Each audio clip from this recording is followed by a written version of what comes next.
Soap level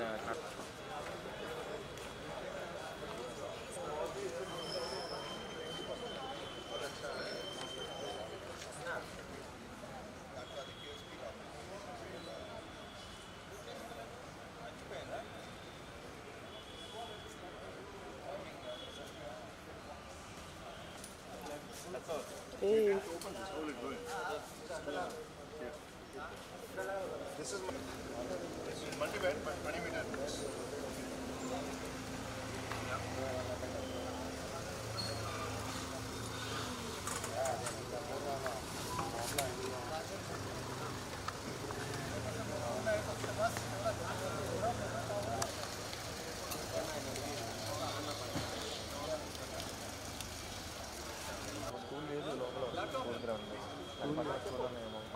ground కోసం వచ్చాము.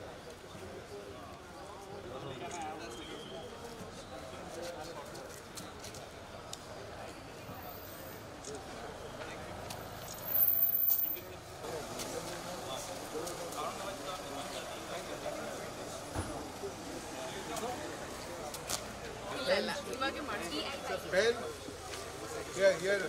I'm attaching him to you. Is it? What happened?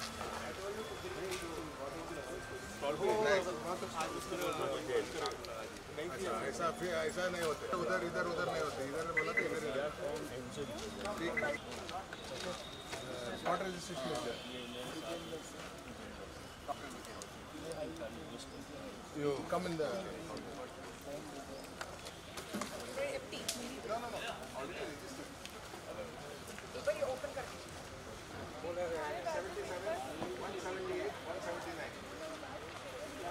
Go sell in our house. You know? Go sell.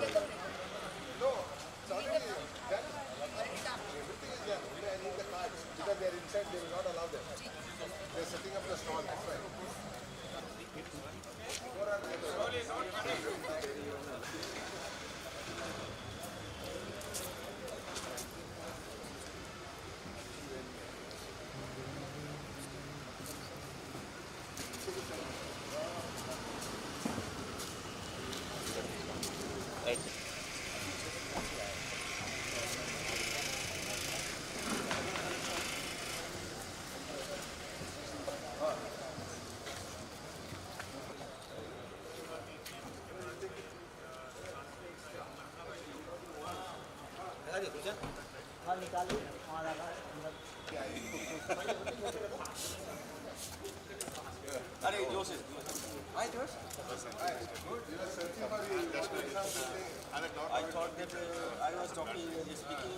We wish everybody happy, everybody is good. ఆయన మీ ద్వారా పని చేస్తుంటాడు అప్పుడు మేము బాగుంటాం.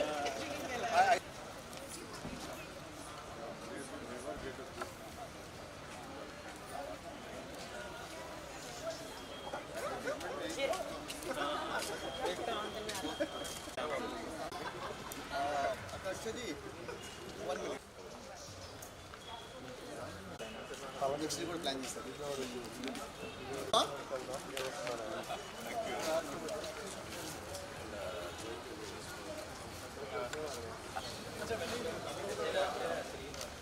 So what I suggest is you go to another areas, activate it and go.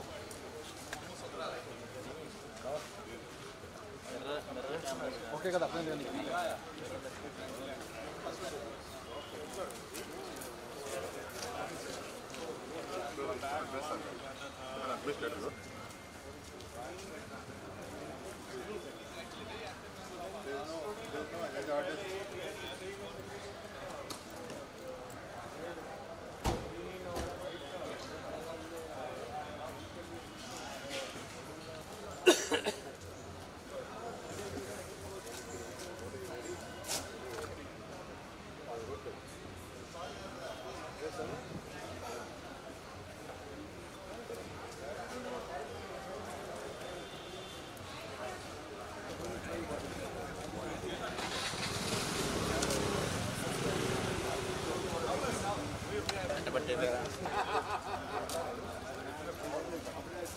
ఇదిగోండి ఇదిగోండి ఇద్దరు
ఏమన్నా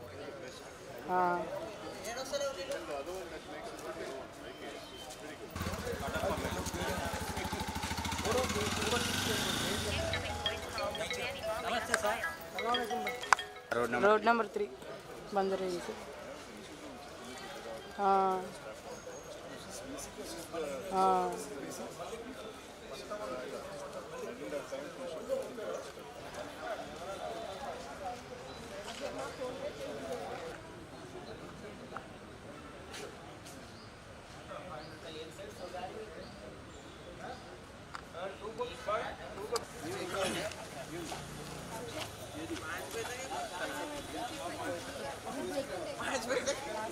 दी photo the ఇట్రండి ఇట్రండి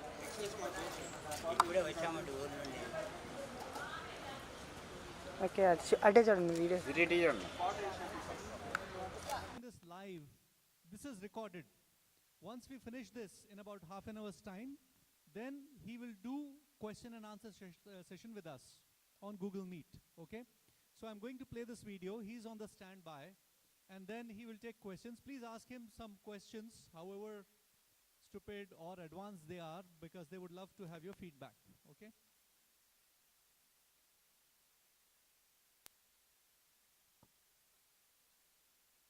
All right, good morning, good evening, whatever time it is. Farhan has asked me to come and talk to you about a rig I call the Mythbuster. First of all, my name is Bill Mara, I'm N2CQR, and look, I got my Lamakaan t-shirt on. I'm very proud to have a connection with the Lamakaan Club through my good friend Farhan. I'd like to just point out that I have already built almost everything that Farhan has described. I built a BidX. I built the first micro BidX. I built mine for 17 meters. Then I built several different versions of the BidX. I built the J-Bot amplifiers.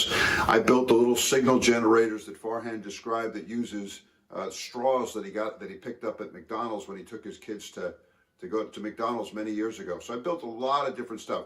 Also, I'd like to point out that the rig I'm going to describe for you today really has its roots in the BidX. And you will see that as I go through it. But now I'm going to move the camera. Now I'm very low tech here, and I know there's probably a better way to do it, but I'm just going to do it this way. Look here. I go up here, move down there, boom, there it is. There, the physical form.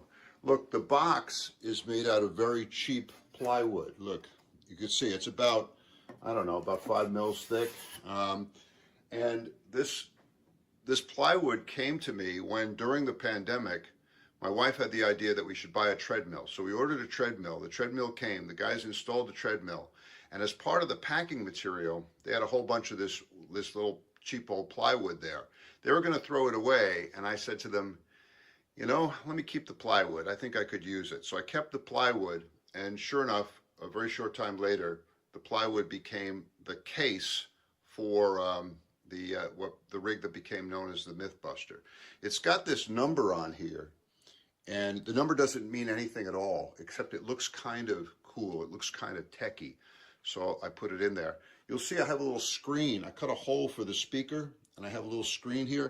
I found that screen again, during the pandemic, when I was out taking an afternoon walk here in the neighborhood, and I looked down on the street and there it was, kind of rusting away. So I took it home, sanded off the rust, painted it black, and that became the speaker cover for it. I'll go inside in a minute, but you see that I have a piece of tape here and another bit of tape around there. Tape covers up a lot of imperfections in cabinet making. I'm very bad at cabinet making. I'm better with wood than I am with metal, but that's not saying much. So anyway, that's the form. I have a couple of frequency readouts for the two different bands that it covers. But let me just first describe what the myth is that we were busting. Now, this is called the Mythbuster, and that's kind of a spin-off on an American TV series where they attempted to bust or debunk technical myths that were out there. It was set in San Francisco. I'm sure many of you have seen it. It was quite good. My kid and I, Billy and I, used to watch it all the time. But a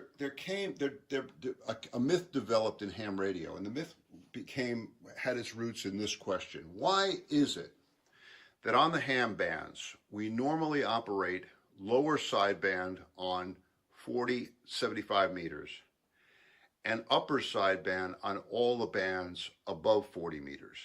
Upper sideband on 20 meters, 17 meters, 15 meters, 10 meters. Why is it? Why do we have that distinction? And there's a myth out there that has been repeated many, many, many times that says this. Well, they say, you see, to understand this, you have to understand that it all started with a 9 megahertz LSB generator.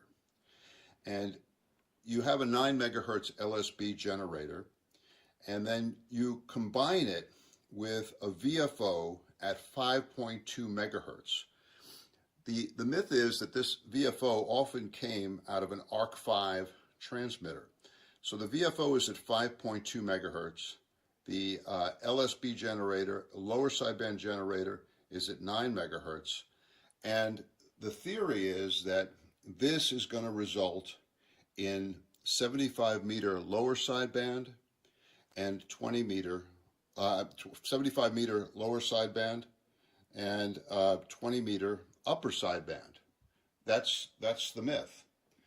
And this really results, I think, from a misunderstanding of the way mixing and sideband generation works. Because really what will end up happening here, if you do this, and if you just take a look at the math, you'll see that this actually generates 75 meter lower sideband and 20 meter lower sideband. It doesn't result in the upper sideband, lower sideband split that has been used to sort of justify. So the myth has been repeated many, many times by some very prominent people in ham radio. And I decided I was going to build another rig that was going to debunk the myth. So that's the rig I built here. This is the Mythbuster. And with the Mythbuster, I just switched it around. Let me put this chart up here. I hope you guys can see this. Look at that, the miracle of high technology. Here, I'm going to zoom in on the chart. Look, all right. So obviously on top, this is the wrong scenario. So I have it as wrong.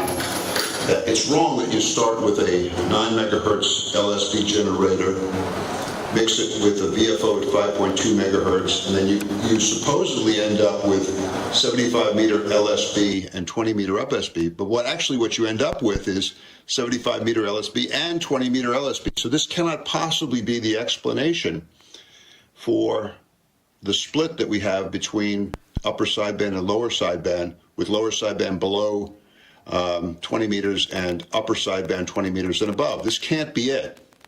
So I decided to build something that sort of switched the generators around. I came up with a 5.2 megahertz upper sideband generator, and I had a VFO at 9 megahertz. Now, the VFO at 9 megahertz really came out of an FT101, an old Yaesu FT101. And I bought this at the behest of my good friend Pete Giuliano, N6QW.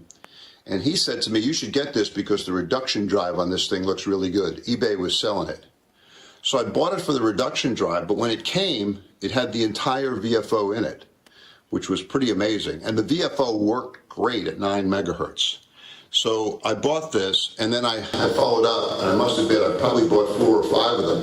One of them is back in Hyderabad. I sent it back with Hyderabad. I sent it back with Farhan when he visited not long ago. But if you do this, if you do it this way, if you start out with a sideband generator at 5.2 megahertz, with the VFO at 9 megahertz, there now you will end up with 75 meter lower sideband and 20 meter upper sideband. In this case, the myth is busted. This is the way it's supposed to work. However, when you look at the ham radio literature, literally never do you see this combination of sideband generator and VFO. They always describe it this way, and it's always wrong. Let me show you the circuitry that I used in putting together the Mythbuster. Again, a lot of this you'll recognize as almost pure BitX out of Farhan's 2000, 2001 design for the BitX. A lot of bidirectional circuits in here. And the same kind of simple single conversion SSB architecture. The only difference really being that we're doing it with 2 bands here, with 2 bands. And I'll show you how it works here. Let me take this down here, and here we go. We might have to move the camera a little bit here. Look at the high-tech stuff here that design. Let me focus down here on the circuit diagram. I'll start over here. Okay, look. So I start out with 2N3904 microphone amp, and this has come straight out of the micro-BitX circuitry. I stole it brazenly from Farhan's circuit. Then I have a 2-diode, singly balanced modulator fed by the carrier oscillator at 5.2397 megahertz, crystal control. Then it goes to a TIA amp, a termination insensitive amp, which is something that Farhan recommended after my initial build of his BitX. He said it would better to go with TIA amps because they present a consistent impedance to the crystal filter, which allows us to design the crystal filter with a known impedance at either end. So I have TIAs at either end, each of them set at about 23 dB. I build a 10-pole crystal filter that goes from about 5.2402 to 5.2426 megahertz, all right? So there's a 10-pole crystal filter followed by another termination insensitive amplifier. Now moving down line, here's where the really interesting stuff is to take place. I use an ADE1 mixer that I happen to have in the junk box. I think my good friend Armin, WA1UQO, gave that one to me. And then here I use the Yaesu 9 megahertz VFO from the FT101 that Pete recommended. And then coming out of this, here's the key. Coming out of this mixer, you have 2 bands of frequencies. One is at 75 megahertz and is lower sideband. The other is at 20 megahertz and is an upper sideband. So you don't have to do anything to change the carrier oscillator frequency to go from upper sideband to lower sideband. You don't have to switch the carrier oscillator frequency at all. All you have to do is have a relay there that will select whether you're going on 75 meters or on 20 meters. From there, we go to one RF amplifier, 2 RF amplifiers, and an IRF 510 in the final. And then I have switchable low-pass filters too at the output of the final, one for 75 meters and one for 20 meters. So there you have it. That's the transmit side. The same thing is happening on the receive side, by the way, just in the opposite direction. So there you have it. I mean, I think, like I said, one of the interesting things about this is that it's a dual band concept. By picking an IF that is sort of halfway between 75 meters and 20 meters, it's up conversion for 75. It's down conversion for 75, up conversion for 20. we were able to take the BitX concept and turn it relatively easily into a dual bander. And that's what I've done here. So let's take a look inside the device, because I know many of you are interested in seeing how this thing all came together. I'm going to zoom out a little bit here. Here we go. Okay. Now, move this up. Okay. Brace yourself, gentlemen. It's kind of scary. This is the Mythbuster here. Let me crank it out here a little bit. I have a very old photographic tripod here that I use. Bring it up there. I think that's what I have to go. It won't fall over. Lock it down. Over here. Alright, so here we go. Dun, dun, dun, dun. So I remove the plywood. And now you should be able to see into the rig. I'll move it up a little bit closer. Move it down. Alright. Alright, now we can see into it. And maybe I'll put the circuit diagram. Let me see it. So I'll put it here and here, and then I will do a little bit. All right, so it looks like a real mess inside, and to a certain extent it is. But look, I really like it's based on a pine board, on a piece of pine board, and this is something that goes back to the earliest days of ham radio.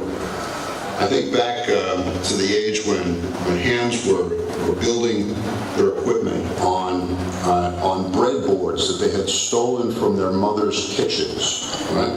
Now Frank Jones, who was one of the pioneers of VHF radio telephony, he was an advocate of using pine boards as the base for his transceivers. So I used, following Frank Jones' example, I start out with a pine board that's roughly the size that I need. Then my construction style, my preferred construction style is Manhattan style. So you see all the boards, there are a collection of boards here, many different boards that are all built Manhattan style. And what I do with Manhattan style construction, for those of you who don't know, you just cut out little pads. And there's all kinds of different techniques for cutting out the pads. Mine is decidedly low tech. I use some tin shears that I got from Home Depot. And I just cut out a little pad from a piece of copper-clad board as I need it. And then I take some super glue. I usually have some tubes of super glue around here, Gorilla Glue, look here. I take these and then I glue the pad onto the board wherever I need a connection above ground. If there's a connection in the circuit that is to ground, that just goes to the substrate down below. To connect the boards together, you'll see I have some copper-clad tape down below that they're all kind of linked to, and I make sure that electrically this is all one solid ground connection here, okay? Now, to describe the circuitry, I guess because I have the transmitter circuitry up here, I'll just walk you through it. So the microphone jack is here, down in here, and it comes in. There's the 2N3904 microphone circuit that I took from Farhan's MicroBitX, and then it goes to a 2-diode, singly balanced mixer, which is over. Let's see, where do I have it? It goes there, the microphone amp, and then I think it goes over here. Yeah, it goes in here. Here, the audio goes in here. So there's the 2-diode mixer. You can see the 2 diodes in there. And there's a little carrier oscillator down in here. Carrier oscillator down in that area. There's the crystal for the carrier oscillator. So the two of them then combine there. They combine forces as up here. And output comes to a TIA. This is a termination insensitive amplifier board here. So I made a termination insensitive amplifier. From the termination insensitive amplifier, it goes to the 10-pole crystal filter at 5.2 megahertz. These are all 5.2 megahertz crystals. And I have a little transformer to do impedance transformer at either end. Now the beauty is I know at this point it's 50 ohms, and I know at this point it's 50 ohms. But using dish-owl software or AAD software, I do the characterization of the crystals, and I know that for this frequency, for this bandwidth, I need a certain capacitance to ground at each one of these crystals. That's the one that determines really most of the shape of the crystal. To eliminate any kind of ripple in the passband, you have to impedance match at either end. Now, knowing what the impedance is here and here, it makes it far easier to do the impedance match. So I just did some transformers there, and I got the right impedance. Now, I used a nano VNA to sweep the transformer and to make sure that the passband is what I expect it to be.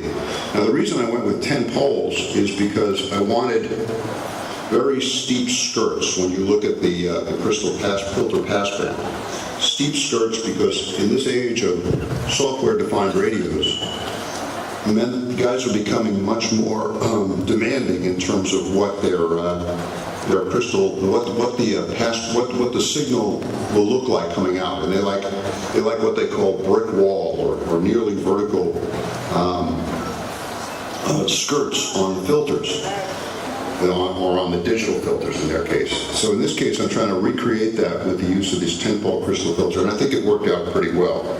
So after the filter, I have another TIA amp, and that's this amplifier you see here. This is another TIA amp. And then from the TIA amp, it goes to the ADE1 mixer, which you can see right here. There's the ADE1 mixer, a little tiny thing that I had. Again, I think Arma, David W1UQO, gave it to me, all right? Now, here's an interesting piece of gear. Here's sort of where I kind of defy or challenge my own homebrew principles. Look, this little box here, this is the box that came with the reduction drive that Pete recommended that I get. It's actually the entire VFO out of a Yaesu FT101. I think this is a good example of taking an old piece of gear and putting it to a new use. I'm sure the engineers who designed this thing for Yaesu back in the mid-70s or so never dreamed that it would be used in a rig like this to bust this myth, but it is. There's the VFO itself, and I had to build a couple little amplifiers, I think, down in here to get it to the right level so that it would properly drive the ADE1 mixer. So coming out of there, I have, you can see in here, you can see I have two bandpass filters, one for 20 and one for 75, selected by this relay. So that takes us up to this point. And then we go into the world of RF amplifiers. 1, 2, 3, and then 4. Here's the big heat sink that I have. I think Chris Waltrip gave me this, and I had a bunch of these around. I put it in there, and it works really well and hangs out the side here, so it keeps the amplifier transistor. Cool, that's an IRF 510. So I have all the stages of RF amplification here, and then here I have two low-pass filters, one for 75, one for 20, again selected by a relay. So now on reverse, it's pretty much the same thing. The only thing I've done is, here you'll notice another transgression on my part. That is an LM386 board, and you could buy like 10 of these for $11 US on the internet, and I got them. And all it is, it's a surface mount LM386 with some of the associated parts. And I just stuck it in there, and it makes the audio coming out of this thing on receive seem quite nice. Look, I have a little fuse in here, and there's a diode there. This one, reverse diode protection. And this stuff here is just to ground the chassis. There's not any shielding at any point. And this is, I do have some shielding here because I did discover that I needed to shield at this point. So I just put a piece of copper, kind of flexible copper tape up here, and it formed a shield at this point. The shield, I think the bandpass filters from the VFO circuitry. So that's the physical layout of the whole thing. One other thing I wanted to tell you folks about that I think is kind of interesting here, and I'll tilt it up here a little bit. You'll see I have two LEDs here. Let me power this thing up, just show you guys how these things, how you select frequencies with this thing. I have a little power supply here. And hopefully I won't do, I won't reverse reverse polarity protected. Here, it is reverse polarity protected, guys, so I'm not going to blow it up. But let's see, I'll be careful because we're running video here right now. Okay, you can see it's in receive mode. But look here, watch. Look at that. You can see now I'm on 20 meters, right? But if I throw the switch, boom, now I'm on 75. 75, 20, 75. Little switch, this is the band switch. Now when I throw this switch, I'm not just switching the LEDs, but I'm also switching the relays to put us on the two different bands, okay? Let's turn this thing off now. That just demonstrates that. Now, for these frequency readouts, I use the Sanjian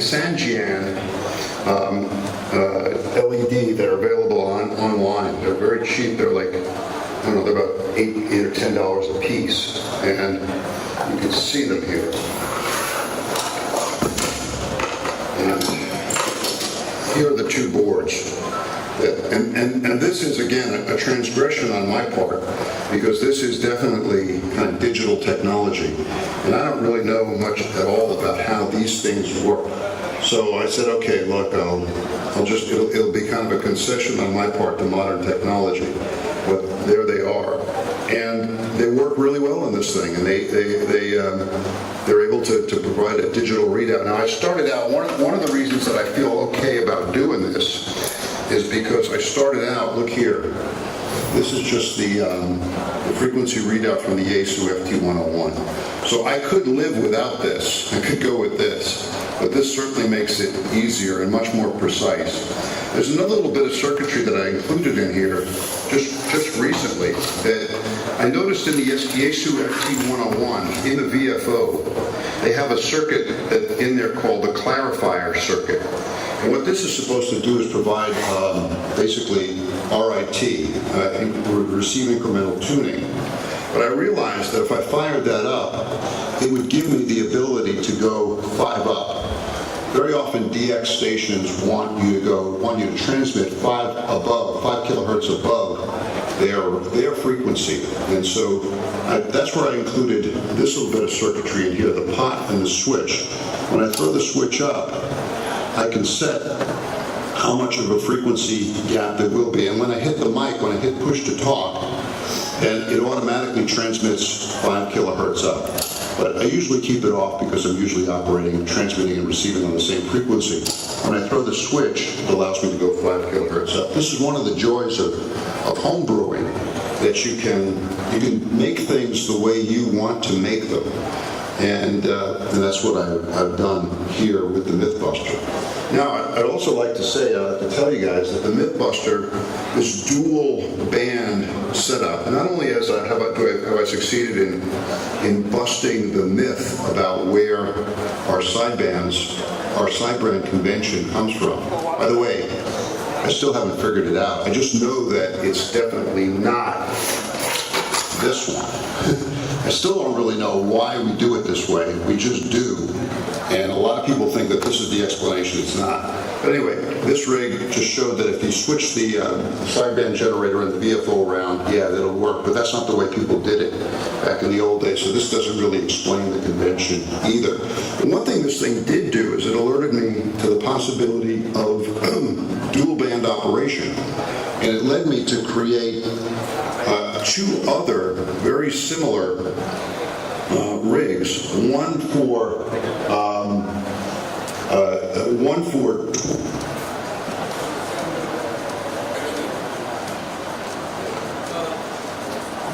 Hello. So what happened at this point is that his camera battery ran out. So this is all there is to the video. But I can get him online now. I'll just call him and let's see if he can take some questions. I'm just going to call him on Google Meet on my phone, and then we'll see if we can.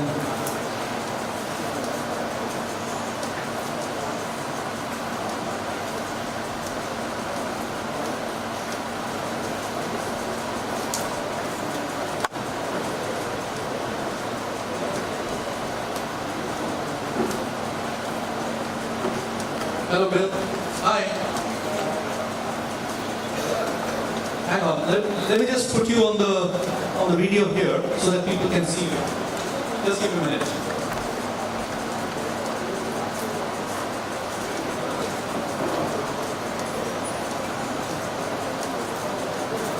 Hang on. Bill, just switch off your video because we don't have enough bandwidth for that. Then we'll be able to take calls. Okay, we can take some questions now. Bill is online. And if you have any questions, I'll come around to you.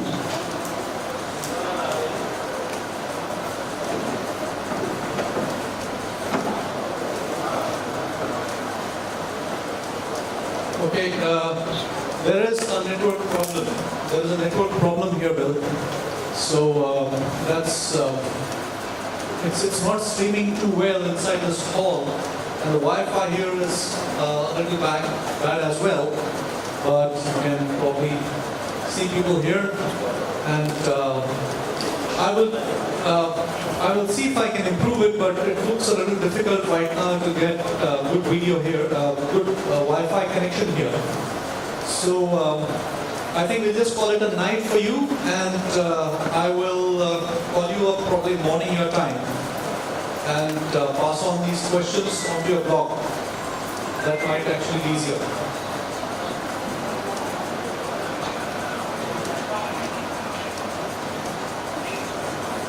Okay, all right, okay, fine. So I will, hang on. Okay, so I will actually start with a question myself, which is that do you have plans to publish the complete circuit details of this video?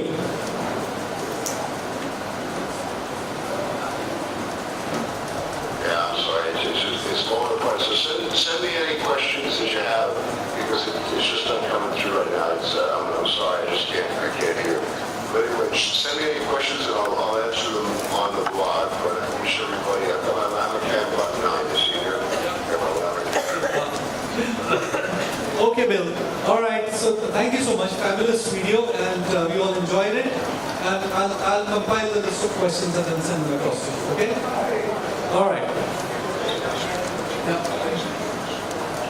Yeah. Bye bye. Bye bye. Okay. So that was Bill. The second session now was going to be Dhiru's, but we have swapped it with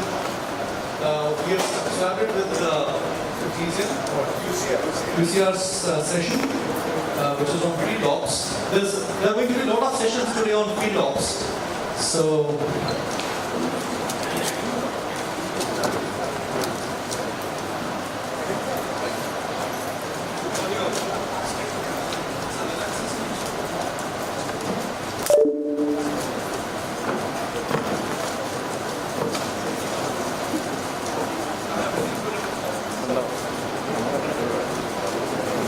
My name is Hari. My home PPH is Bangalore. And Victor Uniform 2, Uniform Charlie Romeo is my call sign. It's a recently acquired call sign. I just cleared my general license this year. I used to be View 3 UCR. Now I'm View 2 UCR. Fortunate to get the same call sign. So last 2.5 years, I've been, since I got my restricted grade license, I've been on air on VHF, UHF, HF. And prior to becoming a ham operator, I've been volunteering for the police department in Karnataka a lot for anti-poaching activities and a lot of other NGO stuff. And I used to spend a lot of time, I still do, in the forest of Karnataka. And once I got the license, I got this idea that in the spare time, why don't I also use this opportunity to get permission and set up the...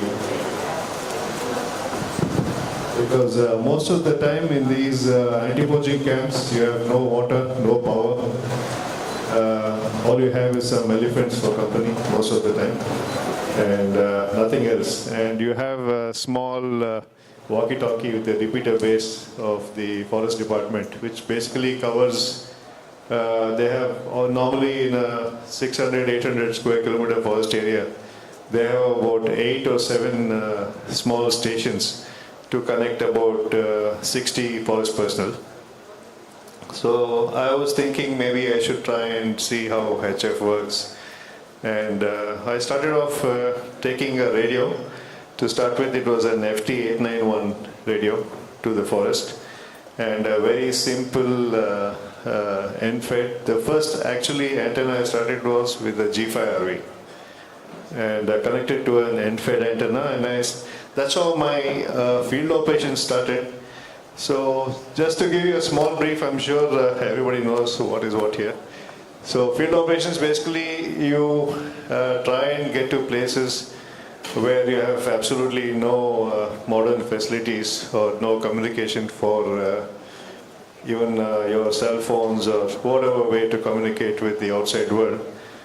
And what better way to connect to the outside world than a HF radio system. So that's how I started off getting into field operations a lot. And slowly as I started moving along,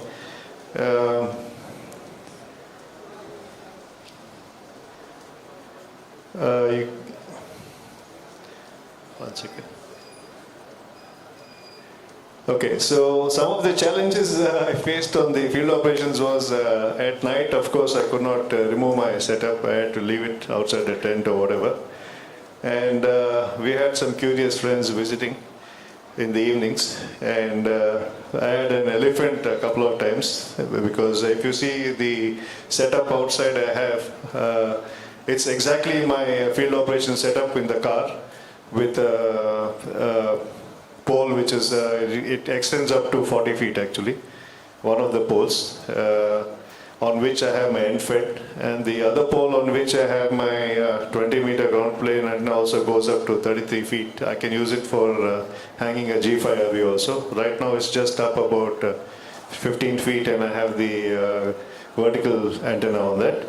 That looks like a bamboo pole, and because of which I had an elephant coming over at night and trying to smell it and see what that thing was that looked like a bamboo pole. But that's my end-fed also. Just like here, I had an end-fed setup there. And this friend of mine, he's a regular friend now. Whenever I go to this property in Madumalai, in the foothills of Ooty, the minute this guy sees that I have an antenna set up, he does not fail to come and say hello to my antenna. And till now, fortunately, he has not broken it. You know, he's, I don't know whether he's also into HF or something like that, but he seems very interested in this antenna of mine. And yeah, so some of the other places I've been to also, 891 really does the best job of all the radios I've tried. I've tried an 891, I've also lugged 7300, I've lugged 991, and I motorcycle a lot, so I've taken the True SDX radios with a very small spark plug antenna. It's an end-fed antenna, but the end of it, the choke looks like a spark plug. So the whole thing actually fits in your shirt pocket, the antenna. I can show it to you, it's outside on the rig. And a small telescopic antenna which is comes down to about 18 inches, and that's for multi-band again, 10, 15, 20, 40. And you play with the whip length and the radius to get a good SWR and good propagation.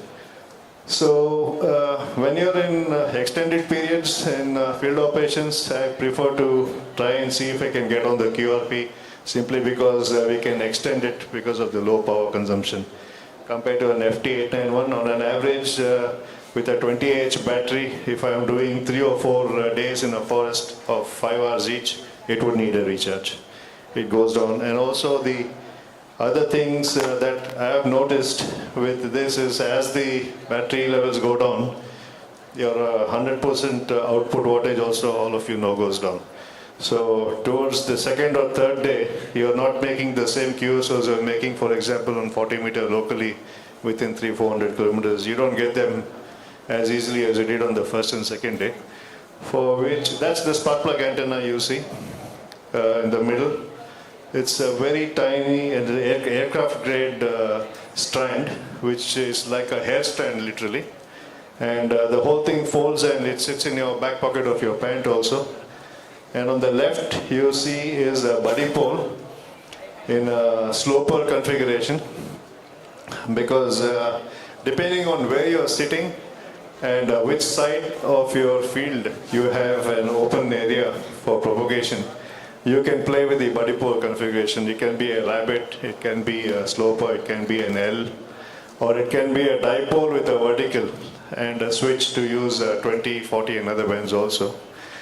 On the right side extreme is my setup, something similar to what I have outside on demo. So the whole thing basically folds up and gets into the boot of my car. And I also have the car wired and rigged to connect different radios. And there are times when you're only 5 hours or 6 hours passing through a national park where you are not staying overnight. So you have the opportunity, if you have 3 or 4 hours, to get out and set it up. It takes all about 30 minutes to do it. Spend 2-3 hours trying to get some QSOs and get on. The whole point of all this stuff, I think, is sitting in the shack and making QSOs. I think 90% of us do. But the joy of trying to do something like this and then succeeding, and on top of that, making some other friends, four-legged friends, some nice, some not so nice, is also very interesting. On the extreme left is basically the spot which is about 400 meters from where the famous Veerapan was shot, coming out of the forest. So on the other side of the bank, you can see a muddy patch. That is the path he exited and took an ambulance out when they fooled him into coming to the hospital. So I took about 2 weeks or 3 weeks to get permission to go here from the forest department. And on the other side where I am is a beautiful, secluded, high security area for the forest department guys. It used to be an earlier special task force site where they were kind enough, and because there was a guy there who was handling the Satyamangalam repeater for the STF. So I just said I would like to do this, and he let me be there for 2 days. That is a photograph from there. Of course, this you know, you can, depending on the area you are, I'd like to put a minimum of 2 or 3 different antennas. Also, for my knowledge, to understand what works better there. If the south is closed, it doesn't matter really. If your northwest is open, you have a better chance of making DX connections. And then, is it the vertical, is it the end fed, or is it a G5RV, or any other antenna? I'd like to basically put different combinations and try doing it. Most important for field operations is different kinds of patch cables. It's never too many. It's never too many, because you sometimes end up breaking some, blowing some don't work. And there's also a new cable I'm trying to use, ultra flex, ultra low loss from Inserwaves. My whole shack, in fact, in Bangalore has been redone by them, their wires. And I was able to get Stan. I think most of you are familiar with Stan, Kilo Echo 5 Echo Echo. It was with 3.8 watts, actually, 2.8 watts. And he gave me a 5.5 on this. With this distance I got with the True STX radio, which is outside on the table, a small orange radio. And the antenna here, of course, was a directional Yagi, 10, 15 and 20 meter Yagi. And I was able to get this with a 5.5 and a very small clip of this, I think, is, just a minute.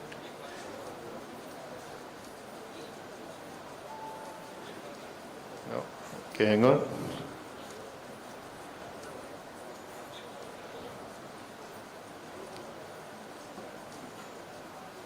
No.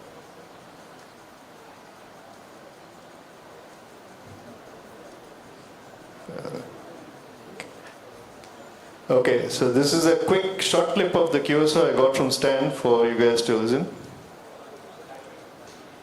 There's no audio on this? Yeah. Can I just pause this for a second? Yeah.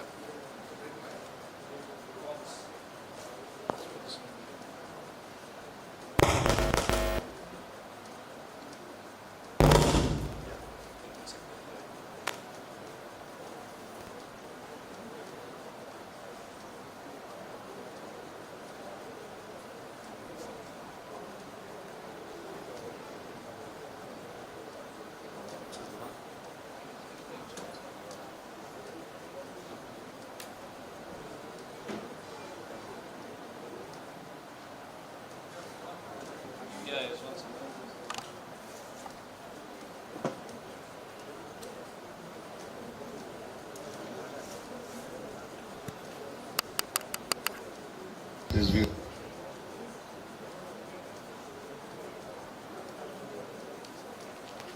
Yeah, sorry about that. United Charlie Radio, go ahead, you're called. Kilo Echo 5, Echo, this is Victor Uniform 3, Uniform Charlie Romeo on QRP radio. DL2-man, true USDX radio stand. I'm pushing about 3 whiskey, 3 watts power stand, 3 watts, I hope you're copying me. Kilo Echo 5, Echo, this is Victor Uniform 3, Uniform Charlie Romeo. Mike, back to you, Stan. Roger, Harry, I copy you. You're 555. Are you running QRP, Harry, Roger, I'm pushing 3 watts only, Stan. Do you copy? 3 watts only, QRP radio. Yeah, I copy you on 3 watts. That's amazing, just running 3 watts QRP. 55 on 3 watts, Harry, Thank you for the 5x5. So that was just a quick thing of what a little radio can do, and also now with the SPTEX, you can also go digital on POTA stations. You can do FT8 and a lot of other things. I will be posting that video shortly. I've had a good session with the SPTEX radio from HF Signals. Farhan could get it from the US. Thank you. And my next video on my YouTube channel will be QSOs with the SPTEX radio and also digital mode. So some of the other things that are very important, especially for field stations and field operations, is to protect your gear. One on the left is good if you're hiking a lot.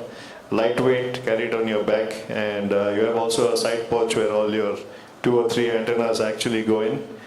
On the right side is of course the Pelican case, and if you're putting it in a pickup truck or some vehicle and pushing it around, you want to reach wherever you want to reach without damaging the radio. So it's a good investment eventually to try and safeguard your equipment. And of course a logging system and foldable chairs and tables like you see outside.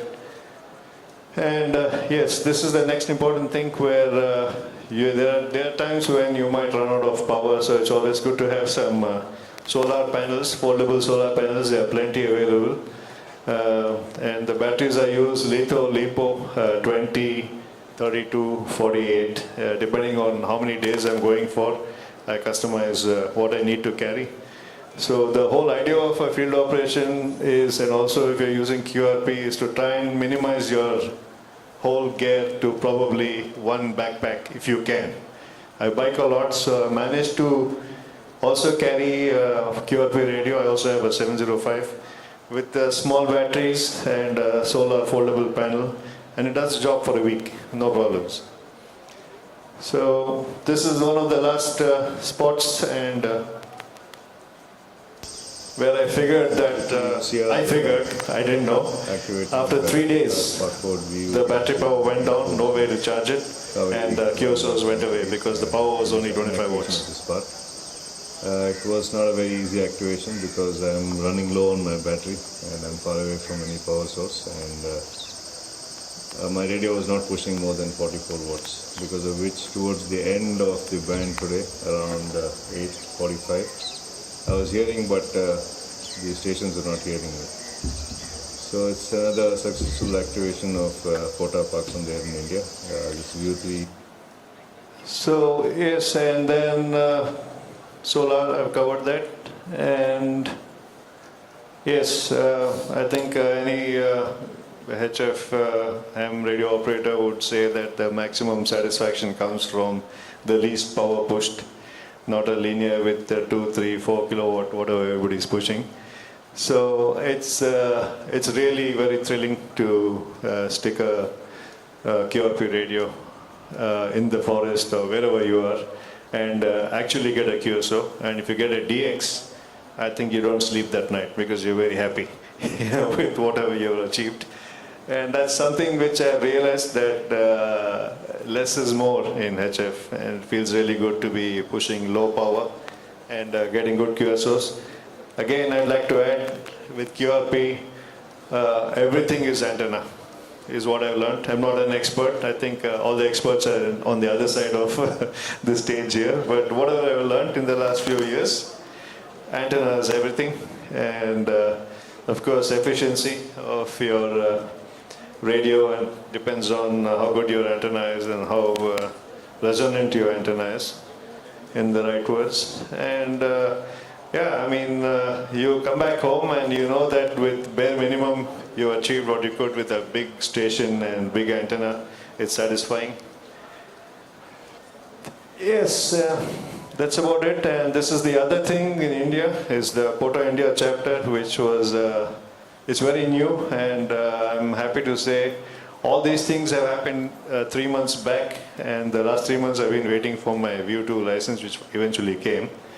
So all these activations, I have about 14 POTA activations, 7 parks in Karnataka, Sam Desert in Thar, Rajasthan, Arunachal, Central India. I have about 14 activations and 45 field operations across the country as of now.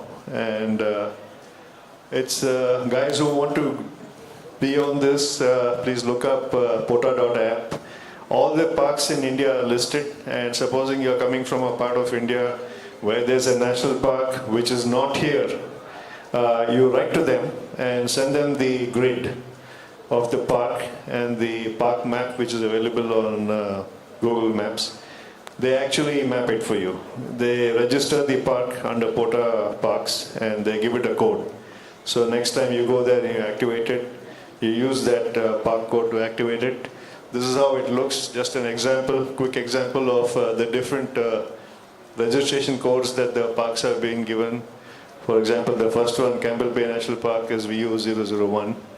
It tells you which state, where, and also if you go into the site, it tells you whether it's been activated, how many times activated, who was the first activator, who was the last activator, and you can also be a hunter on this. You don't need to go to the park. If there's somebody who puts out a notification that is activating a certain park on such and such frequency, which they do on the POTA site, you can actually monitor and get a QSO with the guy activating the park and be a hunter. You get also brownie points for being a hunter on the POTA, and eventually you get some awards and rewards from them. Just a quick brief, because nobody really is talking about POTA in India. It's very much existent. There are about 9 or 10 really active guys right now running around the country doing this. Yep, that's it. Any questions? The rig is outside for you guys to look at how you can set it up. Open to any questions. Guys, this is View 2 UCR. Name is Hari. Thank you. Thank you, Farhan. Thank you very much. Hello.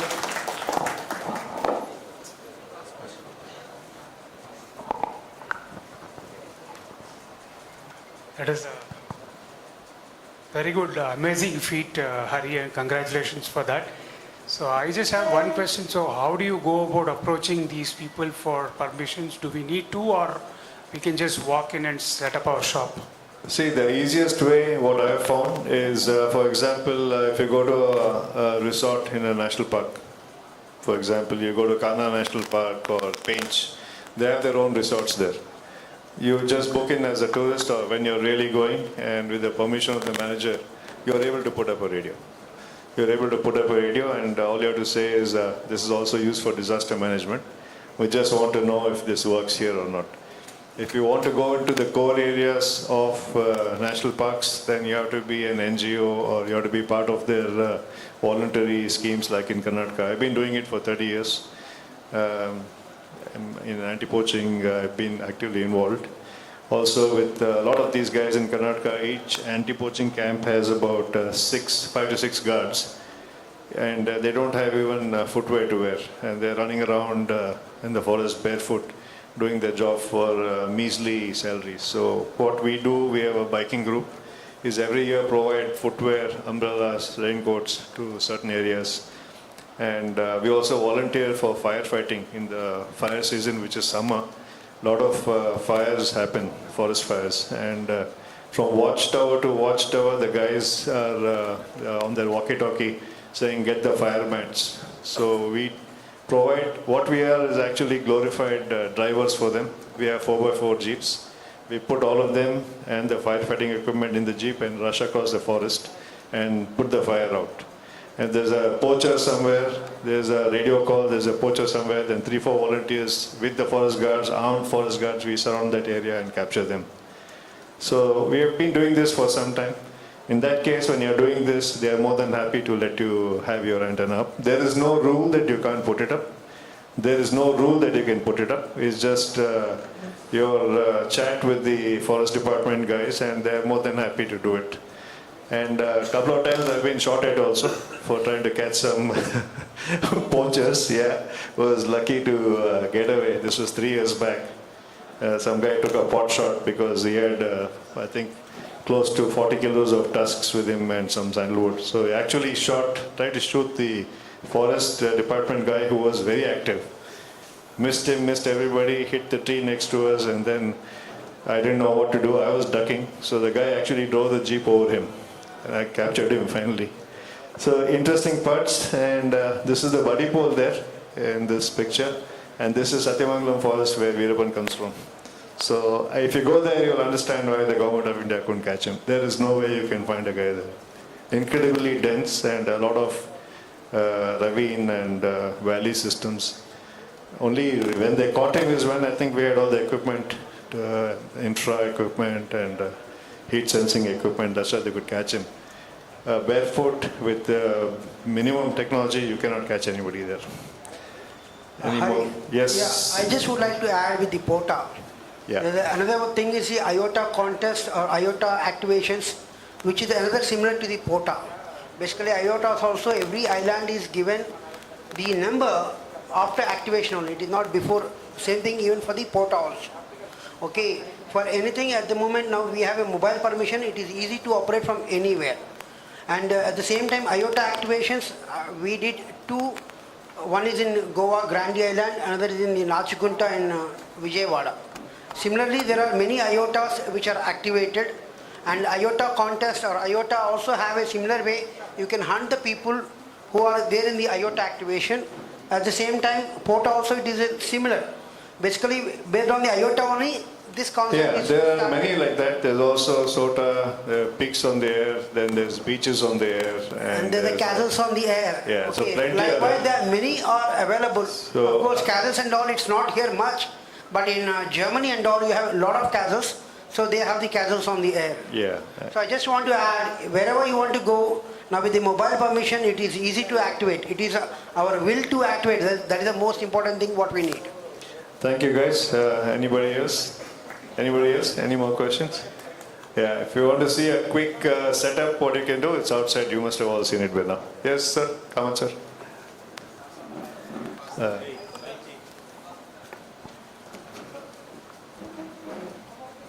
You have been making wonderful videos.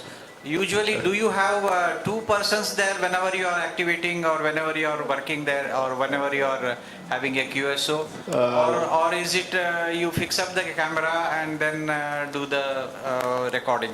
Most of the time I'm biking with some friends, and on each trip one is a designated photographer for me. They hate it because they have a late night and I drag them out of bed at 5 in the morning. They don't like it, but these are friends from 25-30 years. And my second son, Harmonic, is also a VU2 license holder, VU2 Tango Lima, India. And he's with me on most trips, and the person who drives my truck is an SWLNL. I would call him my junior AM engineer, because we made a fan dipole with just the drawing I gave him, and it's working wonderfully well in my new MQTH. I have a 4-band fan dipole for 10, 15, 20, 40, which is completely made on his own, soldering and tuning and everything, and stuck it up on a 30-foot mast on my office. And on most of these 4 bands, it's less than 1:1.2, I think. And barefoot, I'm able to get the famous DK and some other DX stations. And most of these, I have somebody taking photographs. I have some guys who like to take wildlife footage on drones. So some of my footage is on drones. It's on YouTube, all my activations. For those who want to see, just search Hari Sriramaya. Yes, sir. You Yeah. Kudos to your team, and as well as one more thing I just wanted to add to anybody who is going to do this kind of an activity. Always take 1 or 2 persons along with you, because the most difficult part of the thing is putting up an antenna, and you get so much exhausted, and you forget about running the radio. So if you have some help, then certainly you can go on in the night also and run for many That's hours. right. Most of the time I do have some help, but over the last 2.5 years we have optimized, and even if I'm alone, I'm able to do it. Sometimes I'm only with my wife, and when I have my hand gear with me, she doesn't want to know who I am. She doesn't even acknowledge me, so I do everything. I have a throw kind of a device to throw it 60 feet. I've gotten very good at throwing. So I am able to now throw a end-fed line up 60 feet in maximum 2 attempts to the exact fork in the tree I want. But you're right, it's always nice to have help. Thank you, sir. Thank you, Charu. Now, he has 4 times energy than what we have. That is one. Number 2 is the passion lies there. And when he was trained under IH, though we have trained hundreds and thousands of SWLs, very rare we get such species, right? And he is the example for this type of activities we always project to the generations, upcoming generations. So thank you so much, Hari. It's a wonderful presentation. Yeah, thank you for all the coaching and kicking to make me a view too also. Yeah. Sorry to make you wait, sir. No problem. My thing was referring to poaching. Yeah. I was referring to armed poaching, which you covered in a little, very brief this. But how many encounters did you have with armed poachers? Because these poachers are not going to be low-end poachers here in these places. Sir, actually on the contrary, at least in the forests in Karnataka and Kerala, most of the poachers are very basic low-end poachers, and none of them have access Virappan level poachers. That guy, yeah, those guys actually stole a police station in Satyamangalam. They stole the entire AK-47s from the STF. They killed 9 guys. And this is exactly opposite on that bank. Inside, behind that hillock, there's a STF base. And when they least expected it, it's a little story I think most of you guys might know. He promised to surrender at an X location, and where he called everybody there. There were only 3 guys at this STF location, where 14 of his guys went, killed all the 3 and stole the entire ammunition. For about 2 years he had stock after that. So he was a different breed, and that's why the army got after him. Now you don't have anyone love that level. No. But we do have poachers. They're largely for deer skin. This is off topic, but since I'm in it, I'm just trying to brief you guys. So a lot of poaching is deer skin, and there's this monitor lizard. It's considered some aphrodisiac pickle or God knows what. So that's a sad thing in the forest in the south, and they're killing all kinds of animals. That's it. I'll sign off now. Thank you. Thank you for this opportunity, Farhan and Thomas. Thank you so much, Hari. That is a wonderful. Let's give him another round of applause. I would like to give him the certificate of a recognition of being a speaker for LARC-6. Let's give a clap. Thank you so much, Hari. We'll have the next speaker, Farhan, to handle the next session. Thank you. No, this is fine. 1 minute जरा down कर दीजिए उसकी volume. 1 minute सिर्फ. वो change कर रहा हूँ मैं. No, hang on. Let him just kill it first. Otherwise the speaker diaphragms will crack top. So, but I am going to basically follow on from UCR's session, and in this one I will specifically firstly demonstrate SBTX to you. You can actually see the live versions on our HF signal stall, but this is not a commercial pitch here, but rather I'll look at some of the very unique features of this radio. So while it boots, I just wanted to tell you a couple of things about it. First is that SBTX is an open source radio, which means that although one of my companies does manufacture it, anybody can reproduce it even commercially, right? So it's not limited to just us, and it's available for everybody to be able to use it. The second thing is that it integrates a lot of things for which you require different pieces of equipment. For example, you require a laptop, you require it to be loaded with all kinds of different software, etc. So when we talk about software-defined radio, it's a new kind of a software-defined radio in which all these things are combined together. Just have to wait for this to boot up.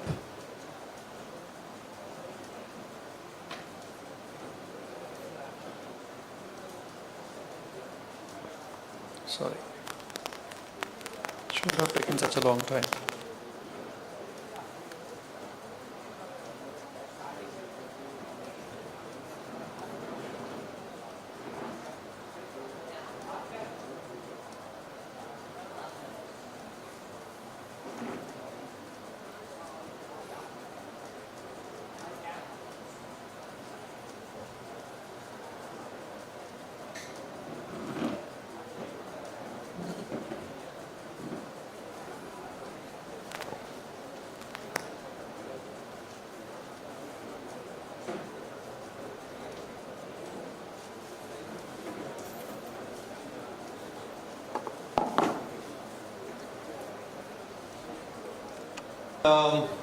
This is more less of my experience with operations, but more about a radio which is also meant for field operations. Okay. So what I'll do now is that this is going to be in 3 parts, and what we are going to do here is that I'm going to answer these 3 questions. What is SBTX? Why is it suited for field operations? And what are other comparable rigs, mostly in the homebrew or QRP category that we'll be looking at. All right. So what I'll do is first I will show you what the SBTX looks now. So this is the current version of SBTX. As you can see that you can hold it in your hand. It's a little heavy, but you can still hold it in your hand. It's the size and weight of a big book, you know, about telephone directory or something like that. It's actually smaller than a telephone directory. It's about 10 inches by 5 inches, but it's the size of a thick book. Okay, and what I'm going to do now is I'm going to run a small video on which you'll be able to see this work. So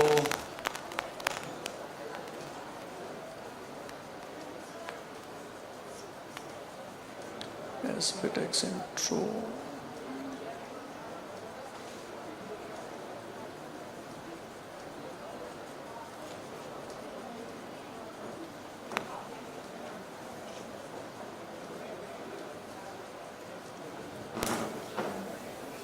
Hi, VU2 Echo Sugar Echo here, Farhan, and I wanted to just show off the version 3 of SBTX.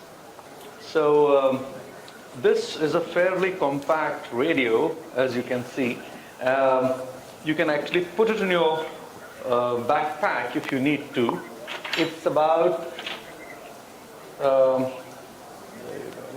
10 inches by 5.5 inches, and it's actually pretty. I've just taken this out, and I'll explain to you why I've flipped it this way. But it's a very compact radio otherwise. And it's got a large heat sink, and because of the large heat sink you do not require a fan, so it's an extremely silent radio. It provides 25 watts output, which is actually pretty good. People mostly are unable to distinguish this from a regular 100-watt radio. At the same time, it runs very cool and compact, and it uses very common power amplifier transistors, so in case you ever blow up the power amplifier, that shouldn't be a problem at all. Now I'd like to just explain to you a couple of more features of this radio. So I'm just going to switch it off for the time being and show you some stuff, rather walk through the radio. So as you can see at the back, there's nothing here at all, except that there are these small holes through which you can actually put a battery case here or an antenna tuning unit here. Then what you will see here is that there are just 3 jacks meant for this particular jack here is meant for that's my election symbol, for the key and mic and the ear. And you will see that the DC input connector is an XT60, so that this can directly be used with LiPo batteries of drones, which are pretty cheap these days. So for instance, I can use this with a battery which looks like that. Okay, 11.1 volts, 4.2 milliampere hour battery, and this connector here will directly mate in here. So I can actually use this for my work. And it has it's got a standard BNC connector here. So that's how this radio works. I'm going to take out this battery because I think I'm running a little low on the battery, but nevertheless.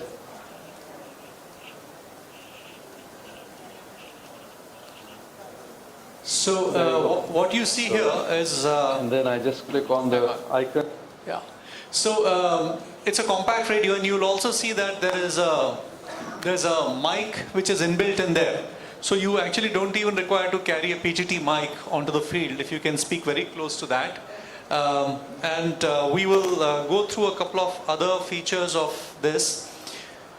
So all the connectors are standard connectors, okay, and even the audio connectors are all regular connectors. So for example, you can use your regular earphones to work the radio. And to start it up again. Now let me explain to you the user interface itself.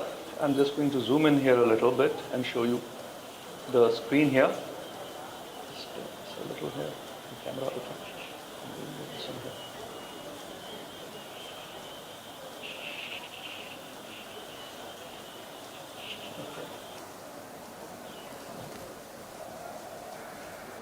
So hang on. So now what we have done here is that on the 4 corners, that is the top right corner is the audio, which is required very frequently, which is to control the volume. And the leftmost on the top is the mode. So LSB, USB, CW, FT8, they are all on that corner. And this corner, you can actually get a soft keyboard going on and off. It can work with the Bluetooth keyboard or whatever, but it's also got a soft keyboard built into it, which is required at times. What you will see on the top is my call sign and my grid and the UTC time, it is there. So you have to set these 2 in for its proper operation, and we'll see why that is required in the subsequent video.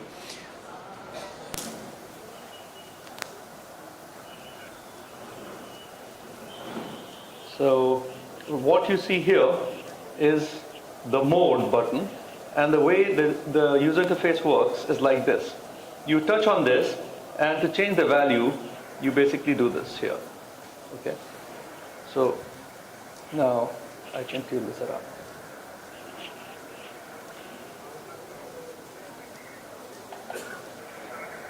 Let me just see. Now this is the IF gain. So I can move this up and down. And let me just see if I can tune into my regular morning net here.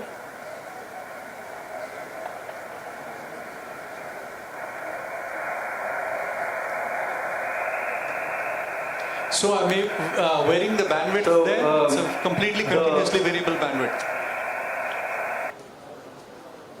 Okay, so that's about the introduction here. Okay, and now what we'll do is I'll briefly lead you through how CW works on this rig. So you can use it like a regular CW you would use, but there are some very interesting things that this does. So I'm going to now show you how CW works. Hi.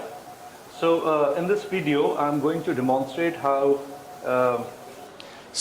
Before anything else, what I'd like to show is that once you have switched to CW there, right, you have switched to CW mode. Now all these controls are meant for CW now. Okay, so the lower controls change to those of CW. So there is words per minute, the pitch, CW delay, what kind of input you require for CW, and what is the volume of the side tone that you hear back.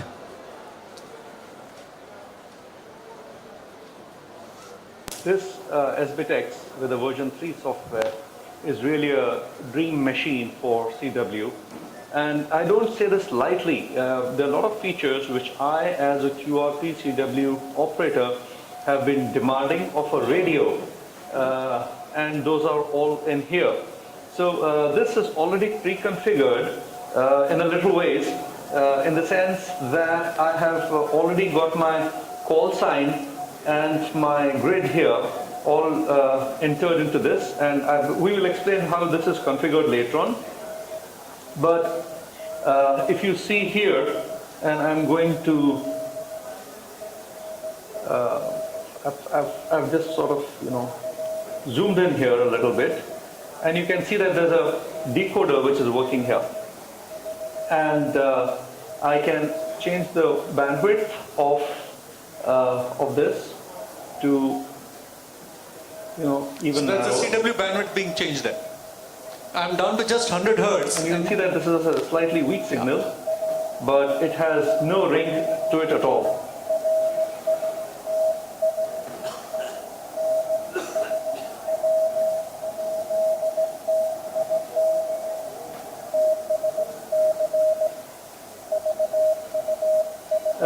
And you will see that it's decoding this now. So you see, it's a very weak signal, but the decoder is pretty good. But still, there is hardly any ringing which is V2EHA on the signal at all. This is yesterday morning's CW net. I've got 3 AGCs here, and right now it's set to AGCs fast. The span of the signal is actually 2.5 kilohertz.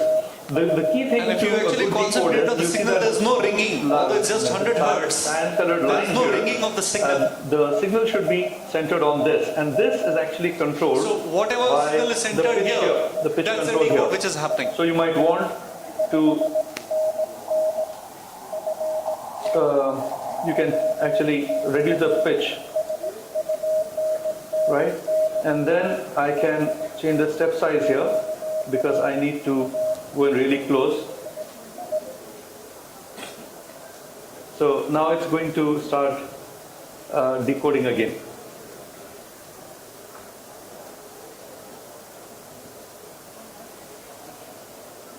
Okay, I actually prefer it to be about, sorry, I'm using the wrong control here. I prefer this to be around 600 hertz personally. Let me just put this back. Okay, so that's about decoding it, and you have to approximately get the speed at which it's coming. You can be off by even 50% or so, but just get the speed set right and the decode happens pretty well.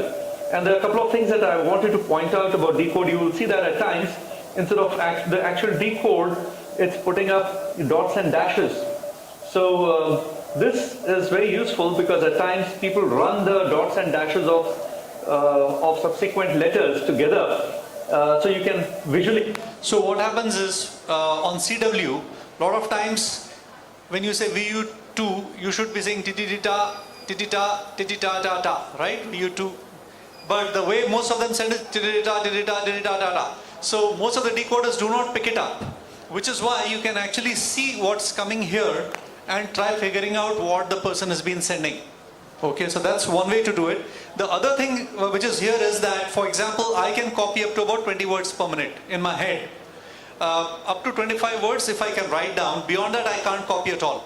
But with the decoder is doing 50% of the work and you're doing the other 50%. So actually it's like learning cycling with trainer wheels on, and after a while you just develop your speed up, and then so instead of substituting the operator, it assists you to increase your speed.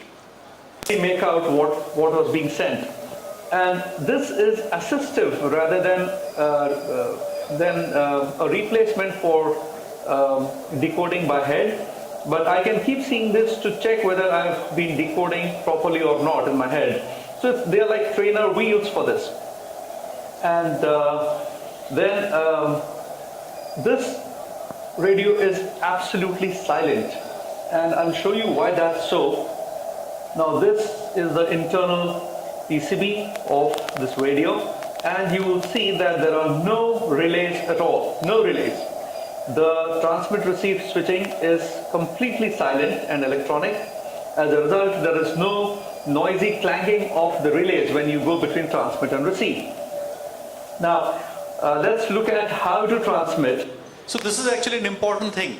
That is, when it goes from transmit to receive, for example, you look at IC7300, it makes a very harsh noise when it starts transmitting, and then it comes back around. So you have tatak, tatak, tatak, tatak, tatak, tatak going on.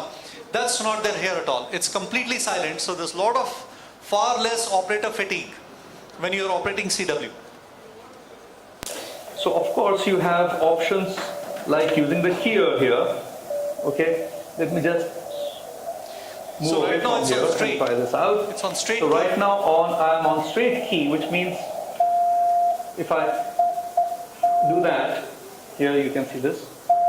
It's behaving like a straight key, but I can actually change this to iambic B or iambic A.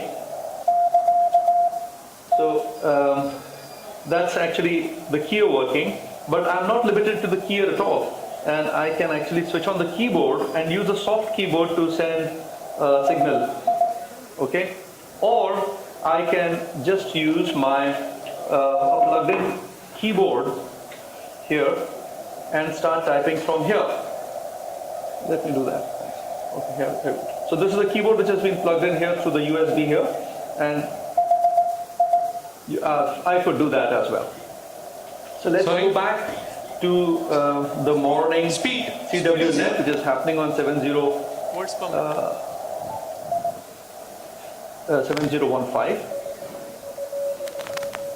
And let me try calling in. Before I do that, I would like to explain these macros here.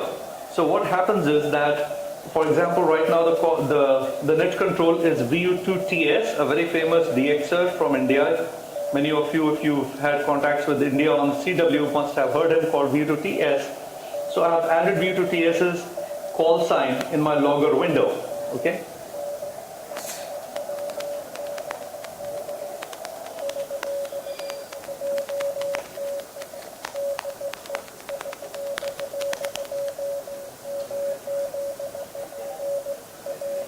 Now this is a slightly badly sent hand-sent key CW, which is why it's not decoding this properly. But let's wait for our own break-in and see if we can break in and check into the net.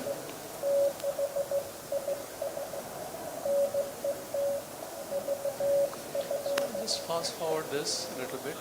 So I took a break to just listen into what was happening on the net, which would have been boring for you, but nevertheless, I will now try breaking in when VU2TS asks for more check-ins. So this is, I think, VU2. Let me just forward this a little more. Over AR and K. So I'll explain this to you. So you see this F1, F2, F3, F4, okay? And I have these pre-configured messages. So if I press F11, for example, it will ask qrz.com. If I say F4 call, actually their star means my own, my own call sign. So if I'm trying to break into the net, it will just send that. If I press F3, it will give the called party, this is my call, thanks for the report, 73, and see you again, KNSK. So all these I can configure automatically, which are there in this, and this is a text file which you can edit. See, for example, about, if I have to tell them about myself, I say so and so, this is VU2 ESE, my name is Farhan, QTH is Hyderabad, rig is SBTX, etc., etc. So these can be configured, and with just a touch of the finger you can send the entire message. Okay, so that's what you'll see now. So that's F6. And if I press F5, it will say QRZ, etc., etc. About means, it will basically introduce me. My name is Farhan, QTH Hyderabad, rig is SBTX with a dipole. So I can edit this. So now I will, yeah. Now you can see me trying to break in.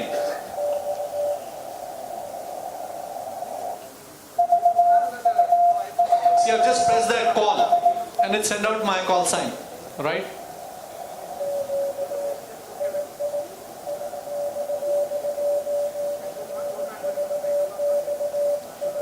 He's replying to somebody else. So I will go a little forward. Yeah. Maybe a little here. Yeah. Probably on and he's about 5 and 7 today. So he's replied back to me, Ganesh has replied back to me, and he's 5 and 7. So I'm entering that in my logbook, which will store it as a log entry, and it will also format the message that I'm going to send back to him. He's also talking to Sebastian.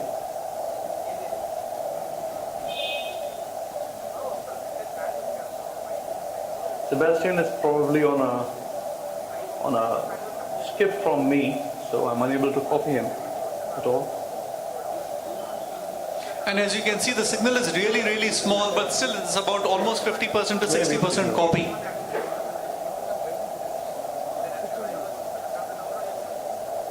It's just too weak for me to copy right now. I think he's on skip. Even Ganesh's, the net control is fading now, but I hope to be able to finish the contact with him. Just go a little forward.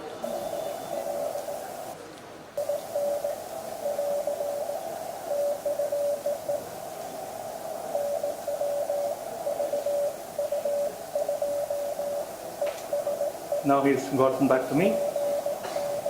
So now he's actually... And either I can type here or I can just press... So you see, my name R, it did not decode, but the signal is really weak. It's a very weak signal, but it's still able to pick it up because we're using convolution SDR.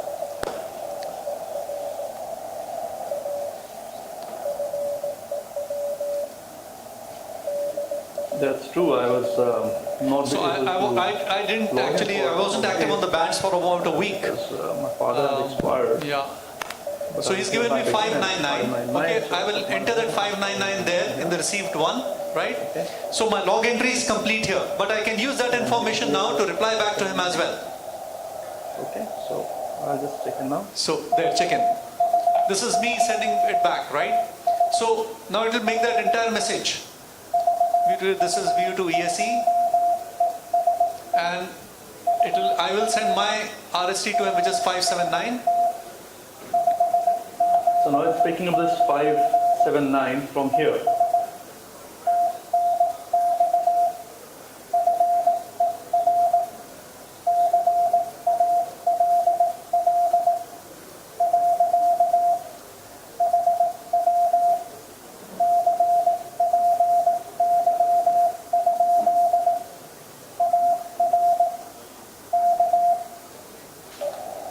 So you see, now I just have to press the log button and at this point I can click on log and log this. There, see, it's logged now. It's in my database that the call is over.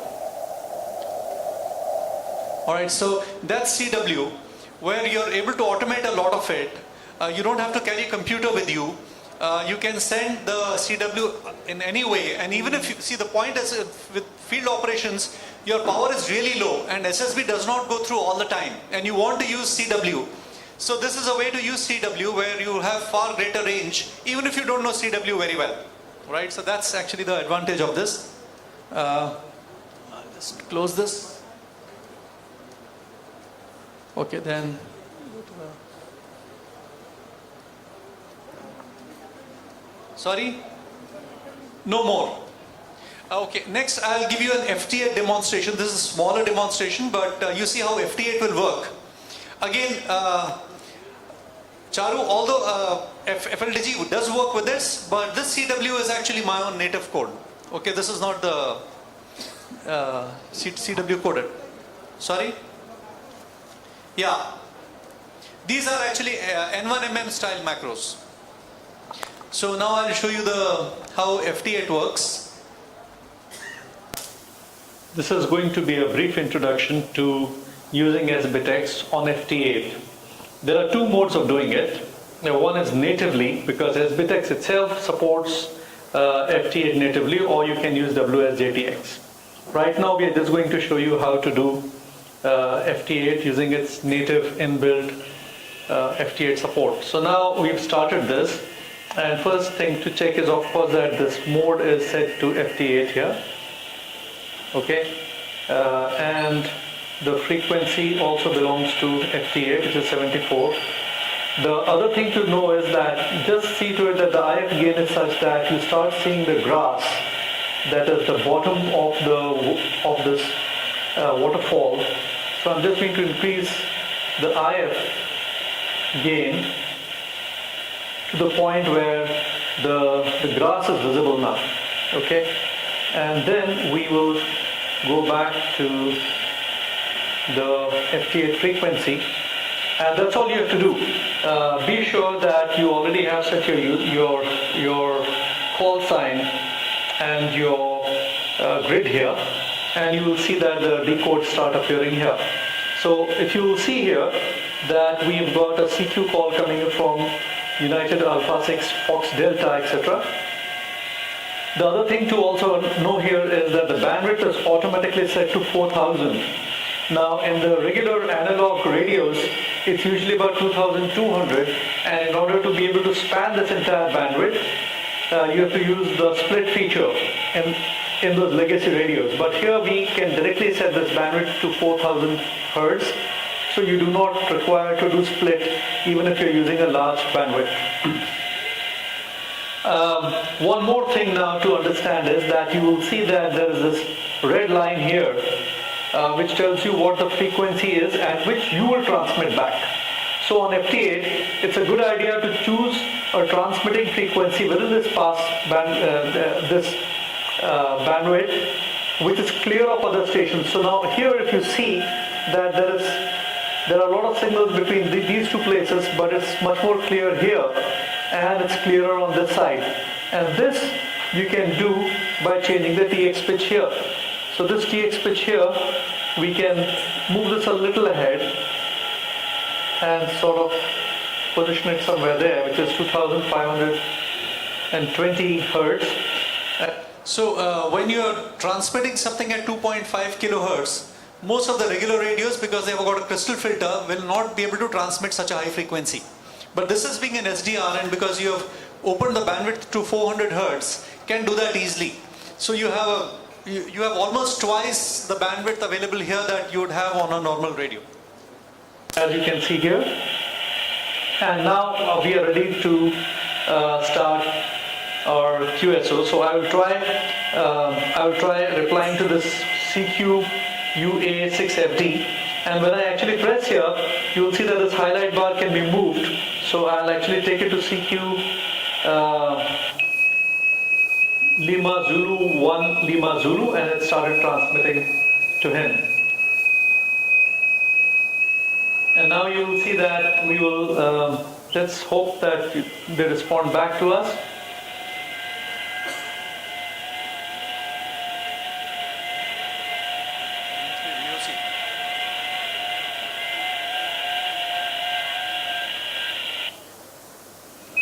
So you will see that this call to Lima Zulu 1 Lima Zulu is being repeated because we have set the repeat to 5. So it will repeat it 5 times before giving up on this particular call sign. And you'll see that in the logger window, it has already come in here. That Lima 1 Zulu. This is a strong signal, as you can see, it's only minus 10 dB here. So we do expect that this will come back. Now when we chose this, you'll also see the interesting thing is that here in the logbook, the call sign and the received signal report is already filled in along with their and our exchanges, which are the grid numbers. We're just waiting for this person to reply back so that we receive our report as received on that station, and we'll be done with this. But evidently this person is not coming back to us. We may have to choose somebody else. Oh, he has come back. You see, he's come back here now. And as soon as he came back and the reports have been exchanged, you will see that we've already logged this contact here. So now we are actually going back, and we have responded with his signal report, and we're just waiting for a 73 to conclude this particular contact. So we just clicked. So contacts are as simple as that. Contact is happening on There's 73. It's come in because he's replied back with an RR73. So you see all the important messages back and forth in this QSO were in orange. And what comes in grey are the messages which will shortly be transmitted back on the time slot. So this is how you make a contact. It's a fairly simple thing to do that. And now let's see what is required for us to call someone. So that's actually pretty simple. All you do is press CQ here and wait back. And while calling CQ, you have a choice of calling CQ either at the even or at the odd time slot, and that's actually adjusted by this. You can flip this around and switch this off. There's one more thing here called auto on. So when you keep the auto on, what happens essentially is when you call CQ and somebody replies back to you, the first responder is picked up and the QSO is completed with the first person to respond back to your CQ. If you don't want that, and if you want to be able to manually select the station that you want to reply back to, you can turn this particular thing off. Now let's hope that somebody calls us back while we are calling CQ, and let's see if we can make a contact. So we've already called CQ twice without doing anything because the repeat is on 5. So we'll keep calling CQ 5 times. So now this is the third time that it's calling CQ.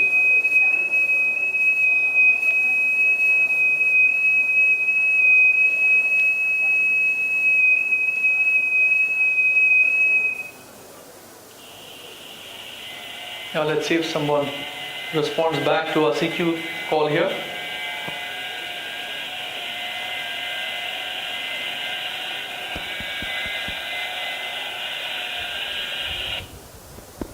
Now here you can see that Yankee Delta 2 Hotel India Sierra has replied to us with a -14, and our QSO with him is proceeding. We have now given -14 as our report to him, and he's Oscar India 52. That's the grid, and this is my own grid. So once the signal reports are exchanged, we have logged this in our logbook, which we can open and see. But the contact is over now with RRR being sent. So that's in short how you do it. As you can see that it's very easy to do FT8 on there's BitX, and it's completely native. There are no settings and cables or software to fiddle around with, and it's fairly simple. Thank you. So that's the FTA demonstration, and sorry, why is this come on? Sure. Sorry? Yeah, I'll show you that. Yeah, it does that. It does that. Yeah, I'm just showing that to you. So that comes in next. So you see, that's the logging software. So the log is already being maintained here. In fact, you will see that those are the two contacts I made, and before that there was View to TS. View to AAP was just a demo. So actually, those are false ones. BRJ is correct. View to SMS is correct because those were the actual calls that I made. Okay, so This is done in a database. You can extract it out. It can feed to what's that called, Cabrillo or whatever. So you can export. We've got the exports, collections for that. Okay. So now the next thing that I want to do is, the videos are over, but yeah. So why is it suited for field ops? One is it's fully completely self-contained. You don't have to carry a computer, so many cables, etc., etc. You just take this box and switch it on. And it works with LiPo battery. So actually, I don't know whether it's here or I think it's there with UCR there. You'll see that the battery also fixes to its back and it's easily removable. And it provides all communications, data, voice, CW, everything. The total weight is less than 4 kgs. And because it's got a large screen, you can always use it as your base station too. Because it's 25 watts, Actually, I have not found anybody that I could not contact on 25 watts domestically at all. Everybody comes back. But how does this stack with other radios? So LACraft has just come out with this radio. I don't know how many people know. It's a handheld CW transceiver. It's really amazing. It's the size of your mobile phone. But it's very expensive. It's $600. It only gives 5 watts on 5 bands. It's got a whip antenna on it. But the whip antenna is not very, usable. The other is, of course, the true SDX. I've seen it for the first time in my life here, actually, the true SDX. I've used the earlier micro SDXs, but the problem there is that the RX quality is not very good at all. And the SSB is distorted. It's sort of unstable. It's cost about $140. So it's on the expensive side. For the same amount, you could probably get a QCX or a microbit X for the same amount. Then you, of course, have the G90, which is $490 now. It's 20 watts. It again needs a PC to work. And the most important thing about most of these radios is that they're closed source. So you cannot add anything to it. You cannot, get more software written for it, etc. Okay. Then you have Hans's QMX. It's a 5-band CW only transceiver. CW and FT8 and RTDY. It does not do voice. It's only 5 watts. $99 is basic kit, which you have to actually assemble. You have to, wind a lot of wires. You have to solder a lot of things. It took me 3 days to assemble this. I actually bought the first of these. What happened? Hello? Excuse me. And watts radio, but it still needs a PC. And it's about $200, right? Okay. As opposed to the SBTX, which is meant for field operations, it's 25 watts radio, 80 to 10 meters all band. There is no difference between those. And the board price is about $199 and the full kit will be $399. These are the new prices. They're almost $100 less than what we have been selling for earlier. So that's the radio. It's small, compact. You can actually physically see it there and you can use it. Both just the board and the full kits, and you can enjoy the radio there. So thank you, but sorry for the technical disturbances, and I took more time than I should have taken. I was to have completed this a long time ago, but thank you very much. Thank you, Farhan. Let's give Farhan a round of applause and certificate. We have an announcement. We are trying to adjust all the sessions in the main hall itself. So we will have the next session, the next speaker, Sharath. Can you come on stage and then take us through the next this thing, which is supposed to be held in Seminar Hall 1. So we will have it here. Thank you.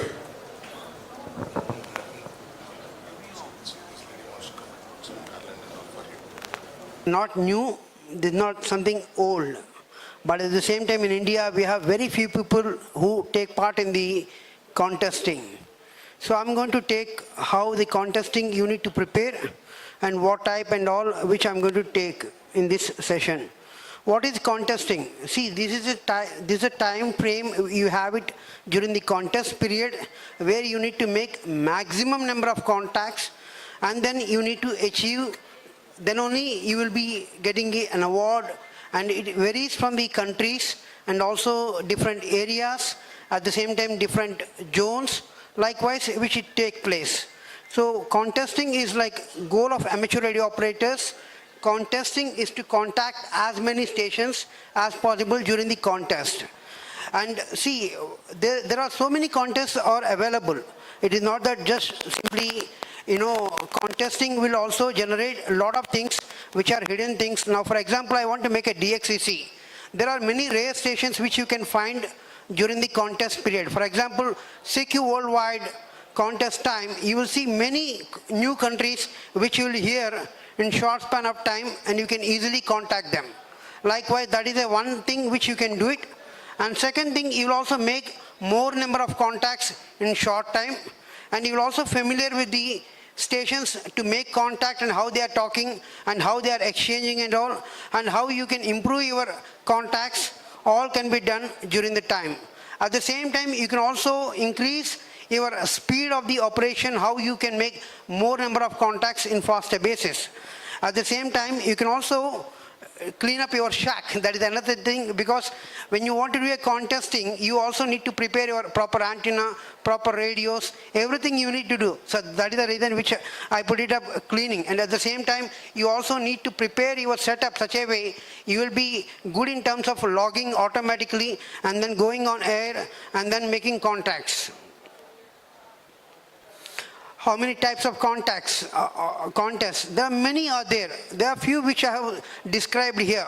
IARU World Championship, CQ World, WPX, CQ Worldwide, Asian contest, and the worked all Europeans and ARRL DX contests. In fact, today is the ARRL 10-meter contest which is happening from today morning to tomorrow. In fact, 10-meter is wide open. In fact, it's a good opportunity to work today and tomorrow and make contacts. And how it works in the contest, there are many ways.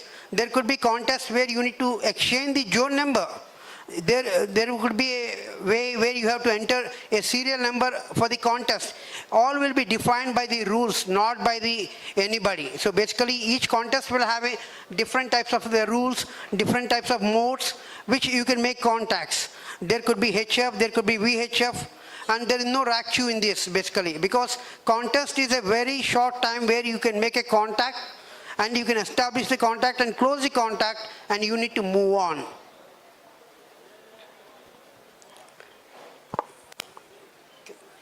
See, this is one video which I am playing where there is a Turkish radio operator who is making. If you see him, he is using a completely hands-free. Nobody uses with the proper mic and other things. Basically, when we go into a contest, we need to be very fast doing the logging. Then only you can achieve 4,000 QSOs or 5,000 QSOs. So everything is basically logging. It need to be automated, and your radio need to be completely compatible, and your antenna should be good. All need to be good. Then only you can go into the contesting such a way very fast. Now you have seen how he is operating. Now I'm going to show in the next video where how they do a logging, how quickly they do it, and you can also see how you can observe the propagation, how you study how the stations are established in the various modes. Now with the SDR, you can even see where the band is occupied, where the band is free, and where you can see the people and all. If you see here, it's a very short where he enters the call sign, then automatically according to the contest, it will automatically bring the zone number. So even if the other person says wrong zone number or anything, you can always correct it. Now when you do such kind of automatic logging, this will help a lot of people who can finish the contest, and then they can submit the log. And when we are submitting the log again, we need to convert into Gabriela format and other formats which are required to the contesters. Now this is the CQ WPX where again, in fact all these videos are available, so that is the reason I'm not taking much, but I'm just showing the glimpse of how it will be happening. So there are even multi-mode contests which will be there, where they connect all the loggings into one computer and then they upload into the server once the contest is over. So they also have a schedules where you need to make contacts. For example, if you go into a big contest team, you will have a certain times which they share during the time which you can work. So one of the most important thing in the contest you find is the rare DX. At the normal time, if you want to find a VU7 or VU4 or some de-expeditions, it may not be available. But during the CQ WPX or CQ Worldwide contest time, you will find those countries, because that is the time they also would like to contact as many stations as possible. That is the reason they work, and it's easy to work those stations and you can achieve your DXCC or anything. So that is the one thing which you can do it during the contest. And before you go into any contest, before you want to submit it, you need to study basic rules of the contest. That is the most important thing. Once you read, then you will understand there are various methods, various ways where you can improve the score. There are people who just keep on working is not the way which you can achieve #1 position in the contest. You need to first understand the rules of the particular contest.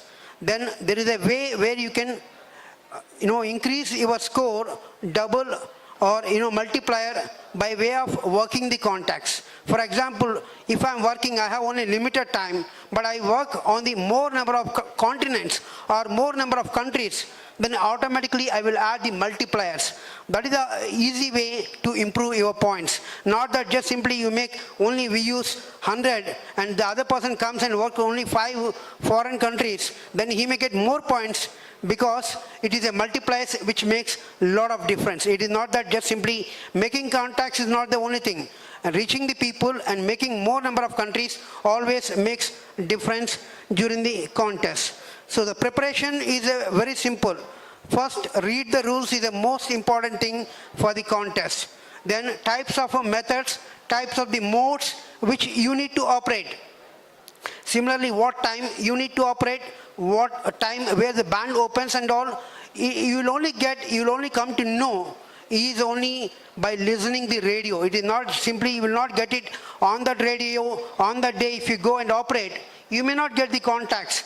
You need to at least 30 days or 45 days before, you need to monitor the radio, understand the radio, when the band is opening, what time, which zones will open and all, you need to understand. Why I said for the beginners, this is one thing which people should know. Okay, 10 meter, what time it opens, 15 meter, what time it opens. Then only you can work during that time only to the DX stations. For example, I would like to work Europe or US. It's only afternoon, it starts in India, and then if we go on till midnight, it will work Europe. Similarly, from US, you can work from the 4:30 onwards. You can start working, then you will find the US stations. Again, that also it varies, long path or short path, how you direct your antenna. Then only you can achieve working on the far stations, working on the various countries. So most important thing is the bands and propagation, which it's only working and listening the radio which you can generate, you can understand the propagation, then only you can achieve. And at the same time, you also need to see the long path and short path and directing your beam, which point you are directing your beam, then only you can reach the countries. For example, if you work all 40 zones, then it makes a lot of difference in your multipliers. So if you have to work, then it is not the one direction which you work, it may not work. So you need to point every area, then only you can reach the 40 zones which you can achieve in one day. So when we do in a normal time, it is very difficult to reach the people, whereas during the contest time, you can easily achieve and make all the zones across the world. See, there is a way where you can also understand how the operator is working.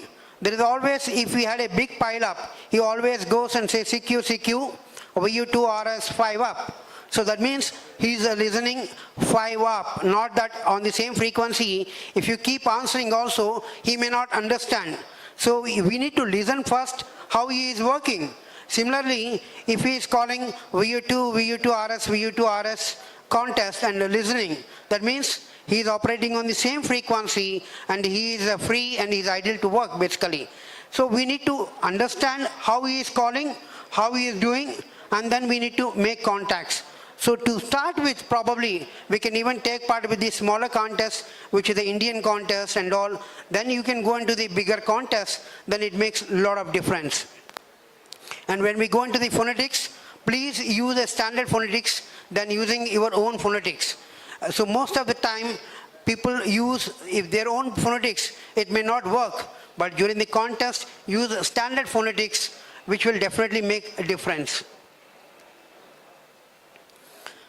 So ultimately, this is what you need for the preparation. Read the contest rules and identify the proper location. It is not that, you have a good location, you have a good antenna, you have a good logging software, then good HF radio with the hands-free operation, and then understand the propagation from that location is more important. It's not that, being in Guntur, if I come to Hyderabad or going to Goa and operate, I can't operate directly. So there, the propagation changes. In Guntur, it may be changes. Even though it is in India, every location it changes. I will tell you just one example. When we are working in VU4 from Aurangabad, Dattaji used to get 10 meter quite good. But for us in Andamans, we won't get it on 10 meter. It is same in India. But the propagation varies from one location to one location. So it is a very crucial in terms of the understanding the propagation from that location than the other locations. Finally, important thing, once you have done your logging and everything, you need to convert your logs into the required logging format of the individual contest. For example, most of the contests, they ask you in the Cabrillo format, which can be generated using the logging software, or even if you do a manually logging, which can be entered into an Excel, then again you need to convert into ADIF, then you need to convert into Cabrillo, which takes long process, and easy way is using a logging software. And then finally, you need to submit the log. Unless until you submit the log, you will not take part into the contest as a member.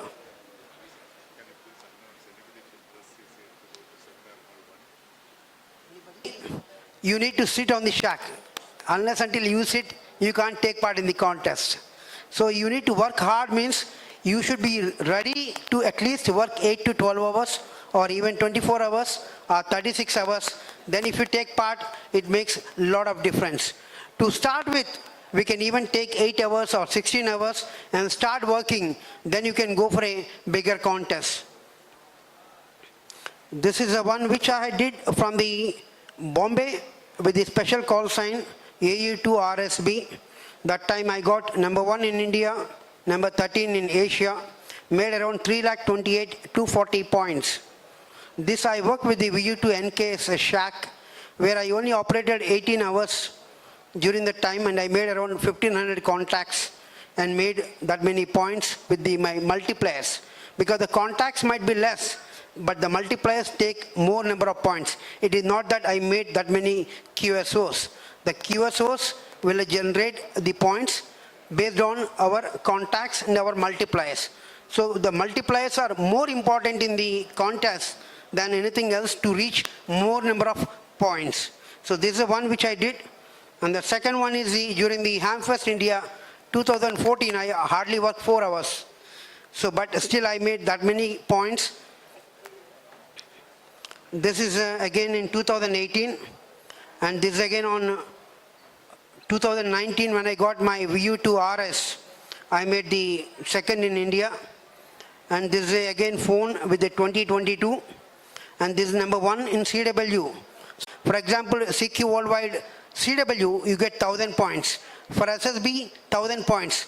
It starts from last month onwards. Okay, 2023, there are 2 events which are completed. Now 2024, you will see 13 events. Now all these events only will qualify for the WRTC championship. So if you want to take part, you need to take part in this contest and make maximum number of contacts. Unless until you make maximum number of contacts and submit the log to the board, then only you will be eligible to join in this championship. And if you go to the Google, YouTube, search for the WRTC championship, then you will see how they contest and how they make the contacts and all. Now, next year, 2024, you have a good window, and 2025 you have. So obviously that will give you total 16 points, out of which we need 8 points.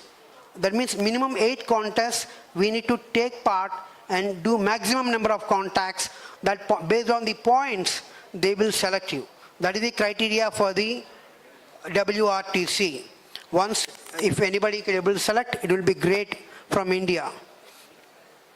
With this, I will conclude and I will open for the question and answers. Thank you. Any questions? It's a championship in the radio. Basically, WRTC is, you can just Google it. It's basically every 4 years it will happen. Wherein this year it held in Italy, and it went around all over the world. Like, you know how our Hamfest goes, same way they have to bid that they are going to host this and they are going to conduct the event, and there they will give you the antenna. It is not your antennas. They will give you complete gear. You need to set up and you need to work 36 hours and make the maximum number of contacts, and your call sign will be not be disclosed and you can't use anything. And they will give you a call sign which you could pick up randomly there, and you need to operate. Once the contest is over, then they will disclose, okay, this call sign belongs to him. Till that time, everything is hidden because it's a secret.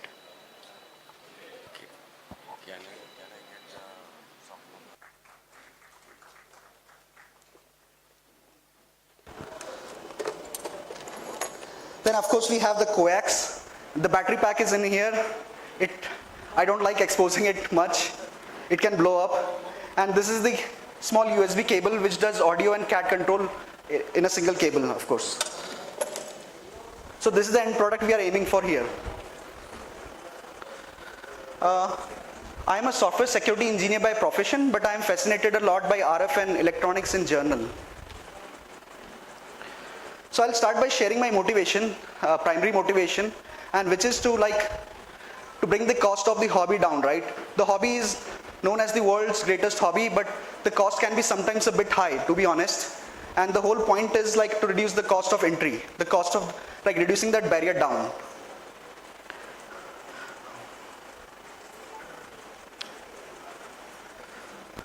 And I also am very motivated by the constraints. Like sometimes we don't have the spacing, we don't have access to the terrace. There are multiple challenges, right? I'll try to address those and how I actually got around some of these challenges myself. And one of the not so hidden motives is to push young folks towards problem solving, right? And to develop those engineering mindset. Problem solving, communication, those are the core assets of an engineer, I believe. And ultimately the idea is to bring a mental shift from being a consumers of knowledge to being producers of knowledge. That is what maybe the only thing I learned in the graduate school.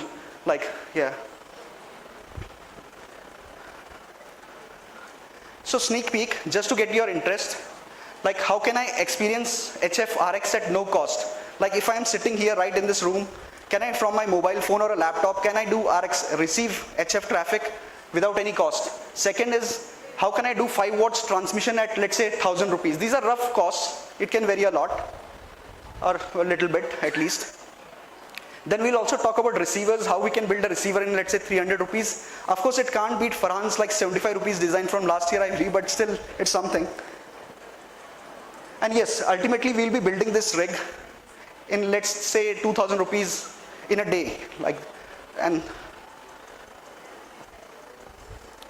So yeah, there is no, obviously many of you are already familiar with web SDRs. You can go to that URL and you can just write down your frequency. Let's say you're monitoring 20 meters FT8. So that will be 14.074. If you do that, you'll start hearing FT8 tunes. If you feed that into WHJTX, you can see HF traffic in real time, right? And a lot of new people, they struggle with, I cannot receive whisper. They have been struggling for months, I cannot receive whisper. I don't know, it's hard to debug when there are multiple variables. But if you go there, switch, put in the whisper frequency there, and turn on your WHJTX, you will be able to decode whisper traffic. So the idea is to eliminate variables one by one, as many as you can, get it working, and then introduce the variables back. Maybe your antenna is not right, maybe your rig is not, it's drifting, who knows, right? With whisper, many things can go wrong. So this is, we'll first see this. We take a microcontroller, using 4 wires we connect it to SI5351 module, and you connect an antenna to those terminals, and this will give you 10 milliwatts. Sometimes it is enough, 10 milliwatts is enough to get you a spot on the PSK reporter. So, and the cost is, let's say, how much? 600 rupees? Yeah, slightly less. What about if you want more power? Let's say you are in the first floor in a balcony, the balcony is surrounded by buildings all around, right? And 10 milliwatts is not enough. So what can we do then? We need to increase the power a bit. We can't access terrace. Of course, that's like the ultimate dream for many of us. So this is a clone of Zactec. It's a very popular whisper transmitter. Many of you might be aware of this project, but it's a bit expensive, around $150. So what I have done here is that I have made a cheap clone of. This is the Jimweech Magic. You don't need a bifilar coil. You don't need to wind a bifilar coil, because I had some people reporting back to me, your design may work for you, but it does not work for me because I cannot wind the toroids. So just use this at the output. This is the RFC choke, bifilar transformer, whatever, right? This is comes from Jimweech. So I'll just talk about, briefly touch upon some of the previous designs. There is a famous site known as Carnot. I believe an Australian person, a ham. And it's a bit of an expensive device. It definitely works, but the RD16 can blow up in that design. There are multiple problems with it. Then there are other designs. You can go through my presentation later on and see these designs, right? And there, the CD2003 DCR receiver, the amplifier which we have been, the 5-watt amplifier which we have been seeing with a simple transmit receive switch. And this is what we get, the DDX1 digital transceiver. And the cost estimate is left. I always say cost estimate because that is one of the motivations, like strong motivations I have. So it can be built around, I think, 2,000 rupees, the whole transceiver. This is how it looks. I don't know how I can zoom in, but it should be visible.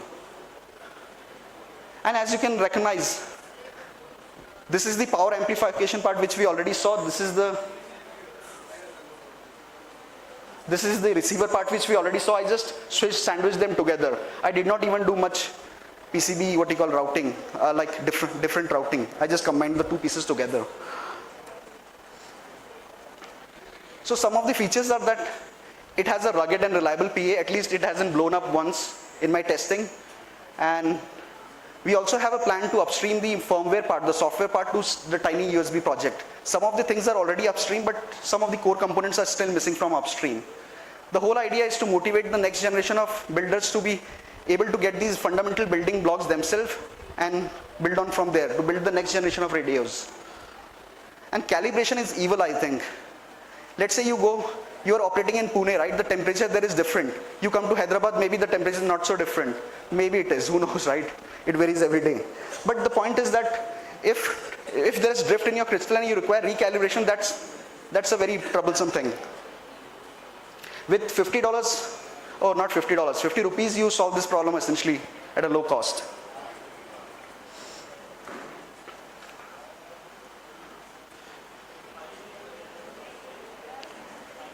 I don't know how much time I have.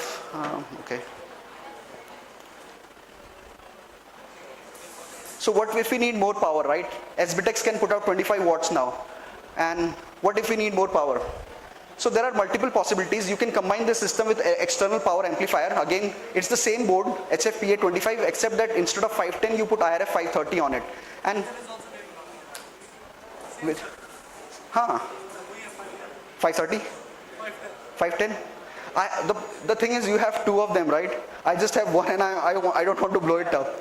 So I'm like bit on the, when I design on the conservative side, like to get minimal power out of the devices and to chain them up a bit if possible. We also have a MRF 101 design which which we also talked about last time. We also have that, but again, MRF 101 is a bit expensive, right? So we don't focus much on that. It definitely works with minimal input. It can produce 50 watts. With a heatsink fan, it will deliver up to 100 watts for sure. But again, it's expensive. So what about getting on air? ARL again has a very good, decent resource like small antennas for small spaces, right? It's a very nice read. And I actually have on a, like my website, which tells you about a balcony antenna, like using a fishing pole. You have your balcony, you put out a fishing pole at 45 degrees or some angle, and you put the wire along the fishing pole. And you can operate even 20 meters with that from a normal regular apartment balcony. Of course, you can't maybe not operate 40 meters, but 20 meters is certainly possible.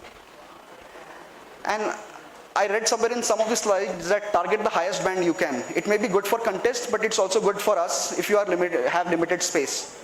The 10-meter antenna is not very big, and you can definitely put that up in your balcony. One of the things which I'm still learning is don't wait for tomorrow to come at least, right? If you keep waiting, nothing will happen. Waiting to get started on the right foot at the right time. This might be one of the biggest traps a lot of us fall into, definitely. So start right now, throw a piece of wire out of the window, see what you can catch, right? At least you will catch some AM station, and that might hook you into the hobby more. HOA, it's not a term here, but at least we have housing societies. It's a debate which are more evil, but some of them can be really bad.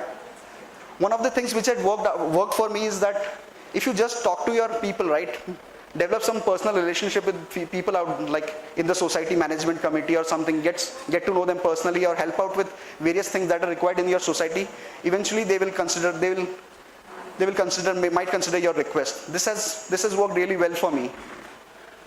And of course you can reach out to other hams, how they have solved this problem, like Rajni Mohan sir in Delhi.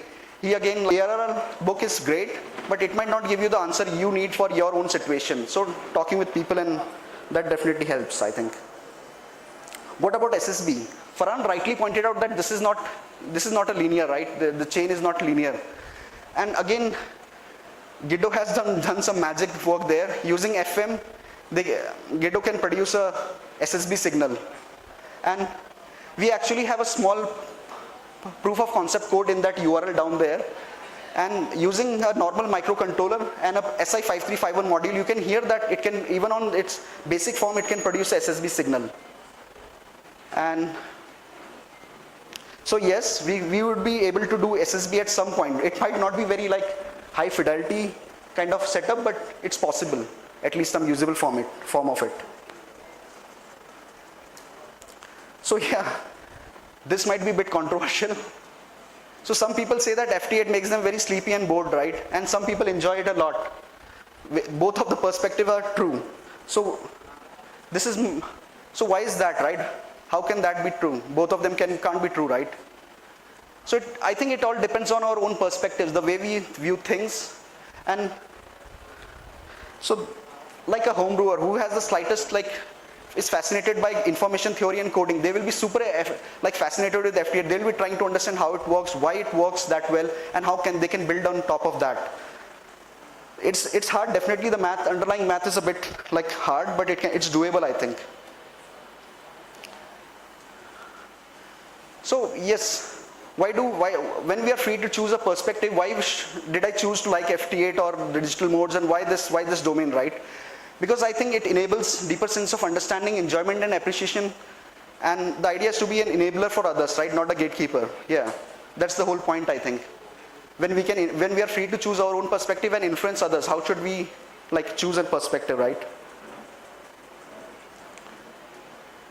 We also have an FT8 app out there, and FT8 app, this app has had modest commercial success, and that has enabled us to release our other projects for free, right? The DDX is free, a lot of our beacon projects are free on the internet. Many of them come with the source code, the design files themselves and everything. So some of the success, because this app has enabled that for us to release those projects. How much time do I have, Thomas? Let's check. 30 minutes, yeah.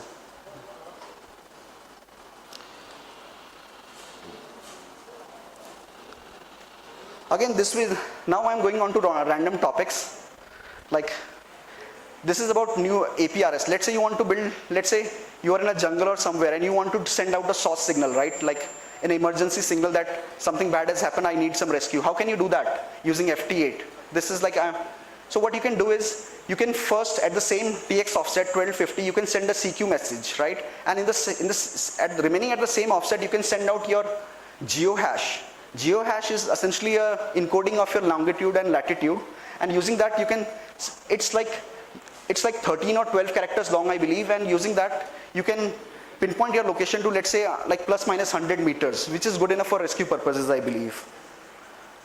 Not that I have any experience of that, but should be good enough.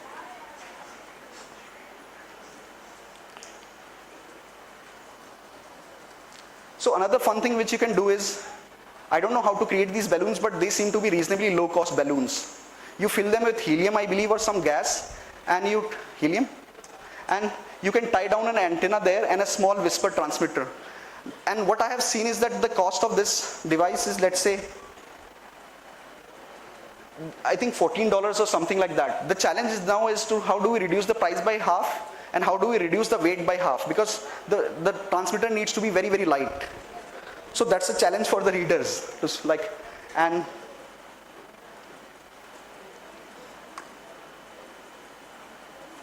yeah, this is the same thing. It's the geohash, how geohash works.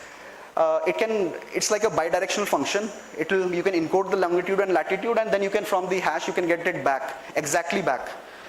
And this is like the tower, Eiffel Tower, and that geohash describes the location of the Eiffel Tower.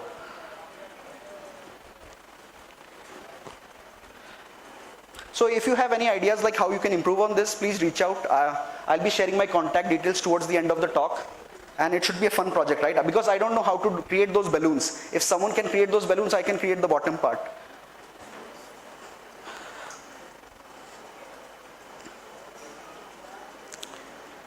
So a lot of these projects are made possible by this small thing here. Many of you are familiar with it. This is the SI5351 module, but it has been customized. It's the same form factor, same pinout, except that instead of using that oscillator, crystal oscillator, I have used a TCXO in here. What it does is it provides a lot of stability. If you're operating Whisper, especially on higher bands like 28 megahertz and all of those, you require that stability. Otherwise the Whisper drift, even a small drift, your Whisper transmissions wouldn't decode on the other end. So this is really, really required if you're operating higher bands. The second trick, if you're using IRF, the bottom part of IRF, the tab is active. It's the drain, I believe, right? And it's the heat sinking again is troublesome. At least it's fiddlesome. You need to really be paying attention to all of that. So you can use this one, IRFI 510G, and this has a full body insulation on it. The heat dissipation reduces, but we don't care because it already runs as cool as a cucumber, right? Our PA. So we use this trick again. And ultimately, I can say that avoid AliExpress for buying RF parts. Please stop using AliExpress. It's banned now, thank God. But so, and there are some sellers who can tell a proper 5110 from a non-genuine one. So the whole idea here is to save yourself time and money, right? By buying it once, buying it right.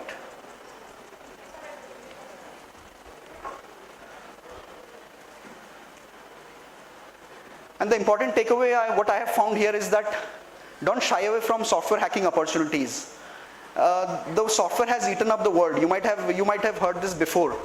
So the idea is, like, I can tell you, like, there are a lot of people I met, like View to Ash, right? Ashok Joshi sir, he's like pushing 70 plus or something, and he's still tinkering with Arduinos and new stuff, new microcontrollers, right? He's telling us things about new microcontrollers all the time in our meetings, ham group meetings. So age is not a restriction, I believe, there. And software is everywhere nowadays.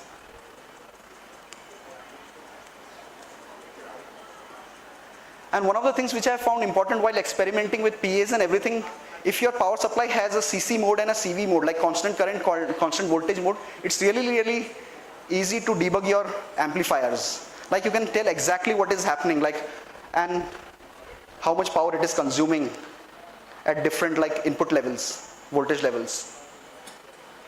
This is how it looks. That's the DC-DC converter. You can fit it into a box, like a plastic box, and at the back you can have a linear or you can have an SMPS power supply. And it has, I don't use this stuff like the software like with on the mobile laptop. I don't use that part. I don't care about that part, I think. But if you like that, you can use that.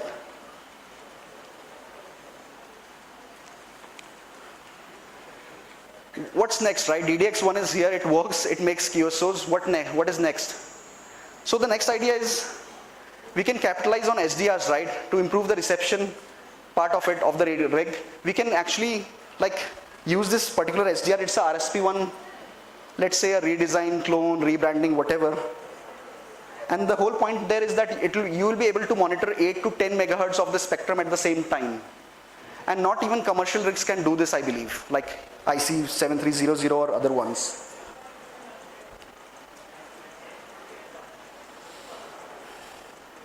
I have already talked about this, how these skills, the skills you develop here, this is exactly what the industry needs. A lot of students ask the question, what can I be doing if you get into ham brewing or something? These are exactly the skills you'll need to get into the industry and to make a career, a better career out there in the industry. Finally, towards the end of this talk, the shout outs, right? There is a very nice ham brewers group on Telegram. I recommend you joining it. There are a lot of wonderful folks in there. Sandeep Da, Rafal, Ismo, Daniel, and a ton of other folks out there. So when I have doubts, I go to this channel, I post my doubts there, and more often than not, I get my answers, like, or some other useful tips. And I'll also like to thank K1 TV, Brad, and their team, PyR Shared, for all the fun ideas, the miscellaneous direction they have sent me into, and for providing unconditional support and discussions. Of course, Bob, ADX, for his ADX design, the DDX is largely based on that one. And my original club, right, Pune Ham Club, and all the Elmers and club members there. Other things, of course, my friends and family. So, at the beginning of this presentation, I showed you a question, right? Can you build a transceiver in 2,000 rupees in under a day? It's possible, but what do you think? I'd like to hear, after this talk, I'd like to hear your opinions. Is this doable? Can we have some more HF in a day boot camps or things like that? Would you be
Jelani garu, it's a memorable thing. You guys made the robot 3 years back.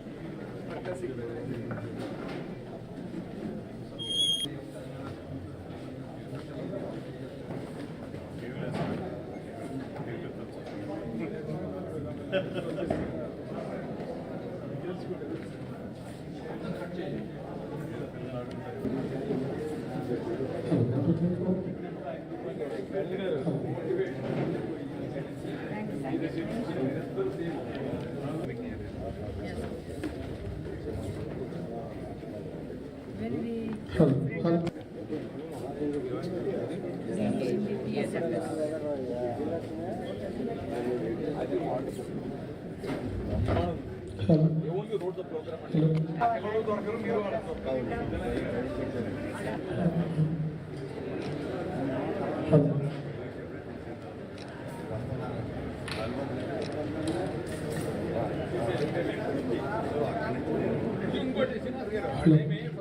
Not for the namesake, the SNR. So we work together.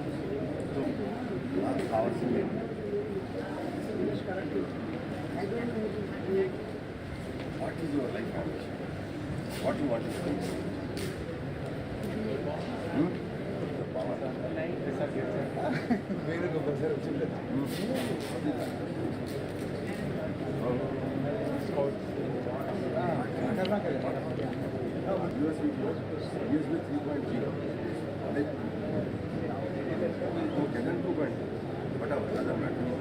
What is the maximum power you can draw from this pole?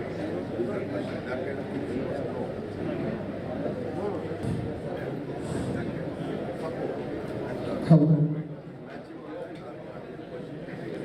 And that cannot give. And how do you what do you do? So you need to give the data, but power is locally. So that more current you can supply from locally. That's why I can draw the block diagrams and I can make you understand more and more. Okay. So now see of this answer. What is the money? It is a maximum Accuracy. I mean the tolerance. I must say, if I displace the distance by 1 mm, will it detect?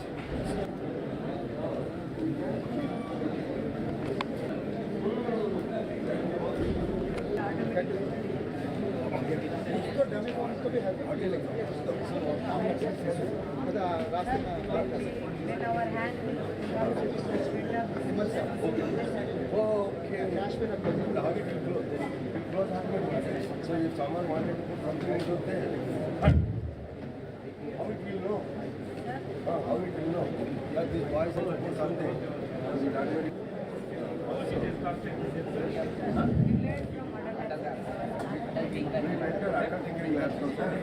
I'm the original man. Started thinking that. Yeah. Janani sir, we will watch it. Fine, sir.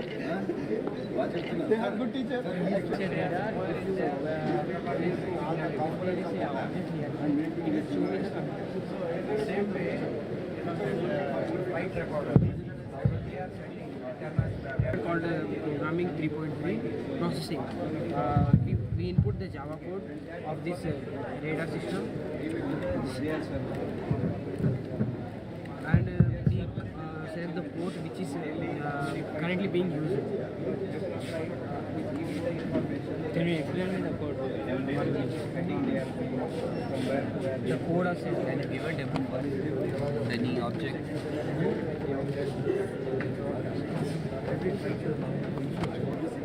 Write about programming. Whatever research you want, I will support. But my art interference, good boys. Good boys.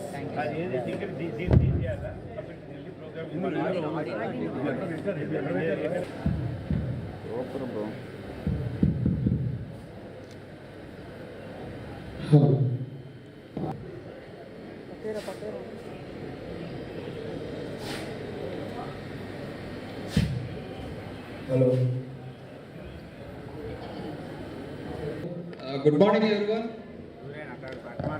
I am Shashi, VU2 X-Ray Zulu.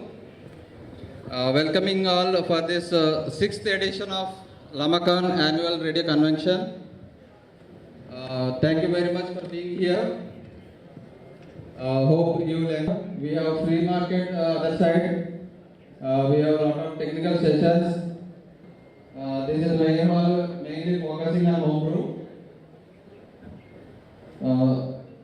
So thank you.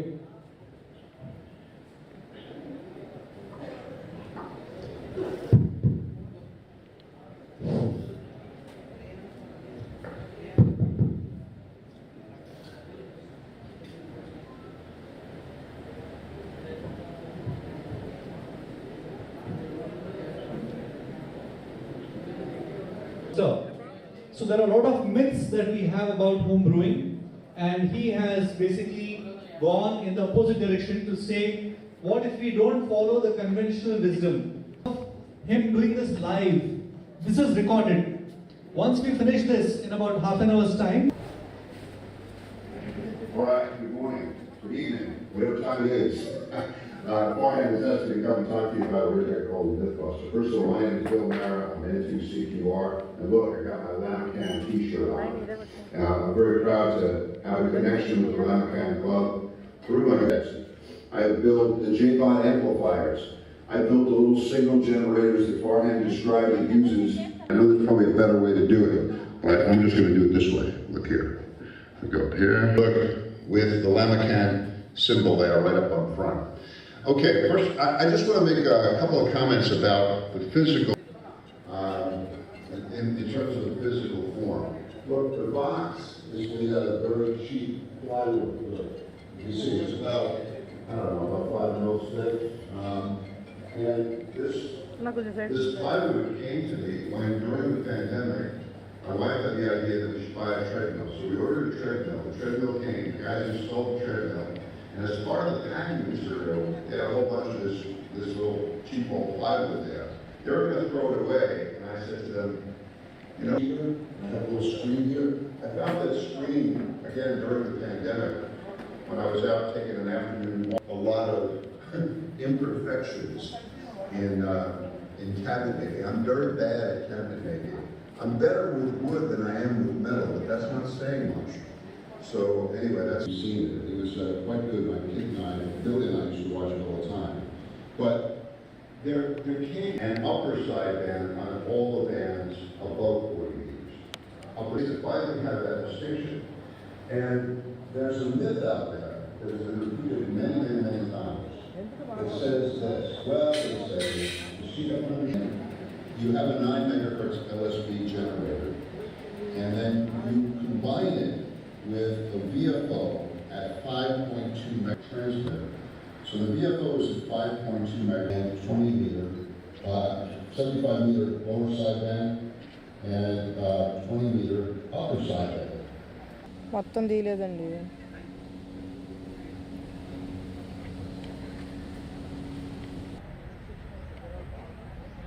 అలా బండ తగిలి కాదు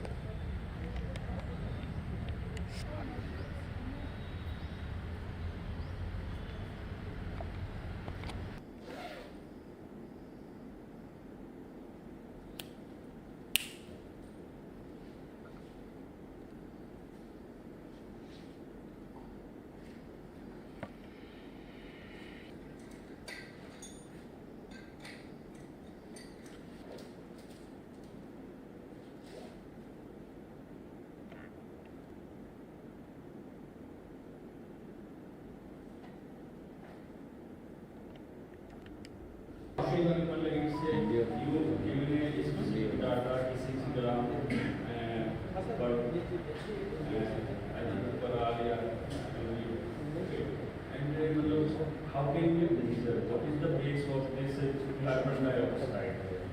Okay, this is just if you measure by the energy part पता चल रहा है, ठीक है, तो हम आगे लगा सकते हैं कि आप स्पेशली मोबाइल मतलब मैक्सिमम टूल है 1 2 3 piece of the mobile कि जैसे ये लार्क में किसी को लार्क गया कोई ऐसे लो इनकम ग्रुप्स या जो भी है कि करता तो व्हाट इज द प्रोसेस जब जी हमने लेबर में जाके दे दिया कि के लिए उसको है बट उसका मिसयूज हो सकता है they can attend any client taxation. In Europe, some countries are having buffer tax, and India is also having a different way. So, we think that taxation can be a solution. So I think with this, we'll keep on discussing. Someone has to be here now and share some perspective. And बाकी आप लोग का भी session से I think we're getting workouts and inside, so we're all here together. Thank you so much. And let's keep thinking and discussing. I think Osama, you can come to take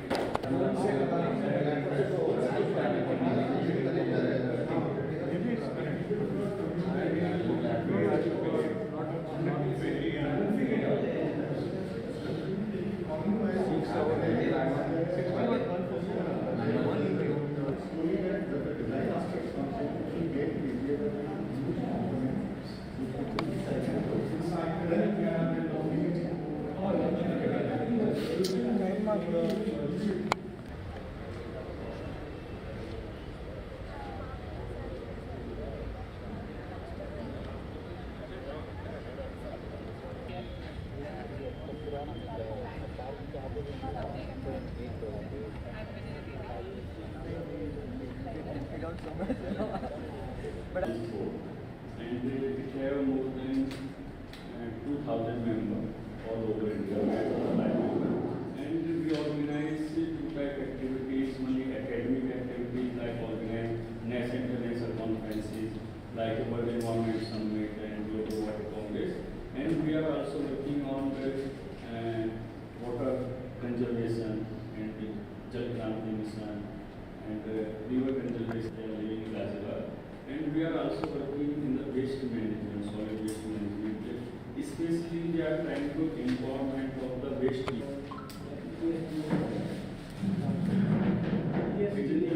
Is my colleagues.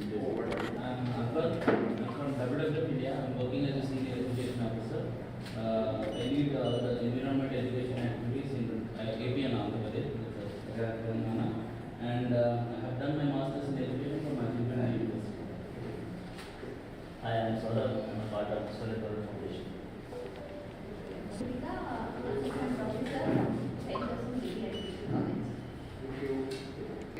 College, we are all part of environmental society in college. It's called And getting people to look at the intersectionality as well as environment. Solid waste management since 2001, creating holistic practices and making sure that whatever we create is sustainable in all our projects. So enabling all the stakeholders, government bodies, in rural areas, in California, for biomedical waste management industry. And then we thought let's get into solid waste. We created a platform where in a city like Uti, the whole city was managing the waste through this platform, where you can have a traceability, trackability of all the assets resources. And then I realized technology is the last component, especially in waste management, creating automation. So I thought let's get into this, understand the ecosystem, and then you find right solutions. So it's like a journey which is still continuing, and I think this will be very enriching workshop with all of you. Thank you. I am Ransit from See, I work for National Institute of Construction Management. I am a professor and dean research there. We mainly deal with construction management and also sustainability, deconstruction. That is completely into the construction of infrastructure as well as the real estate. That's all.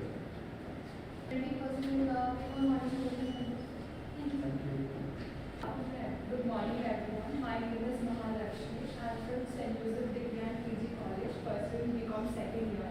And we are on behalf of JGG, that is Joseph Green Group, which is a green group formed in our college. And first when I entered into this group, I was like seeing the age group that is sitting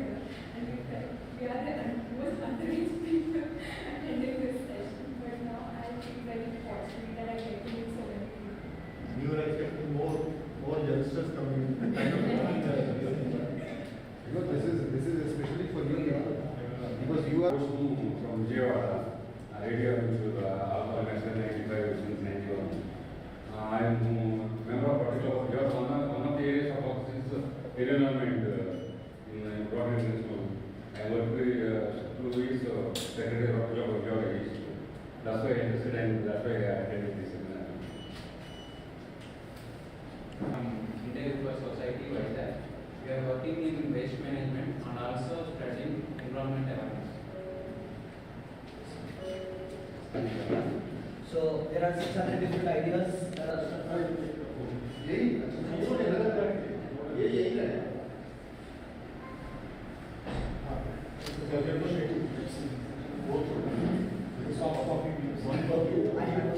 All must know that you are collecting information for a phone which is about 20,000 rupees, which is using a lot of energy to get one information where you will get access to. And we will discuss about this one. So just stop only when there is a photograph, right? This is अगर आपके घर में ये लाके रख दिया जाएगा तो कैसा लगेगा kind of thing. And this is all that you are seeing is all created by all of us. All these, everything. Similarly, there is this place called Lamakaan also in Hyderabad. Similarly, this kind of thing will be every. उसके बाद digital को दिया, हम अपना life को देने वाले हैं. जितना ज़्यादा अपना लाइफ किसी और को देते हैं, वही डिसाइड करता है हमारा life, right? So this is how things are moving. What we are doing, we as a Digital Empowerment Foundation, as a not-for-profit organization, we अभी किसी ने बोला कि we are actually propagating, we are responsible for all this consumerism. Digital Empowerment Foundation is also responsible to take digital in the hands of those who do not have digital in rural India, who are the poorest of the poor. We think right to information is important, right to digital is important, because हम शहर में रह के we are getting everything, they are not getting everything, we are transacting online, we are getting efficiency, we are getting right access to many information which they are not capable of or they are not affordable, it is not affordable to them and so on and so forth, right? So we are also propagating, right? इसी के बीच में हम बोलते हैं no, everybody should not get their car and bus. There should be public transport. Similarly, there should be public digital infrastructure. There should be one computer and 1 million people are lining up so that less to access for more, right? But we are certainly talking about constantly converting the life into digital. First as a preference or a privilege or an efficiency, obviously. The second then gradually become rights. और वो rights अगर हमको नहीं मिल रहा है, तो then we are saying because we don't have digital, we are not having access to doctors, we are not having access to information, we are not having access to school and education, we are not having access to, let's say, banking or transaction. Right? In COVID, what happened? We started talking about everybody should have access, internet access or digital access. Why?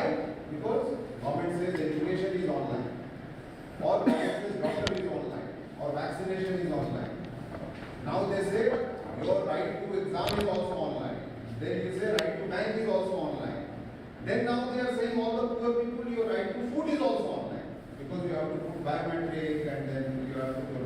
So that means everywhere there is this digital is coming. And nobody is talking that there is any alternative.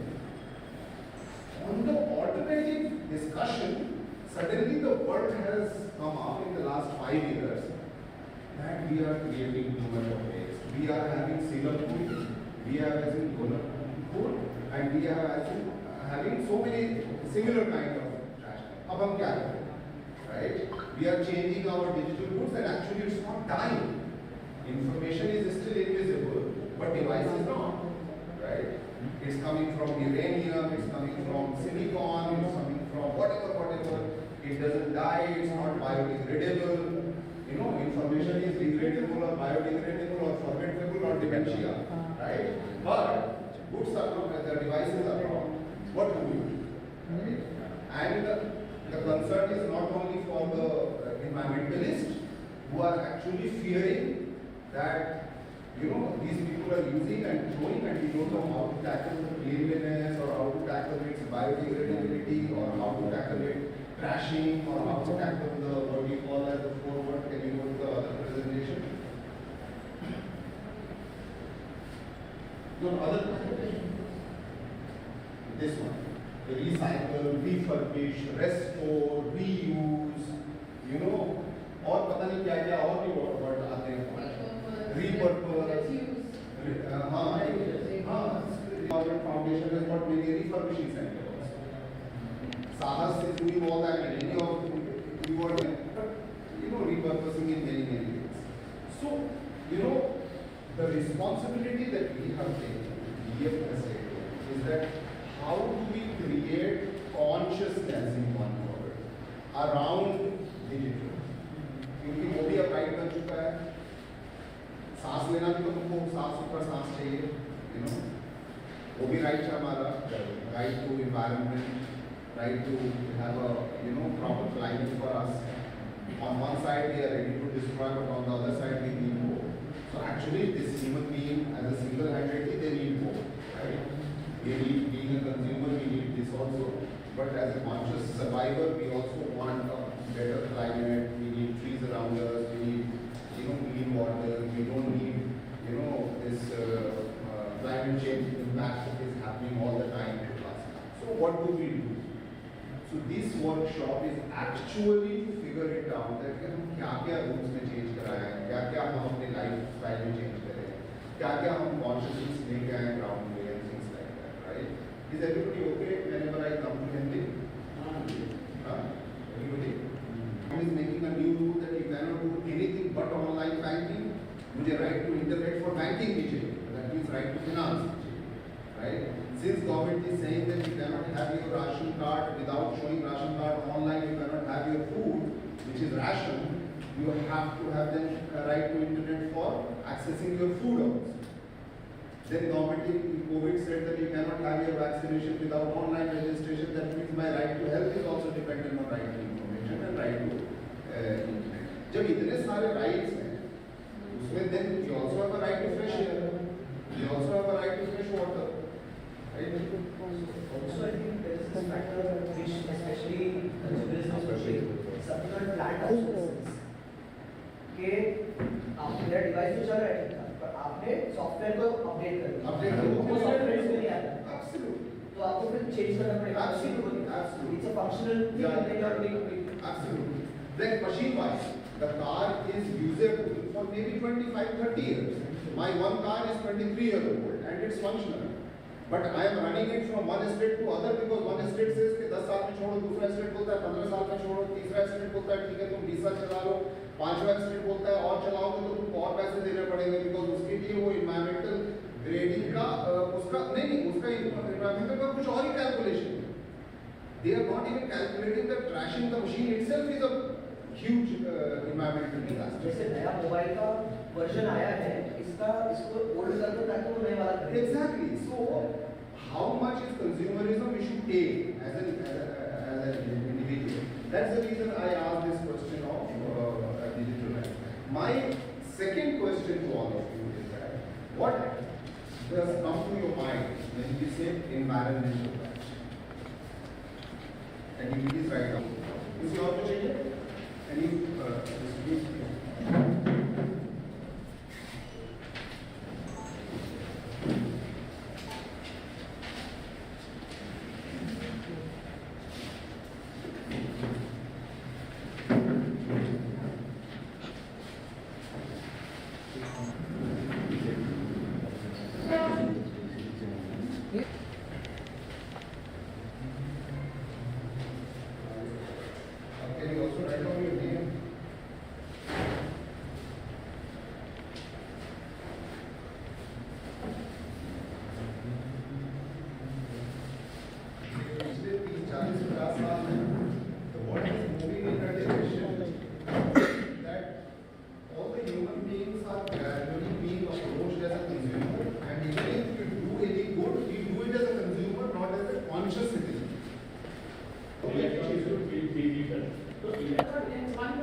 scoring of server is so high that there are server farms. कभी हमने सोचा नहीं था कि server farms होंगे.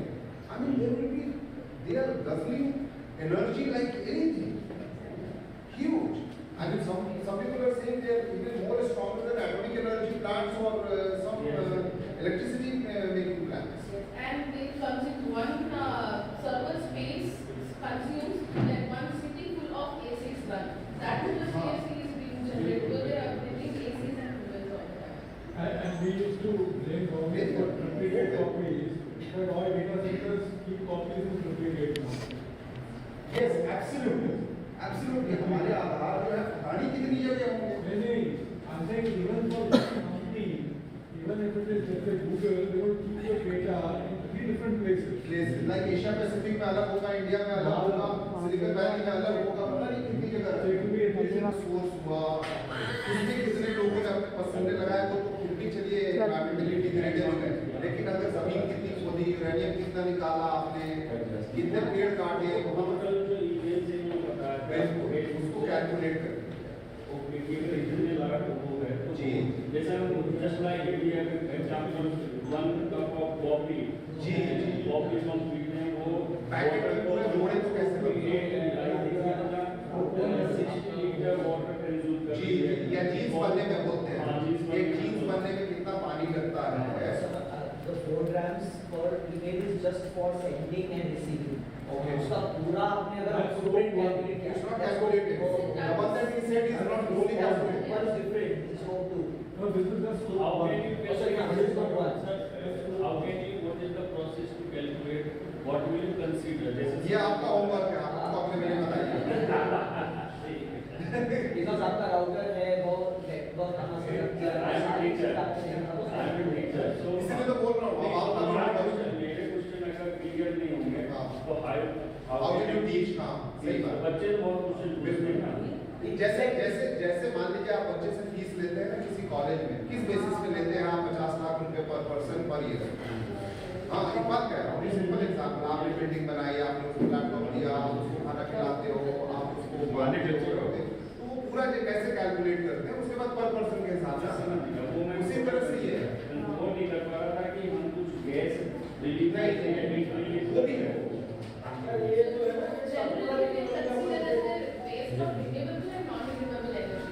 For example, now you need Wi-Fi, so you have a router as well. So will it work like that? No, you need to provide continuous electricity. So eventually, when you are reaching your internet provider, so for example, power grid. So what do? They drag a lot of electrical power and drag a lot of cables, and then that's how you get into your. So I would like to request अपने को 4 group में बांट दें। 4 group. Every group must have women also. ठीक है? Every group must have one teacher professor combination also, and every group must have NGO combination also. Right? and young people as well. हाँ। वो मैंने जो बाकी 4 क्राइटेरिया में वो आ जाएगा फिर। तो let's divide for एक इस कॉर्नर में, एक इस कॉर्नर में, एक इस कॉर्नर में, एक इस कॉर्नर में, we will just round this, flip it and then और उसमें 4 सवाल का जवाब हम उसमें ये करते हैं। One is that what kind of should I write down?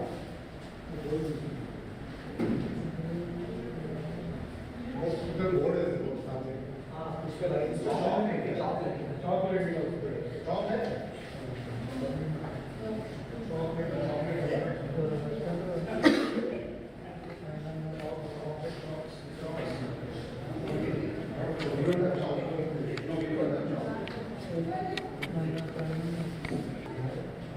One is that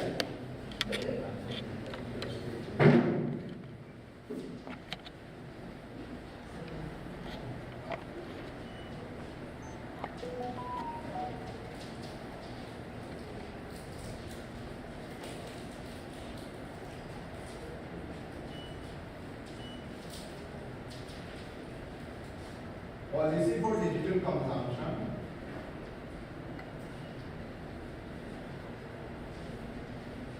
rules for R5 5 मैं इसलिए लिख रहा हूँ रीयूज रिफर्बिश रिसाइकलिंग, वो तो खुद अपने आप में रूल है, बट उसका रूल में कैसे मतलब उसको कैसे हम पॉलिसी या रूल्स में कैसे कन्वर्ट करेंगे, उसका जवाब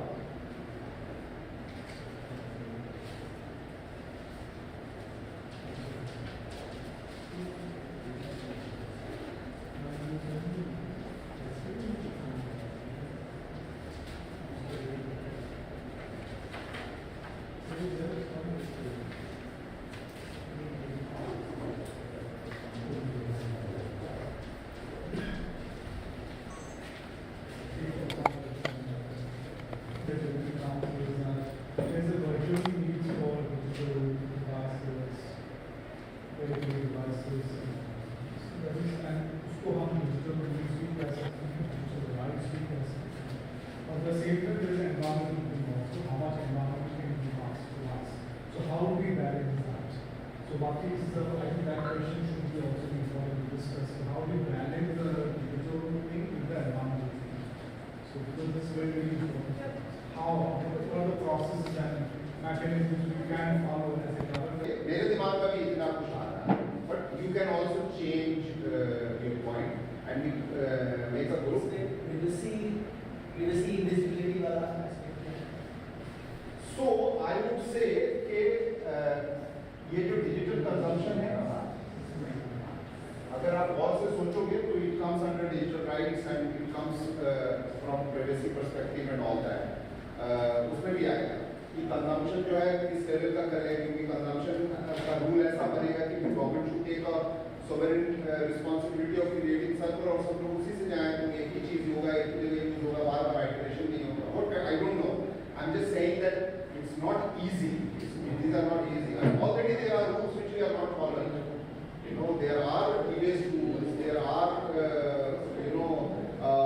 recycle, reuse. Lekin 90% of e-waste is being created and going to processing by syrup tools. अभी भी 90% रूल्स होने के बावजूद भी you won't believe कितनी कंपनीज हमें फोन करती हैं कि वो कंप्यूटर ले जाओ, बेसिकली वो देना नहीं चाहती, वो हमको समझती है एनजीओ कि ये अच्छा डंपिंग ग्राउंड है, इनको दे दो, क्या हमको फिर डंप नहीं करना पड़ेगा, यही लोग भी डंप करेंगे, यूज करेंगे एंड उसको दिखाते हैं ऐसे कि हम लोग रिसाइकल कर रहे हैं, यूज कर रहे हैं and do not whatever donate कर रहे हैं. एग्जैक्टली, तो वो भी बहुत सारी चीजें हैं जो we receive about 6 to 10,000 computers every year. Sir, I mean, regulation also are coming up with this. So I'm just saying कि let's chalk it out because यहाँ पर हम लोग more or less we are quite lay managing से आप लोग काफी expert हैं क्योंकि आप लोग इस system में काम करते हो. Not from this side. हाँ, but policy wise you may be not, but in terms of making it a good you are processing. So let's go 5 into there, 5 here, 5 here. I think we are more than 20. I think Osama, one thing that I just wanted to policy part perspective. Specifically, it's not wrong to use it. But I don't think because engineering colleges more digital consumption, the whole server, the whole infrastructure goes. मैंने आगे किया है यही policy from commerce perspective वो भी एक तरह की बात है.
These are the apps.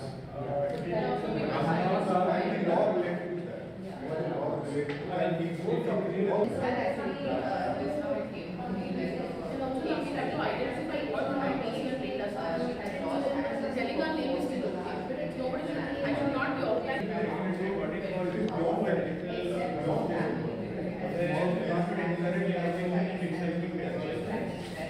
can you bring some kind of certification similar to the This year too we have the conference, the convention called Lamakaan Amateur Radio, annual radio convention. This is actually a convention wherein we amateurs of radio technology, we get together and showcase our inventions and home rules and stuff like that. So every year we have it in this campus, that is MJ College of Engineering and Technology. So this year too we have it here, and I represent a club called the Lamakaan Amateur Radio Club, and of which we have Mr. Shashibhushan, who is the president of the club, and we also have Mr. Amarendra, who is also a very prominent member of our club and home brewer. And we also this year we have a representative who is also in associating us with the workshops, and represented by the Digital Empowerment Foundation. And Akanksha is a representative here with us. And we have the most important person, the MJCET HOD, madam with us, and she will also be talking a couple of words. So I would just ask Shashi to begin the session and address you people.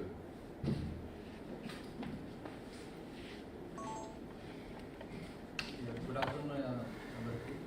So, Lamakaan Amateur Radio Club. So, sir, Thomas sir, it is our 6th convention happening successfully every year. So, we will do every event every second Saturday and Sunday of December. So, I thank NJCET management and TEF for being partners with us and helping to make this event very successful. I also thank our volunteers who are working for this. Mainly this event is focusing on amateur radio and electronics. We are basically hobbies for electronics and amateur radio. It's a communication related hobby. So I can ask Amrendra to speak more about this. Before that, I will pass mic to Madam Ayesha, Madam HOD for EC department, who is supporting us. So much, sir. Thanks everyone for helping us do this thing. I'm Dr. Aisha Nas, HOD Electronics and Communication Engineering of Lamakaan Engineering and Technology. It is our privilege that we are able to host this event, and this is the 6th time that we are hosting LARC convention in our college. And basically this particular annual convention gives exposure to all the students, whether of any category, but basically electronic students come across so many amateurs. They interact with them, they get to know what is going on in the world, what are the new equipments launched, what are the new areas of research in radio convention, and basically electronics is related to communication engineering. The students are more into this, and we have a lot of participants from other institutes as well, and our students are also participating in this, exposing their projects. Seeing the other projects also, it will be an inspiration for our students. So I am thankful to the Lamakaan Radio for giving us this opportunity to host the event in our premises so that our students also get benefited. Thank you, the Lamakaan team. Thank you so much. Just talk about a little about digital empowerment. So I'm a counselor of Digital Empowerment Foundation, and we've been working in the field of enabling the communities across India on digital empowerment and also connecting the unconnected.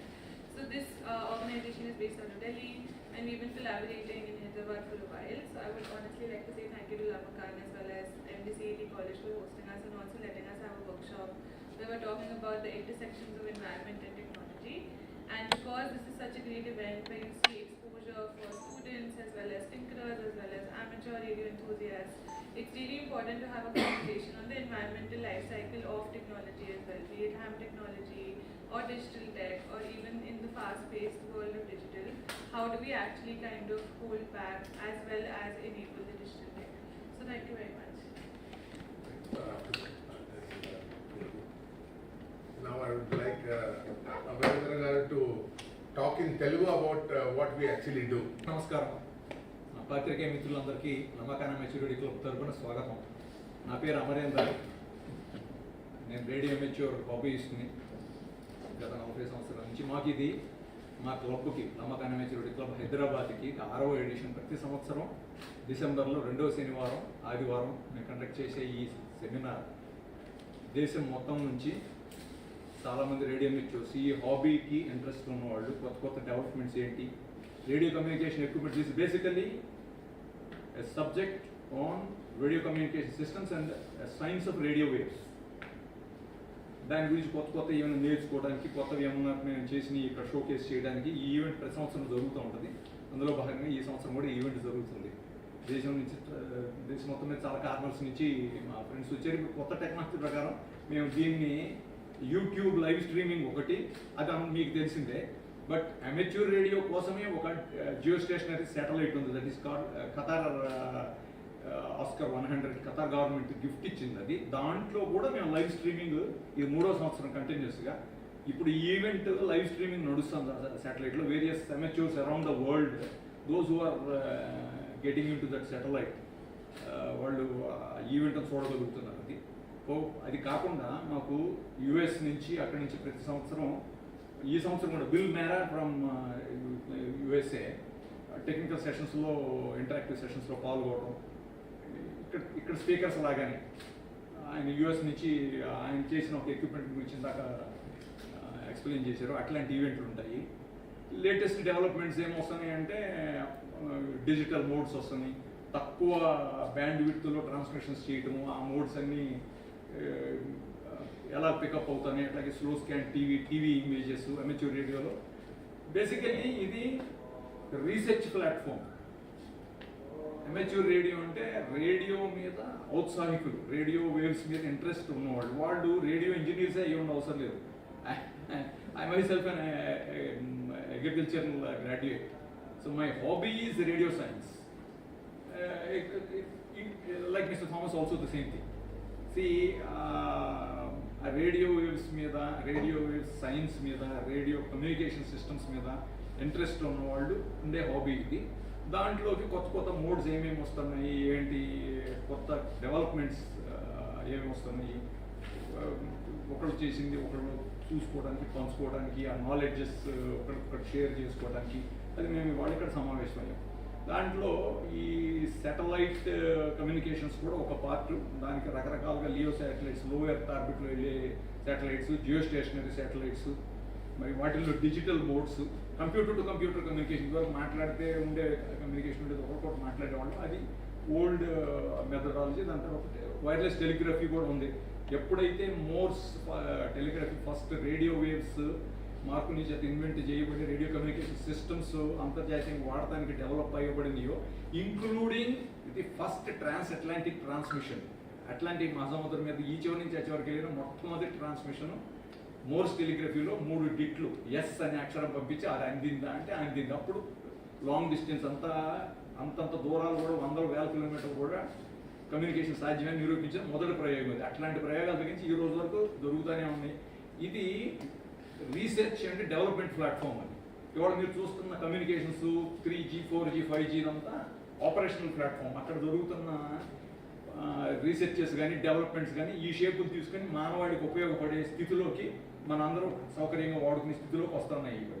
అందుకని amateur రేడియోలో radio సబ్జెక్టే కాకుండా మారుతున్న కాలానికి పరిస్థితులకు అనుగుణంగా కొత్త technologies, electronics, వాటిల్లో ఏమేమి ఆటోమేషన్, ఏమేమైతే యాడ్ అవడానికి వీలు ఉన్నాయో అవి కూడా మెల్లిగా ఈ సబ్జెక్టులో అమెచ్యూర్ పేరుకి మీకు అమెచ్యూర్ రేడియో అని కనపడుతుంది.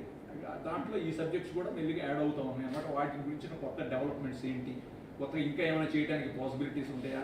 అమెచ్యూర్ అంటేనే ఔత్సాహికం, ఎప్పుడు ఆ సబ్జెక్ట్ మీద ఇంట్రెస్ట్తో చేసేవాడు.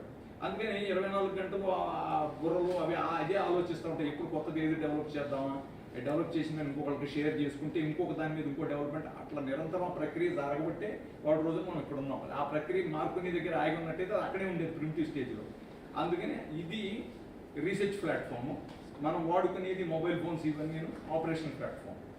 ఇందులో మేము కూడా క్లబ్ తరఫున మేము ఏం యాక్టివిటీస్ చేస్తున్నామంటే ఇంజనీరింగ్ కాలేజెస్లో స్టూడెంట్స్ని మోటివేట్ చేయడానికి జస్ట్ రేడియో సబ్జెక్ట్తో పాటు robotics, electronics, digital communication modes వాటికి కూడా మేము వాళ్ళని ప్రమోట్ చేయడానికి, పిల్లల అవేర్నెస్ క్రియేట్ చేయడానికి మా వంతు సహకారంగా క్లబ్ నుంచి కొన్ని ఇంజనీరింగ్ కాలేజీలకు మేమే వాలంటరీగా వెళ్ళి ఒక మీటింగ్ ఏర్పాటు చేసి ఆ హెచ్ఓడితో మాట్లాడి అవసరమైన ఇన్ఫర్మేషన్స్ వాళ్ళకి ప్రజెంటేషన్స్ చూపించి అందులో ఇంట్రెస్ట్ ఉన్న పిల్లలు వాళ్ళ స్టూడెంట్స్ వాళ్ళు ఉంటారు, వాళ్ళకి మళ్ళీ ఆ హెచ్ఓడితో ఇంటరాక్ట్ అవుతా వాళ్ళకి ఉపయోగపడేటట్టు వాళ్ళ ఎడ్యుకేషన్లో ఉపయోగపడేటట్టు కూడా మేము లమాకాన్ క్లబ్ నుంచి చేస్తున్నాం. ప్రతిసారి జరుగుతుంది. మాకు ముఫంజా కాలేజీ నుంచి మేనేజ్మెంట్కి మేము కృతజ్ఞతలు, హెచ్ఓడి ప్లేస్లో ఎవరైతే ఉన్నారో వాళ్ళకు కూడా కృతజ్ఞతలు. ఎందుకంటే వాళ్ళ సపోర్ట్ లేకుండా, వాళ్ళ స్టూడెంట్స్ వాళ్ళ మేనేజ్మెంట్ సపోర్ట్ లేకుండా ఈ ఈవెంట్ ప్రతి సంవత్సరం సక్సెస్ఫుల్గా 6వ ఈవెంట్ మేము చేస్తా ఉన్నామంటే అది వాళ్ళకి మేము కృతజ్ఞతలు చెప్పాలి. అది బాగుంది కూడా. అది నగరం నడిబొడ్డున ఈజీగా అందరు రావడానికి తేలిగ్గా ఉండే చోట ఇంజనీరింగ్ స్టూడెంట్స్ ముఖ్యంగా ఈ సబ్జెక్ట్కి రిలేటెడ్ అయిన ఇంజనీరింగ్ స్టూడెంట్స్ కూడా వాలంటీర్ లాగా గ్రూపింగ్ చేస్తా వాళ్ళని ఎంతమంది ఉండి సపోర్ట్ చేస్తే హెచ్ఓడి మేడం లాంటి వాళ్ళు, కాలేజ్ మేనేజ్మెంట్ ఆమెని ఎంత నుంచి సపోర్ట్ చేసే కాలేజ్ మేనేజ్మెంట్ లాంటి వాళ్ళు, వాళ్ళందరికీ లమకాన్ క్లబ్ నుంచి మేము కృతజ్ఞత తెలియజేస్తున్నాం. This is a subject. In case anyone wants to know anything in English, I'm ready to speak in English also. Any separate questions and answers also solicited from your side. Thank you very much. Yes sir, please. So is there any difference between community radio? You can talk to me. Community radio, like our FM broadcast, All India radio only. I speak and you listen. You cannot talk to me back. But this is a two-way radio communication. That is only one-sided communication. Make an announcement and talk to the communities. Am I clear to you? Yes sir. Huh? Right. If anyone wants any brochure or anything, it's there with us. It's customary. We have also, we come out with journals, okay, called QSP. Every year we try to come out with 4 volumes. But most often, because we have to do it in our spare time, most often we come out with only 1 or 2 max. So, as usual, we release this press conference. I would request all of us to just, this is the, yeah. Stand. Okay, we will stand there. Okay.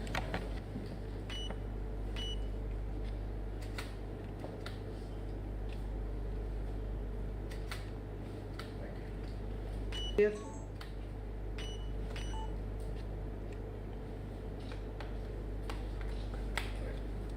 This edition contains information about our event, previous event, some of the technical developments.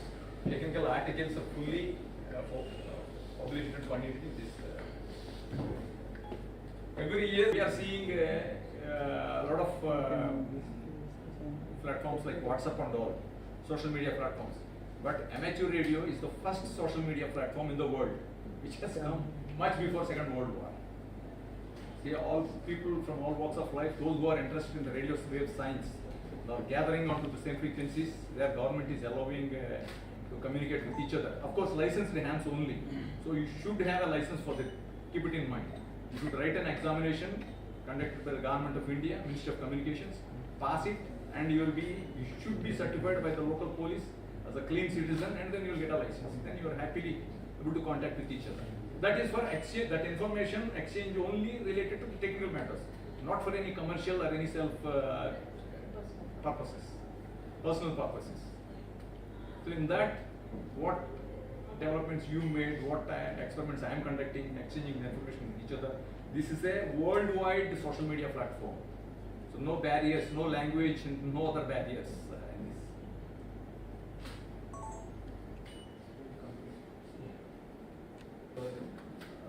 Everyone for coming here and making it successful. So further, if you need more information, we can reach individually. And you can also speak to delegates here. You can take views and other ideas, their experiences, particularly in amateur radio. Along with this, we are also conducting student projects, encouraging students and giving them some prizes. They all come up here with their own projects. Students from school age to college people are coming here. So you can go around and collect the data also from there. Thank you very much. Thank you. This is all being done voluntarily with our own expenditures and the help like the management of this. And some, they are very generous enough to bear my cost of this, some part of the cost of this event. Like that, this is a voluntary service, and then it is a great pleasure for all of us to do something for the society, especially for the engineering students and their community, colleges in their community, to create awareness about the radio communication subject and electronics and other subjects in this. So, Patrike Mithulandarki Kృతజ్ఞతలు. Thank you very much for coming here. Thank you.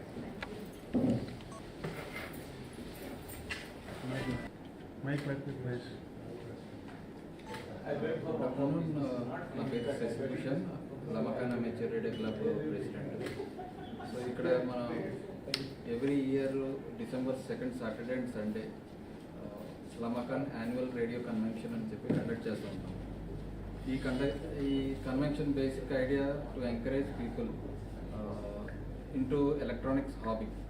So ఇక్కడ gather అయ్యే people అంతా electronics and amateur radio hobbies. So that related to communications. ఇందులో భాగంగా మేము student projects contest conduct చేస్తాము. ఇవి కాకుండా radio related games, radio in the sense wireless related games conduct చేస్తూ ఉంటాం విత్ ఇన్ ద క్యాంపస్. ఇది ఎవ్రీ ఇయర్ మొక్కంజ కాలేజ్ ఆఫ్ ఇంజనీరింగ్లో జరుగుతూ ఉంటుంది క్యాంపస్లో. సో వాళ్ళు ఈ ఈవెంట్ని ఇక్కడ స్పాన్సర్ చేస్తూ ఉంటారు. ఈ ఈవెంట్ బేసిక్ ఉద్దేశం ఎలక్ట్రానిక్ హాబీస్ని ఎంకరేజ్ చేస్తూ ఒక గెట్ టుగెదర్. అందరూ డిఫరెంట్ ఏరియాస్ నుంచి ఇక్కడికి వచ్చే వాళ్ళంతా డిఫరెంట్ పార్ట్స్ ఆఫ్ ద కంట్రీలో ఉంటారు. సో వీళ్ళు అందరం ఇక్కడ ఒక గెట్ టుగెదర్ లాగా మీట్ అవుతాం ఎవ్రీ డిసెంబర్. మీట్ అయ్యి కొత్త కొత్త ఐడియాలను ఎక్స్చేంజ్ చేసుకుంటానికి, వాళ్ళు చేసిన ఎక్స్పెరిమెంట్స్ని షేర్ చేసుకుంటానికి ఈ అకేషన్ వాడుతూ ఉంటాం.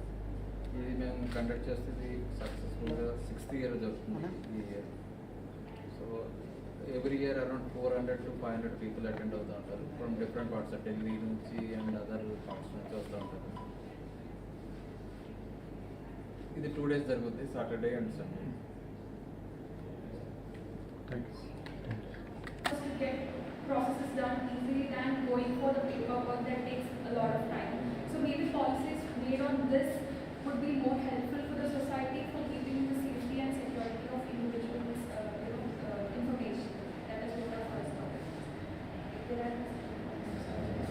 So just wondering that not any form of data consumption, be it from the government, be it on social media, be it in the form of UPI, banking services, any form of data consumption would require security, safety and privacy check.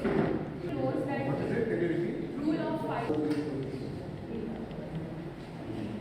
So first we just had 3 hours, then emerged 4 hours, and now we came to 5 hours.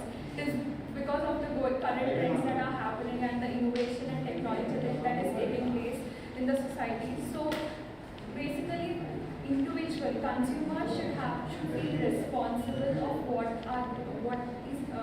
what actions he is doing, more than having rules and regulations. Everybody have rules and regulations, but responsibility is like an inner core. First thing, everybody should feel responsible of their actions, and then ultimately that leads to following of rules and regulations. So that needs individual awareness. Where does responsibility come from? When consumers are aware of themselves of what they are doing and what are the harms they are causing the society. So that is what, and we even have right to ask, in which we want to include that design of recycling. When a consumer buys a product, the company has to disclose the information of how to recycle that product. Buying is not just a part. Everybody buys products, but how do we recycle it, and the information that that information, discarding or recycling that information has to be disclosed to the consumers at the time of purchasing it. So that's what, and that actually, when a consumer tries to ask how can we recycle it, ultimately the company gets the idea that they have to produce more sustainable products, right? So this forces the companies get this thought of producing more sustainable products when consumers ask more about the information of recycling it. And then we have, even in this I want to add on, right to repair. That also comes in recycling. So design for serviceability. If, when people get to ask, how do you disclose? Many of us don't know when we buy products, how we recycle it. So when we raise these doubts, obviously there is a chance of, right to repair, and they design in such a way that it is serviceable to that. And there should be also a mechanism that has to be introduced, that is buyback. It is there in the business, but it is not upgrading itself and expanding it. And then we have citizen come government legislations, more of fundamental citizen come government legislations. So we have rights for everything: right to education, right to live, right to everything, food, water, whatever. But right to this 5 hours is not just coming into the trend. The more rights have to be made on 5 hours, and that actually makes people aware of what are the rights. They have to be environmental friendly, and that ultimately builds the responsibility towards environment. And in that one right we can talk about is right to share services which are environmental friendly. For example, if we have the information about petrol rates, every consumer gets to know if there is rise or decrease in the price levels of petroleum. Exactly the same way we can even talk about other goods, the price levels and everything, and share services which are eco-friendly to the products. And then we have corporate and consumer responsibility. As I have spoken about it in the previous topics, it is basically the consumer awareness that we are lacking, and that is what is resulting in the degradation of environment. If there is consumer awareness, then I think it won't be a problem to building these rules and regulations. It is basically the inner self that we have to get, the awareness that we are causing harm that we are causing to the environment, and ultimately we get that corporate and consumer responsibility. Then we have policies on commons and public. Creating a one policy on all the commons of public is a very difficult task. If we create a policy that leads to maybe upgradation of some sections in the society and degradation, or maybe maintaining the same level in the society. So that is a very difficult task. But capacity building on training and awareness can be a possible thing.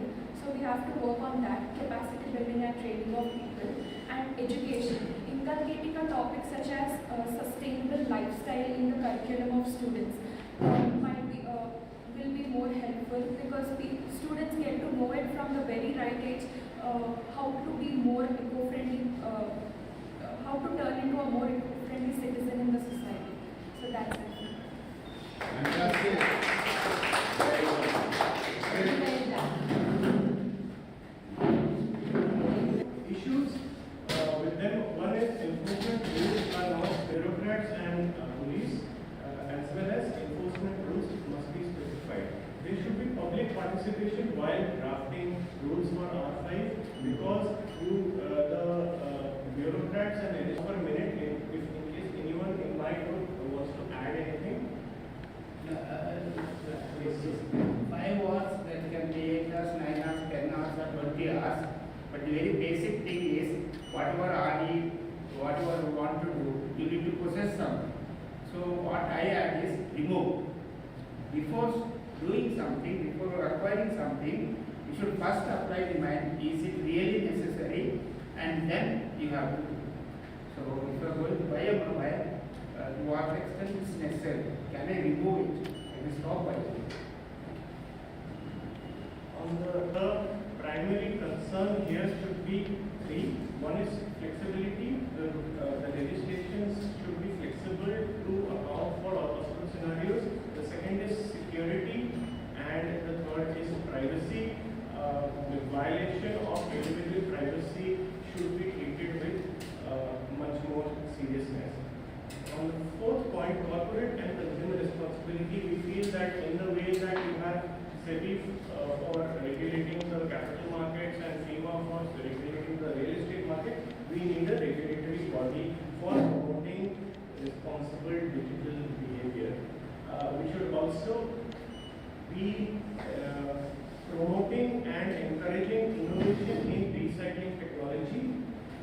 there should be a certification similar to your organic certification, fair trade certification, ethical certification, animals not being harmed. All those certifications help in consumers in the sphere of education.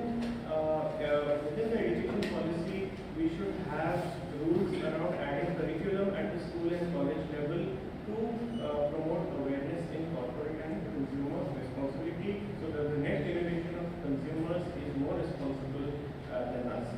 There are two theoretical concepts already existing in this domain.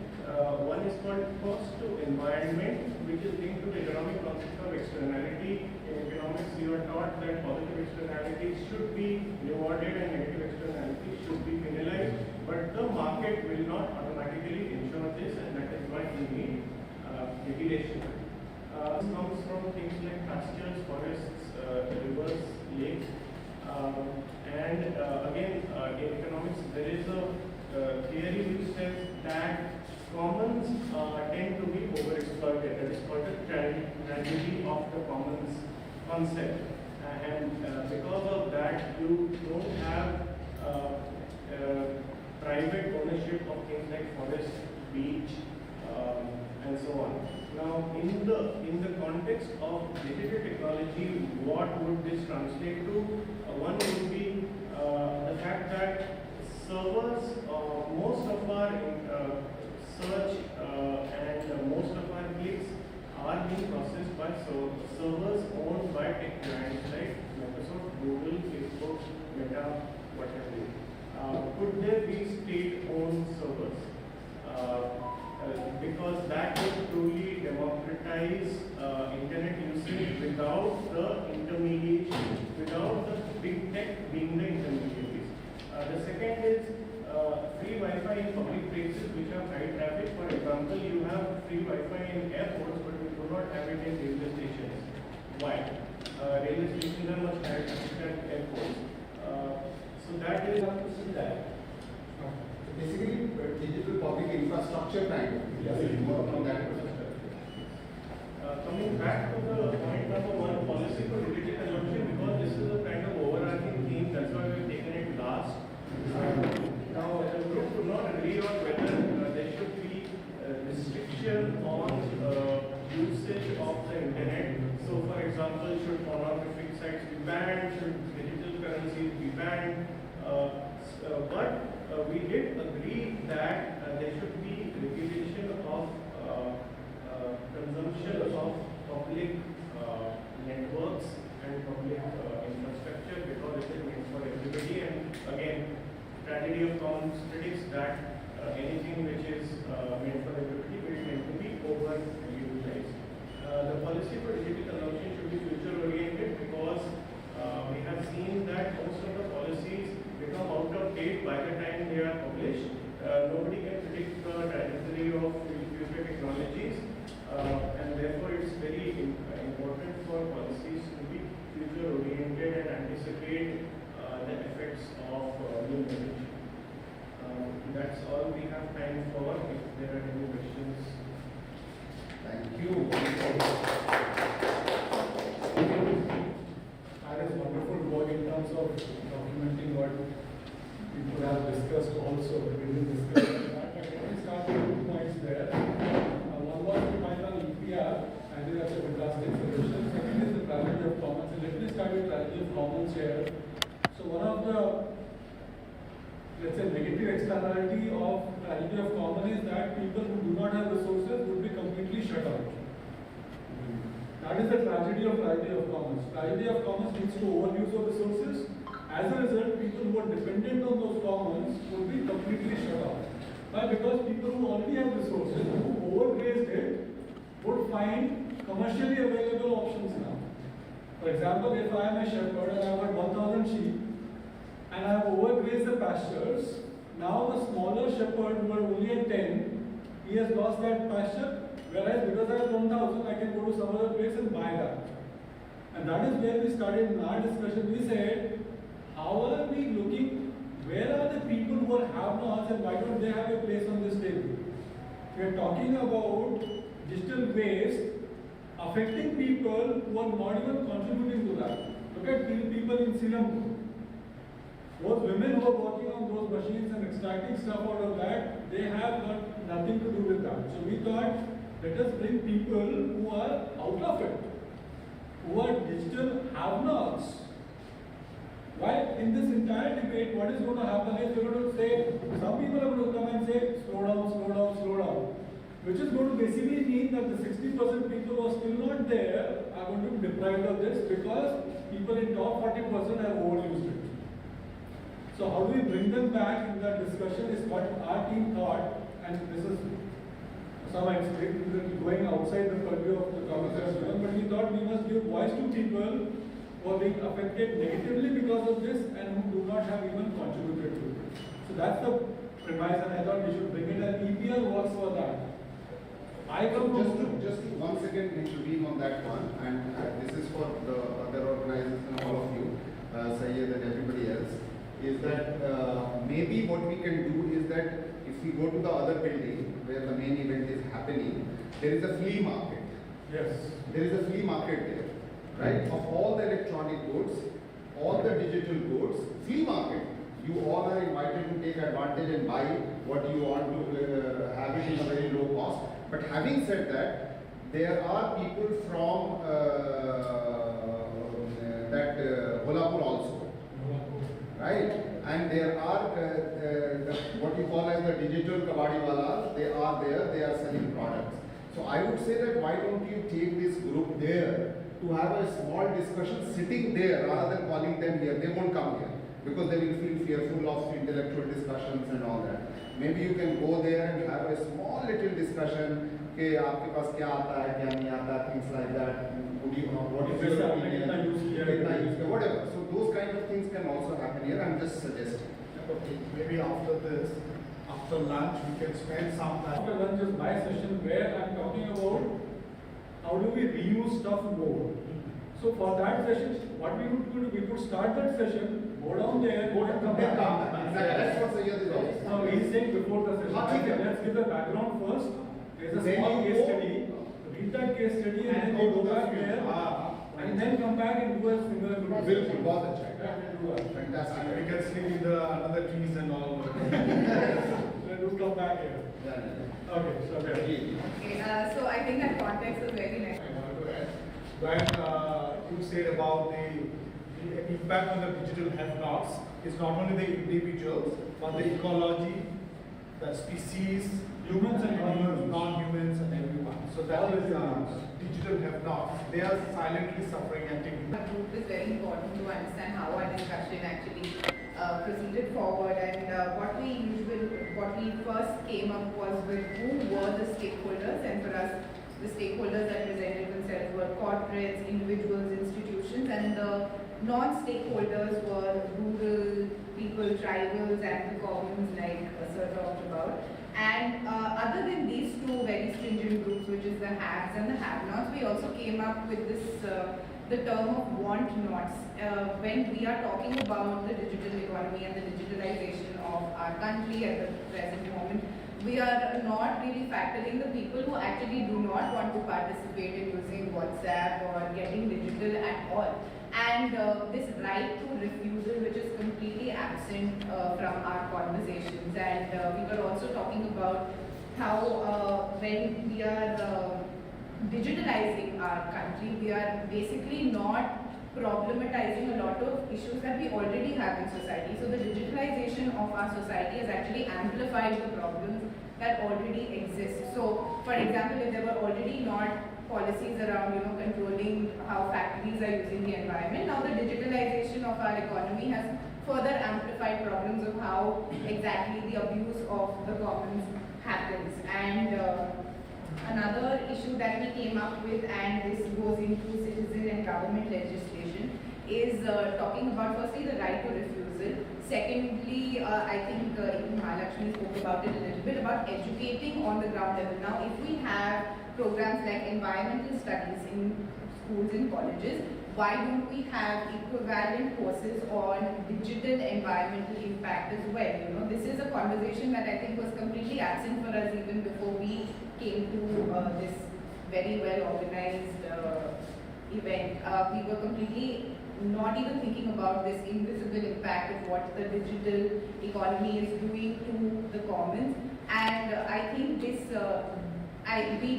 we actually struggled to come up with a word for it which translates properly, because there is this halo effect around digitalization where it's like, this is the way forward. So for example, for me, I took the example of what Digital Empowerment Foundation also reads to me. It just sounds like you go out there, like on the word, on the basis of it. It translates to, you go out and you tell people exactly how you get empowered using digitalization. But what about the negative impacts of it? Why is there this halo effect around digitalization where we don't talk about the negative side of it? We don't educate on the negative side of it, and that is where this right to refusal is completely burnt out, like you're removing it from the conversation altogether. As soon as you say digital, you talk empowerment, you talk way forward, but there is no conversation about all of this, and the words actually fail us in translating this as well. So finding a word, a term, to say that there is a whole side of it which we are not even looking at when we're talking about empowerment. And on that, we also came up with one corporate social responsibility point where we wanted to talk about how now corporates make profits, right, using the digital economy, and we also fall in prey to that we also should get digitalized, we also want profits in our life kind of a thing. And that profit then they have to translate to corporate social responsibility where they need to, give back to society. But they are using the digital economy, they are using all of this, the commons, in order to fund that. So what we were talking about, and I'd love for sir to jump in on this if I'm failing to explain this properly, but basically there should be equal contribution of the companies and like a digital kind of auditing that takes place, where how much digital material that you have used, how much digitalization you have used to be audited, to be taxed, and then that also should translate into your CSR. Because this invisible, cost should not be left out when we're talking about corporate social responsibility, because that whole profit right now in the present kind of world that we live in is completely hinged on how digital a particular company is, and so that should be a major factor in how they contribute to their CSR. So, nothing on this, but just to get back to the earlier point of $5 billion, the top five companies right now, which are all of them are digital companies, digital platforms, they have about $5 billion valuation. And they make huge amount of money using those digital resources, and some of those digital resources are harming people who are have-nots. So when we talk about this CSR thing, one of the regulations that we thought of, and this is again very amateur idea right now, is that let them not do CSR for anything, or let's say education or health and stuff like that. Because they have got those profits out of the digital ecosystem, let that flow back into the digital ecosystem to the have-nots. Not any have-nots, but the have-nots from a digital point of view, because they made money from digital ecosystem. That is the point that we were trying to cover in this from a regulation point of view. Anything else?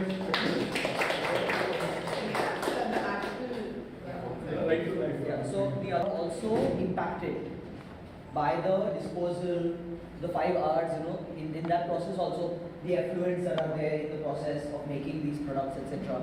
What happens is we've legally given them sentient beings, rivers are sentient beings, mountains are sentient beings, and very conveniently yet mining happens. So what is the impact on that? And whether there is a calculation, we probably need to have a policy where while you are looking at the circularity of the whole thing, cradle to grave or cradle to cradle approach, even whether there needs to be more extractive policies that are there, and how can we protect these systems from. One needs to look at understanding that they are neither benefiting, the rivers and the mountains and the birds and the fishes are neither benefiting, but they are definitely getting affected. For one example that we took was, let's say now in Chardham Yatra, for people to put selfies and photos of theirs, they put in towers over there, so that more yatris will come, more information and whatever will go around. But have we studied whether the horses are getting affected by the radiation? Are we looking at whether the Boras pool is getting affected, or whether the birds are breeding properly or not, or whether the water bodies are radiation is affecting the water structures, etc. So these are things which are not even in the study phase. The other part is that what you talked about problematization. See, being too much on social media, being too much on phone, we've lost social contact. We've lost, grandparents are coming, people are like, earlier it was television, now it is the phones and the internet thing. There is we've lost being social with each other. If a selfie is being taken, yes, we will come into it. But otherwise, eye-to-eye contact, physical thing is being lost. And mentally also, we are consuming so much of negative emotions are constantly changing. One time you're happy, one time you're sad, one time you're whatever. So there's a social, emotional impact that is being caused, and that is something that is not being studied. So the problematization is that is there a mentally also, are we overburdening ourselves by the digital impact, and those socio-emotional aspects need to be studied in some form that is there. Social impact and also mental health. Mental health, mental health impact. Psychological things also. It's very necessary now in everything we do. So since we are moving toward digital trillion economy, digitalization, digital public infrastructure, everything. PIA clearance should be, it should be like a license for everything. So I would like to add to that, saying that probably the Article 21 needs to be further refined to look at, of course you have a right, but also the impacts that people might have or communities or structures might have. So Article 20, civil liberties and other things are there. But does the implication of digitalization or digital footprint get covered under that? So probably rewriting of the Article 21 needs to be there. Then how does it impact environmentally, and how does it go back to the recycling and it's a daily grab, but generally it will be available to all of you. But I would like to end this session by saying is that about 20-30 years back, when we were buying food, there was nothing written about the food on the packet. Now if you buy food, the calorie is written, the pollution in the calorie is written, how much preservative is gone into written, everything is written, right? Whether it is organic or not organic is written, it's clearly give or kind of a very transparent information that what you are consuming is what. Because why should they go through such a big pothy of user manual and do not even understand in English or whatever language? So I will say that maybe perhaps that is a very good idea to do that experimentation, is that can we do that kind of information so that we know what we are consuming and what is the consumption impact going to happen. So with that note, thank you very much for contributing and making it happen. Let's go have an Andhra food, a lot of spices and eat consciously.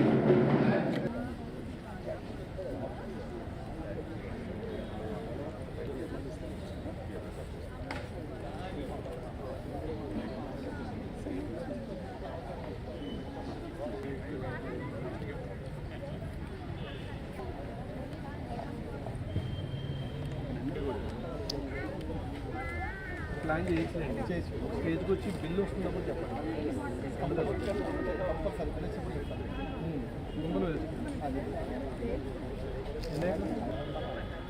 చాలా వరకు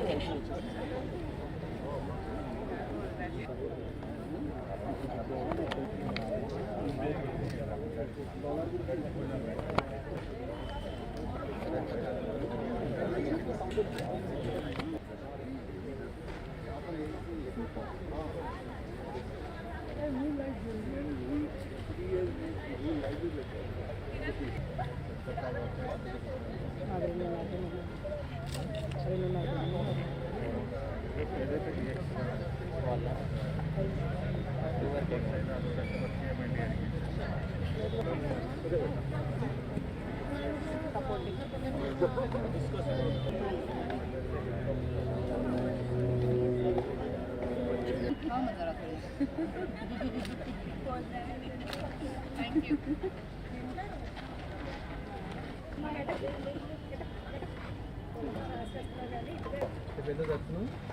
Proud of it after, yeah. I mean, they continue to remain in aviation. This is the element of surprise.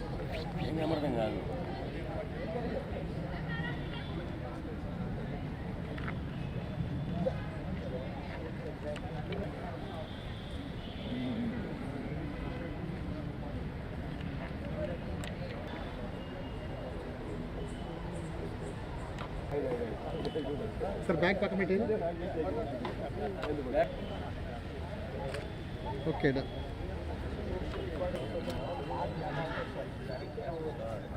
This is where I get salary. But I'm really interested in the interface of public policy, sustainability, and digital. Though building a business like from the other side of digital, which is how to get more digital businesses to come. But I'm also conscious of the ill effects of digital platforms and digital technologies and digital businesses.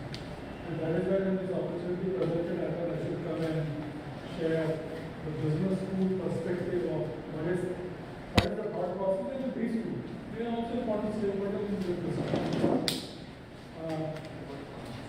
So I thought one of the most hated company is Amazon in this space. Let me use a practice by Amazon itself, which is what we call as a 6-minute brief. So before any meeting in Amazon, everybody has to come and they get a paper in the meeting to read and then start the discussion. So there is nothing sent in advance. Come to the meeting, sit there and read it first. So next 5 minutes for you, everybody has been given a case study, read that. Take notes so that you have your 100% attention on this one.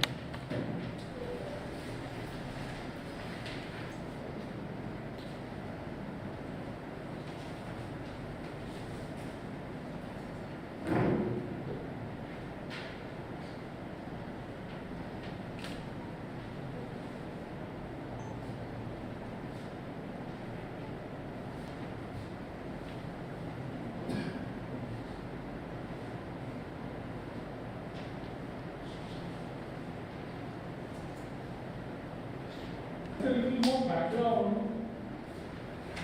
The idea in this particular case study has come from two of the projects that we have done over the last 2 years. One first project was on what we call a digital street, which is digital transformation of street vendors. How digital technologies are impacting the lives of street vendors. And second was on digital green, which is about digital technologies in micro and small enterprises. So you would see two of them represented here. Okay. So what are the case facts? What is happening in this particular scenario? Somebody will just elaborate. What is happening here? What is the challenge?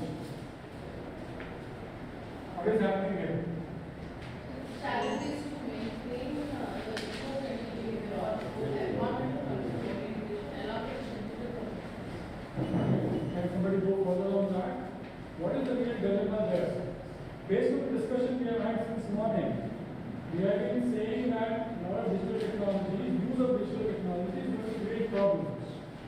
But in this scenario, how do they balance that? The question has been always about balance. How do we balance digital technology and sustainability together? Because a lot of digital technology usage will create unsustainable or bad practices. How do we, especially are taking a very sensitive product category there? So the product category is refurbished batteries. Now refurbishing is one of the highest standard when you look at recycling of the circular economy. But to be able to do that and to have a better product, you might have to use more digital technologies. Now where do we draw that balance? And especially now, if the company which is coming in, or the vendor coming in, or the buyer coming and says, I need it in large numbers. Now, if you really want to scale businesses, especially a micro and small industry, to scale it up, you would require more and more deployment of digital technologies.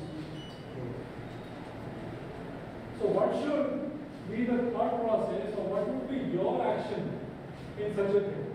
Let me add another level of complexity there. So even if you say, oh, we should not grow, that is, we should have an idea, why should we grow? Let us remain at a certain level only. If we do 1,000 batteries refurbishment without using much of digital technologies, let us stay at that level. Is that a good solution? No. No? Why not? Why is that not a solution? As I am not able to create good impact. So you could do that and say, boss, I could have refurbished 1 lakh batteries. And now I can only do 10,000 of them. That's an impact. And you would lose out on that impact. So It is not only about your revenues, about your profitability, it is also about what is the impact you are creating on environment.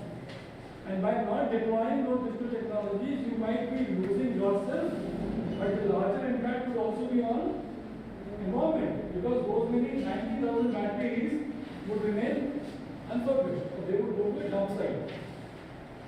What could be the other angle there which is there in the case? What is the other angle?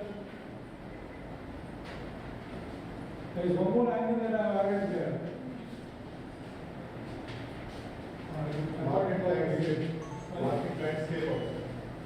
There is another angle which makes it more complex. The demand. Where is the demand coming from? From the people that is Who is that seller? Who is that buyer? Now, this vendor who is buying it is not going to sell it in an urban household. He is buying those batteries so that they could be used to provide lighting solution to street vendors. Now, if you don't scale up, those 90,000 batteries would go to dump site. What could have been the other way around? Those 90,000 batteries could have been refurbished and given to street vendors so that they could run their business. And street vending in that sense is one of the lowest carbon footprint business. They hardly use any energy. Street vendors hardly use any energy. They carry stuff either on their head or on a push cart. They sell their wares in open area where they don't use any air conditioning or light or fans and stuff like that. So they're very low carbon footprint. And on top of it, for their light source also they are using a technology product which is again refurbished. So if you don't scale up, you also have that challenge. So now the question for you, and as what we do is we quickly divide ourselves into smaller teams, is to how do we solve this dilemma? Growth, what direction growth, and how do we balance sustainability issues with excess or increased use of digital technologies? Is the challenge clear? Yes, no? Is the challenge clear? Okay. So also part of the discussion. Right. So we'll talk about 5. 1, 2, 3, 5. 1, 3, 4, 1, 2, 3, 4, 5, 2, 3, 4, 5. No, why I did that? So that the friends get separated. No. 4 there, 5 at that corner. 50. Number 4. Now wait there. Now the specification of the also points. 3, 4.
attention please.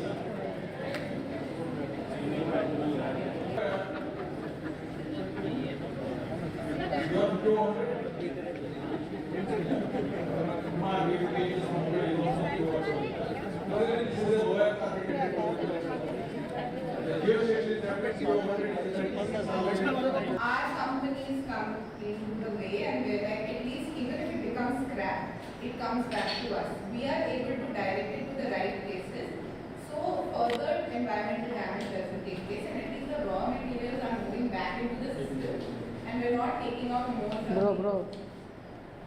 So in a way, like it's not 100% yes, but at least it is one step forward. So let's put it in different words. So you are delaying that. At some level, you are delaying what could have gone to a dump site. Probably you are delaying that by making sure that it is reused and refurbished. Till it is actually end of life. A lot of times we start discarding products and they are not actually at end of life. Much earlier we discard. That you can do. So you are stopping one item going to the use dump. So this is my suggestion. Bro, వెనక్కుండు. Offering some monetary compensation. Small, but make it mandatory. You have to buy the new one, new whatever refurbished one, that they have returned. Yes. So, what is your business model? How long do you see that it will take for you to make some profit out of it? Do you feel that it's a profitable business? And what scale you are targeting? In next 3 years, what number of refurbished batteries you want to circulate in the market? Refurbishing business is not so profitable in the starting few years. To get that break-even point, it will take at least maybe 2 to 3 years. And the main target is to, the main targeted group would be it's a medium and micro units where we can produce the refurbished after getting it back from the users. So maybe that will be the model. Because I don't have much knowledge about the battery side, I can't give an exact answer.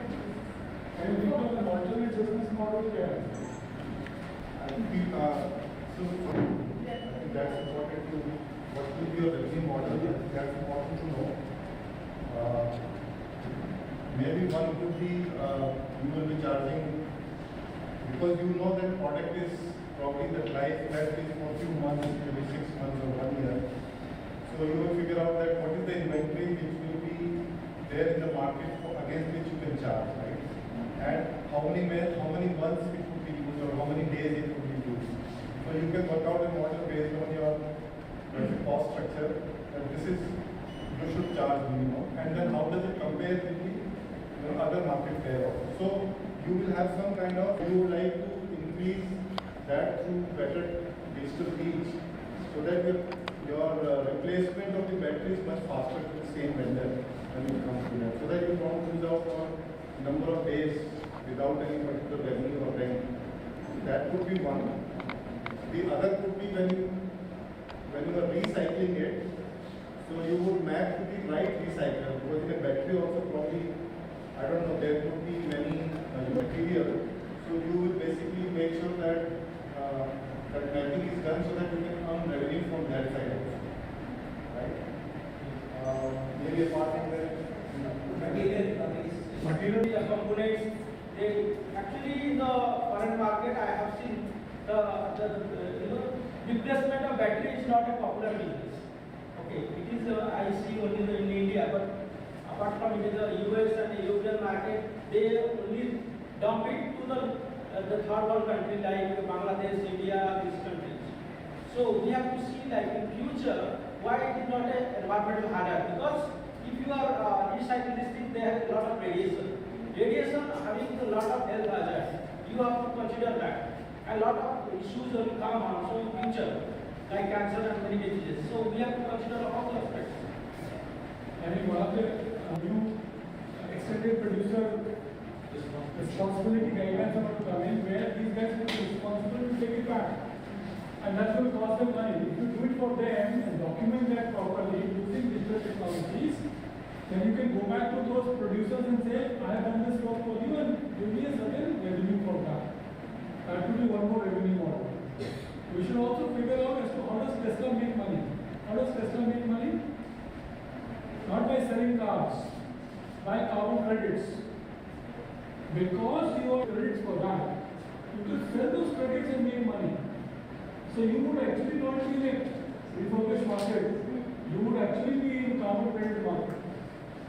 We only do the sales. Next, the profits come from carbon credits, not from car sales.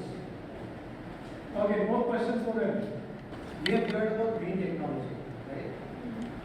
While making the battery, and also when the battery life gets degraded day by day, finally it becomes an e-waste. How will you tackle such kind of scenario so that it doesn't become an e-waste? We can repair it, we can recycle it, and again we can resell it.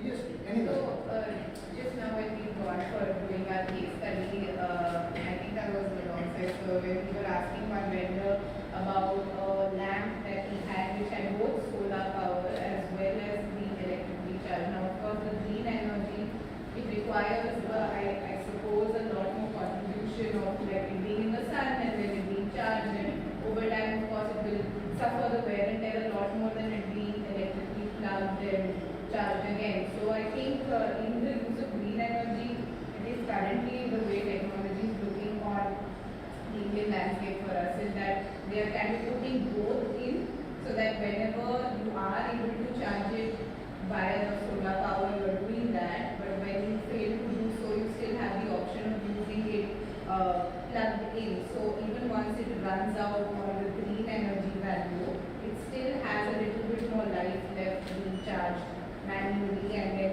used. But he did tell us that it is a system that does not last, because these kind of products, especially the ones that are using green energy, are ones that will very quickly become waste.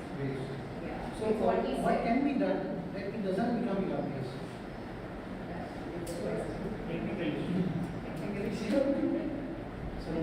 Any product it has to become waste.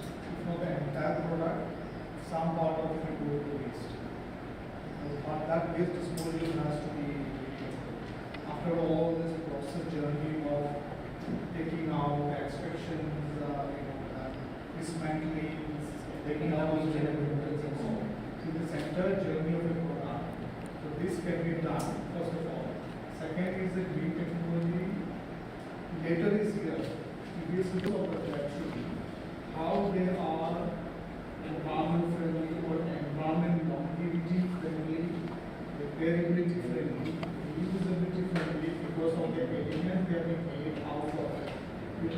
Someone know this journey of repairing and reusing and making it more longevity in the process. Comes under circular life cycle of the process. This will be more important, because this will also determine the repairability cycle and longevity, because repairing का सहूलियत और ज़्यादा होगा, because ये सामान ऐसे लेना है और मार्केट भी अवेलेबल होगा to replace and all those things. So those permutation combinations have to come in place, because one component is not only responsible, cannot make changes in the entire green or component. Green technology is an ecosystem based अगर चल रहा है तो सबको साथ भेजना है. Otherwise, this particular she is not responsible for that. शुरू कहीं नहीं है तो बीच में कहाँ से green technology? And if she wants to repair, refurbish, and become part of the business process. So I see that way also. See, it's an entire ecosystem also.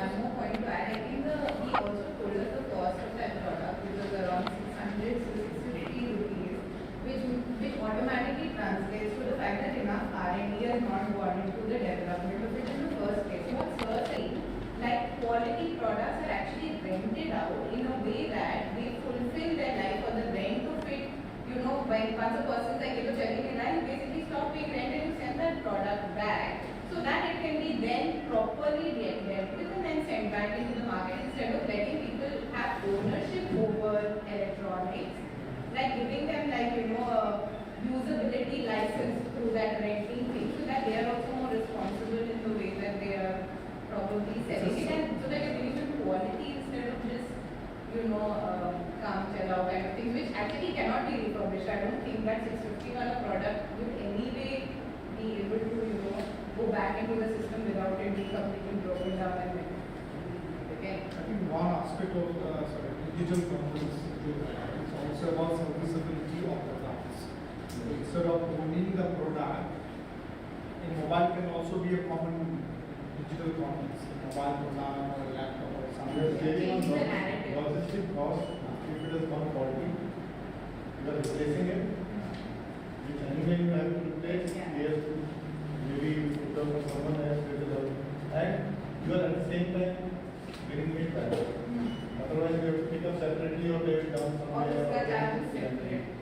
So you have a full control over that asset. It comes back, again you make sure that it is going to recycle through proper material extraction. So that is not lost, and the easier thing also. So it is balancing also happen at that. Okay, I remember last year there were a lot of, do you think that by reproducing more and more of these EV batteries, you might create more safety hazard or increase the failure rate? I'm personally using EV bikes, and I think they are less effective than petrol ones. And the batteries which are You can't be saying that, madam. Not sitting there. Not sitting there. You should sit here and say that, not sitting there. Of course, but people have conscious CEOs as well. Yes, yes. You should say it's an intermediate technology, it is yet evolving. That's the way to answer.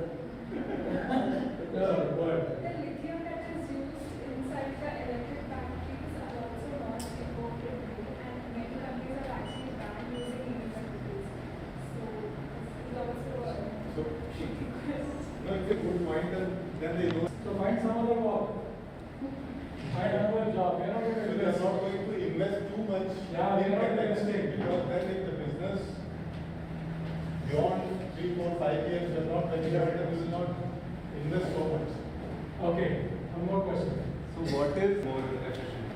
Because I think that was one of the things that we had heard. Yes. We discovered. Entire ecosystem. What is the digital intervention that you will use to increase efficiency? What is the digital intervention? So it can be connecting the vendor and the end user, being an intermediary in between, and it can be we can connect both of them, like through a platform, online platform, or an interface, through which we will evaluate the batteries, we will see the efficiency of the batteries, and even if the supply vendors are not well equipped with the online platform, we will give them some training, and even we have some customer services, 24/7 services. We can give them some training, and we can connect these features together, and there can be an exchange of batteries. So now keeping your end users in that the local vendors are the ones who are actually taking the refurbished batteries for a small scale businesses, like using it on daily basis. So now how do you create an attractive platform for your business so that these street vendors make complete utilization, and also if their demand is being supplied from you? So like if they take one battery and if they refer any other person, they'll get some discount, or they can get some cashback of some fees or something like that, and it can be done. So what if I am buying the refurbished battery from you? Okay, you are giving me some incentive or subsidy or discount for it. Then what about I will be responsible for disposing it? I'm okay, like I have paid you some money and I will be utilizing it. So will you be providing me the disposing option also? Like will you be helping me out with the disposal of it? Because I don't want to take the blame or responsibility of discarding that battery anywhere else. Because I don't know how long I'll be running this business also. For now, I want a refurbished battery, I'm buying it from you. What if I don't want it now? See, our company can again take back the disposed one. Actually, we already mentioned that we can take back the used one, and we can dispose it safely or do anything required.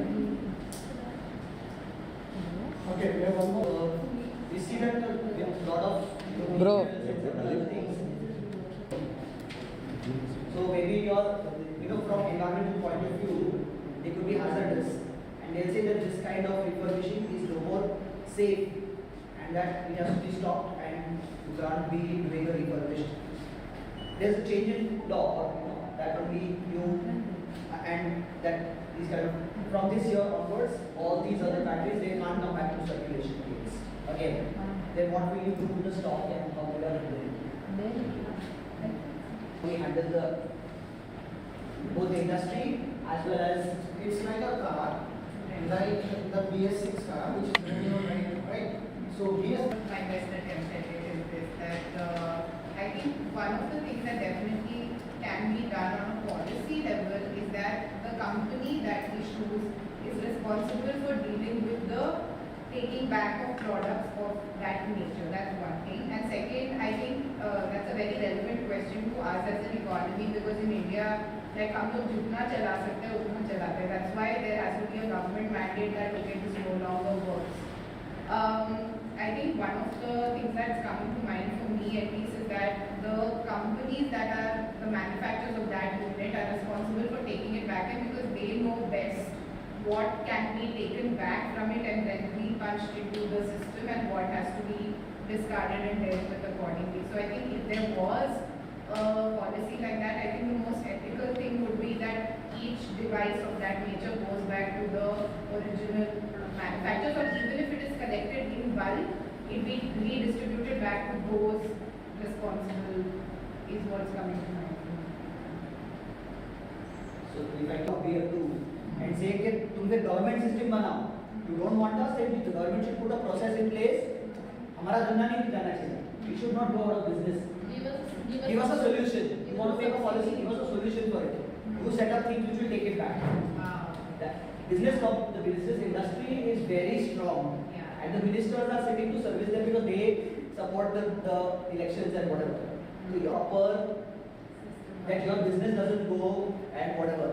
So you have to understand that also the push and pull factors that are there for something like this to actually be implemented. He said that he showed me a power bank and he said, look at this power bank, I refurbished it, I knew it worked, everything's good with it. But it's not sold for 6 months, and we also forgot to use it for 6 months. And now it's 100% becomes scrap. So even when we sell our products to anybody, we tell them this, that if you are going to buy it from us, you have to keep it in use and use it judiciously. Otherwise, it is going to become scrap as is. So I think in the case of electronics, unlike cars, is that if you do put them out of battery management systems, which usually manage checking efficiency level, temperature level, occupancy systems, whether the digital technologies are being used by energy. I'm also in these emerging battery sectors like this electric batteries, green technologies are that is where the small entrepreneurs who are doing battery businesses also can shift to the alternative battery businesses, which are being green oriented or green alternative solution oriented, tech oriented.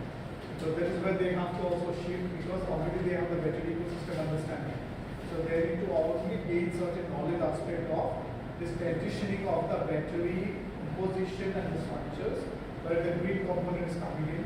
That shift they can do because they know the entire ecosystem of supply chain and market. That could be one way of competing with other businesses of supplying batteries, refurbishment, and whole refurbishment scenario will also change because the earlier version of batteries have been phased out, and now the new battery ecosystem is coming where the energy saving battery. Thank you very much. I think all the keep sitting on. I was just speaking to Osama, and I said now and I think a lot of new ideas has come in, and like what was identified earlier also, digital technologies and sustainability, they might seem as if they are in conflict, but with the right amount of incentives, regulations, and innovations, I think they would be brought in. And like what Kali said, perhaps we'll have to make some compromises somewhere, but for a larger common good, those compromises might be okay to use. Okay? So on that, thank you very much on this. Thank you so much. I think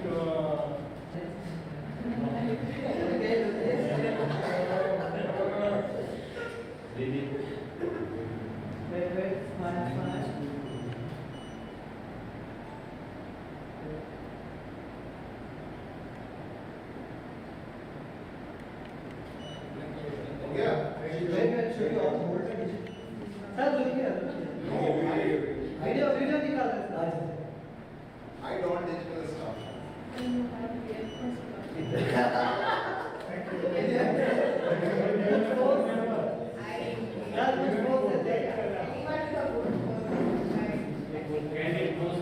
sir ऐसा कुछ post देते हैं क्या? हाँ ऐसा post देना है. Okay post देना है. अच्छा ठीक है आइए फिर से बैठते हैं. My session is about policy governance for the environment sustainability. Actually, let me introduce myself because so many people are speaking about me. I did my higher education in the US, and then I go for the one-time project as well. That is Northeast. Northeast means I cover 4 states: Assam, Manipur, Tripura, and Arunachal Pradesh. 4 states. Basically, we are working on the hydropower project. This company. So I am the advisor for the World Bank. So last 2 years we are working, and then we are working on the sustainability. So that because many of the Northeast is very vulnerable, and my role is disaster risk reduction specialist. So here this program we could see like what are the policy dimensions and what are the governance aspects and how we get the sustainability. So when we talk a very holistic picture, there is a very we have to see what type of policy available in India, and also in the digital aspects, then global markets. Today we have already discussed many aspects. Like now, this pollution and environmental issues are very challenging because we are doing lot of regulations. Then we see what are the parameters, why the policy has been need to change, and what are the present scenarios.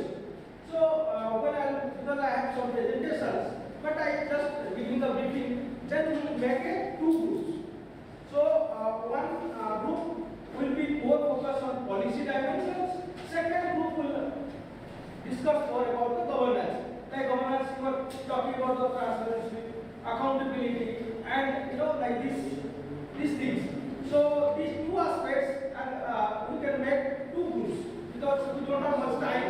We have very less time.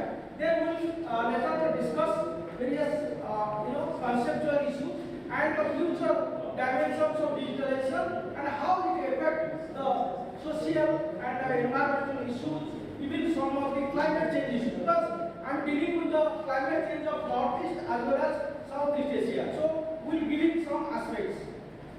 Let's divide into 2 teams because we have to discuss further 2 aspects. Please.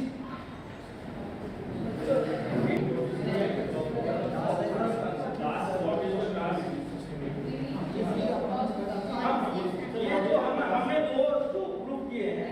एक इसका रहेगा governance का issue में वो include देंगे.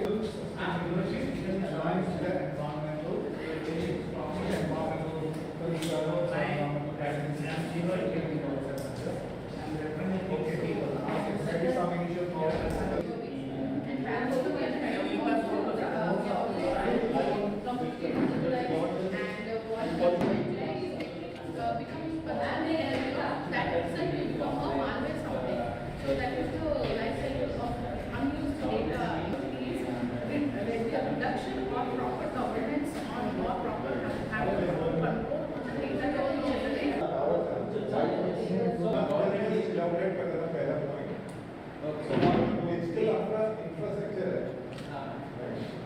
Green energy using what is the bigger question that you are asking?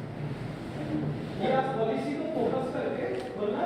Then we will come to the next, like what is the national dimension and international dimension. We will come.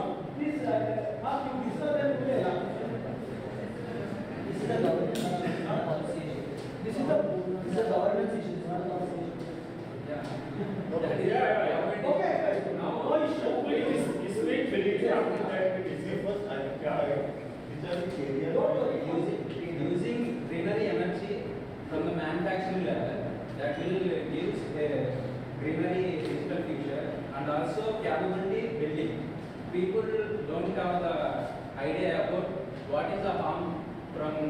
digital digital text. Morning we saw so many things. CO2 comes from what we see on YouTube, that will also causing. So after that, using resource of incentive, that I don't some this point. Who can please support him? What about your thought? That please. Use of resource of incentives.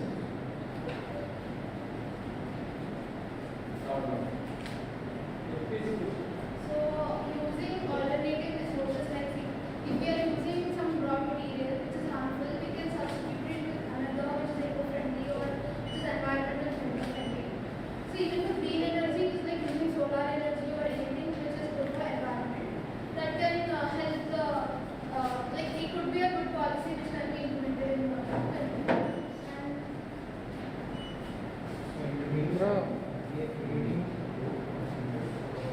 And even making policies to reduce radiations. We emit radiations through many ways, like when we use our mobile phones or television, everything. When we even communicate with each other through telecommunication, we even there are so much of radiation getting emitted out. So we can reduce, we can frame a policy to reduce the radiations that are. One is EPR policy, scientific EPR policy. EPR means extended producer responsibility. That thing also very important. Now we are going to discuss about national and international policies. India should not done this thing only by alone. We need to align to all countries for a great future. And even we get much more resources, like even our finance get increased. Like we will, there is an exchange of ideas. So this would be a great idea. Anti-dumping law. This one is also need for our future generations because of now we don't have proper law for this. So many landfillings filled with these e-waste places. We can't recycle those things. That's why we need to practice. Anti-dumping means fair thing from outside. Country should not dump e-waste. This is also not only in our way. Some other countries putting dumping in our country. We need to anti-dumping law for that thing. Yeah, already I have already spoken on that. Particularly the country like USA, European countries, they don't dump the electronic item or these things in their country. Rather than they dump in the third world country. So there is already in the Geneva Convention, they all the dump, electronic goods or these things as items. They should be dumped in a proper place and should be properly managed. Otherwise, it has a radiation, it has a animal impact. So we have there is some kind of database we have. So how many numbers of death, how many numbers of country has affected on that. So we have a good database on that. So that is very important for us. That's why I thought to have a discuss about the national and international anti-dumping policy on that. Okay. So second, group should discuss, then we'll discuss the governance. Yeah, governance part. To start that best policies lead to best governance. So having said this, so under the digital sustainability aspect, how governance can bring a better future to a nation or globally. The first thing to start is data storage. As we had morning also we made certain comments on data storage and how it is not being stored properly or how it is leading to a big chunk or tomorrow it is going to get converted as a raccoon or a malware and enter your bank accounts, enter all your private devices and then boom, everything is gone. So having a proper governance channel or giving them a good idea of these are the governance, these are rules and regulations to be implemented in every organization, institution or small bodies that will help manage the data storage, governance, public sector, private sector and others. So we have to categorize when we are having a proper governance system. We have to first categorize into 3 different regions what we have identified. That is primary is the private sector, public sector and others. Others are the ones who don't come under the first 2 categories, that is private and public. And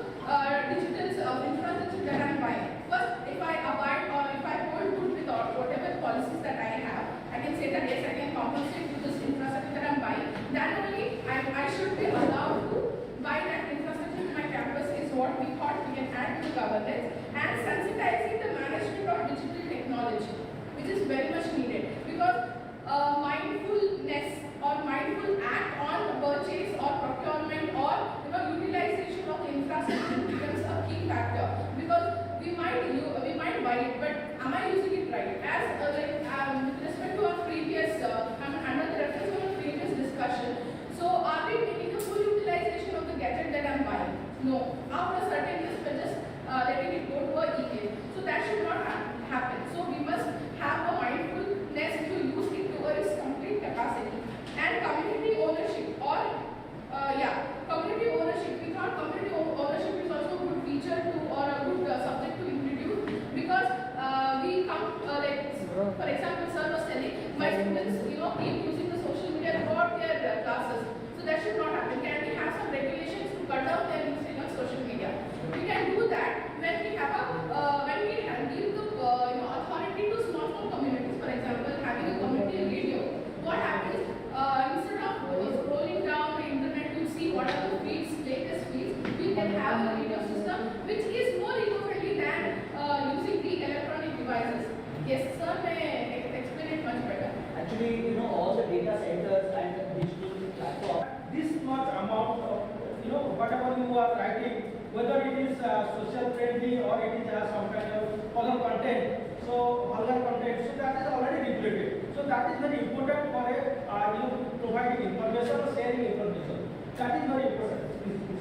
Then we are talking about the digital product license. Since we are talking about the governance and policies, we feel that giving a certain putting some stringent rules on buying all the products. Just because I have money and opportunity, that doesn't give me the permission to download or to buy all the digital products that are available. Maybe I might be a threat to my own nation or to my own family, because we never know what will the end result of my technological usage. So not giving access to all the digital products can also come under a good governance, is what I think. Then the capacity building. Definitely capacity building is the major role, because we all know to use technology in a savvy mode, but we don't know how to use it or how to educate our own children. We are telling them, Google and get everything. If somebody, for example, if when I'm saying my brother comes and asks me, do you know this? I tell them there is something called as Google. Please go and search. Very easily I tell them. But am I educating him or her in the right way? So digital education or capacity building on regular basis, of course, because every day, every sunrise bring us introduce us to a new technology. So now it is all ChatGPT and AI is conquering. So how many of us actually know what ChatGPT is, or actually know what is AI and how it is going to harm or simplify my life in upcoming future? That we don't know. So helping them understand or giving some kind of awareness and capacity building will definitely ease the governance. And cyber security, we being under the governance, we would want to talk or put more strict regulations and laws on cyber security, because cyber crimes, it is increasing day by day. Our crimes in a small locality to a bigger nation is going in an exponential manner. So to reduce and put good use of digital technology, I think we have to, how we have other rules and regulations and big judicial system, we also should have a wonderful or the strict crime rule. Cyber crime and cyber criminal should be penalized in a similar way. Then capacity building in native language. It's very much important. It is very important, because we talk about capacity building, that we know now in the education system we have English as a common medium and other native language as other medium. But we are going to touch only one sector of students, that who have the access to mobile phones or schools and colleges. But what about the other people who don't come under these categories? To them, to educate them about the digital implementation or misuse of digital technology or bringing them under a good governance, I think we have to touch the grassroots level of it, that is talking to them or communicating to them in their native language. And the final thing I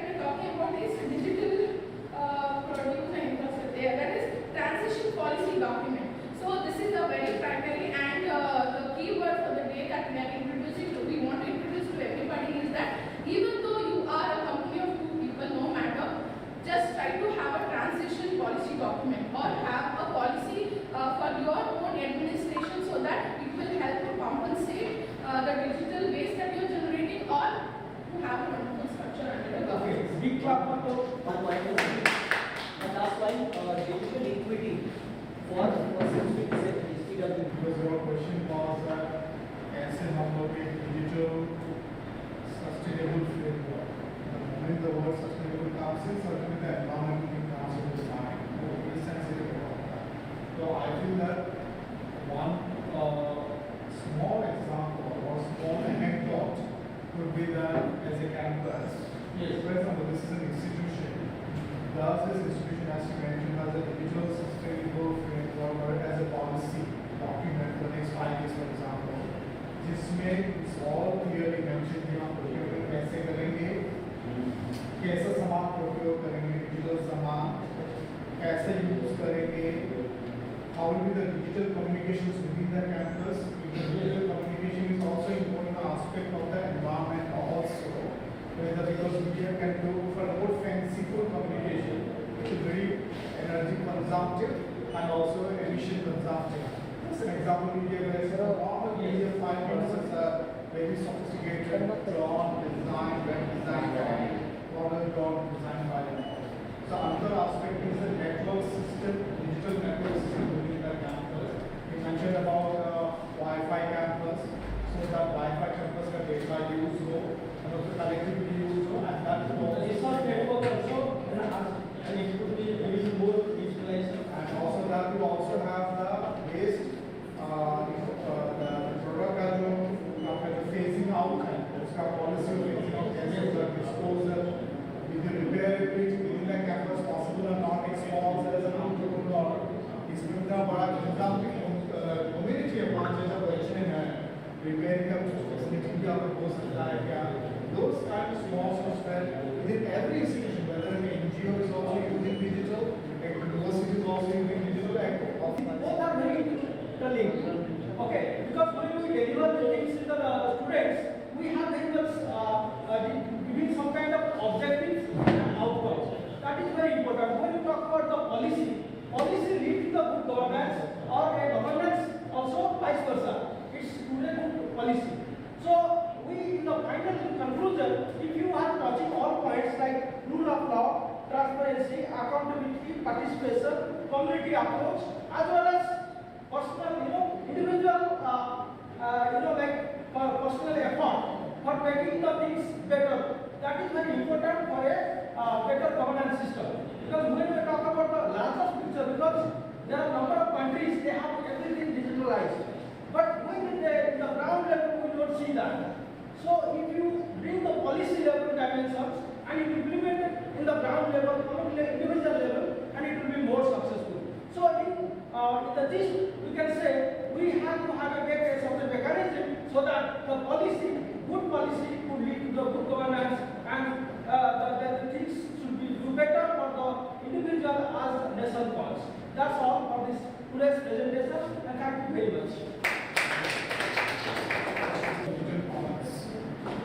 Digital commons है, आज के digital के दुनिया में, for example, content is very important, and they are very sophisticated content. Which content which you have to buy, which is not commonly available. You should have login, purchase, and then use that content.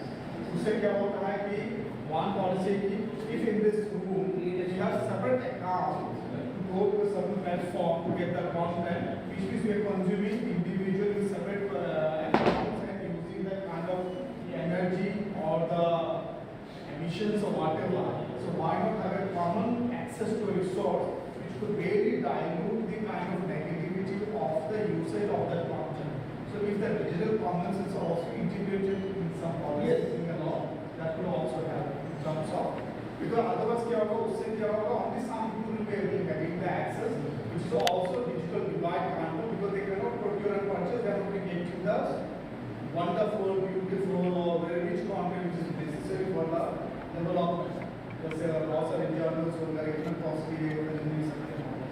So those are some of the examples. Yes. Today also I can example, because we have some kind of database of 200 years of cyclonic analysis that is published by Spinzer Nature. So I was I would say something about the sustainability. Yes. You know, sir, They are three pillars of the sustainability, environment, economic and social. If we are discussing about the digital sustainability, but we are talking about only one pillar, environmental sustainability. I suggest you we should also talk and also think about social aspect and economic aspect. There is a lot of issue regarding the society related to digital environment and digitalization. About 70% people did not have the access of internet, access of the digital mobile and everything. And economic status, it is the cost, it should be very cheap and best, everything. So I think if we are talking about the sustainability, we should mention economic and social aspect with the environment. Thank you. Basically, many times we are discussing about the economic aspects, sometimes digitalization, but sometimes people forget about the social aspect. Social like a foremost, and because all the like profit benefit will go to the society ultimately. So we have to think of that. Then we have to have some kind of arrangement in place so that the end product, the end user will be more successful or more profitable. Thank you very much for this thing. And when in future we will connect it, because tomorrow we have also another presentation. We will discuss and elaborate further. Okay. Thank you. Thank you so much. And the lunch will be from 1 to 2. So after 2 we will be wrapping up and everybody can leave.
Very smile. Everybody say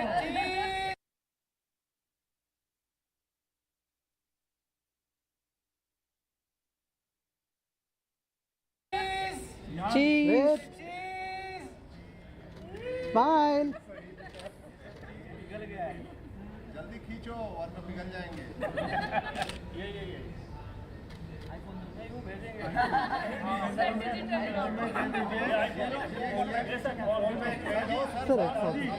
Cheese and okay, look here, camera. Smile. smile Wait. बोलेगा नहीं आएगा पूछने के लिए कैसे camera mobile से password क्या, pattern क्या? Okay.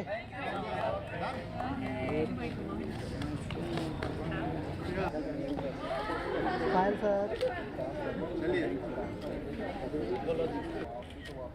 Okay. Thank you. Sir, आप भी आ जाओ ना. ये डिजिटल टेक ग्रुप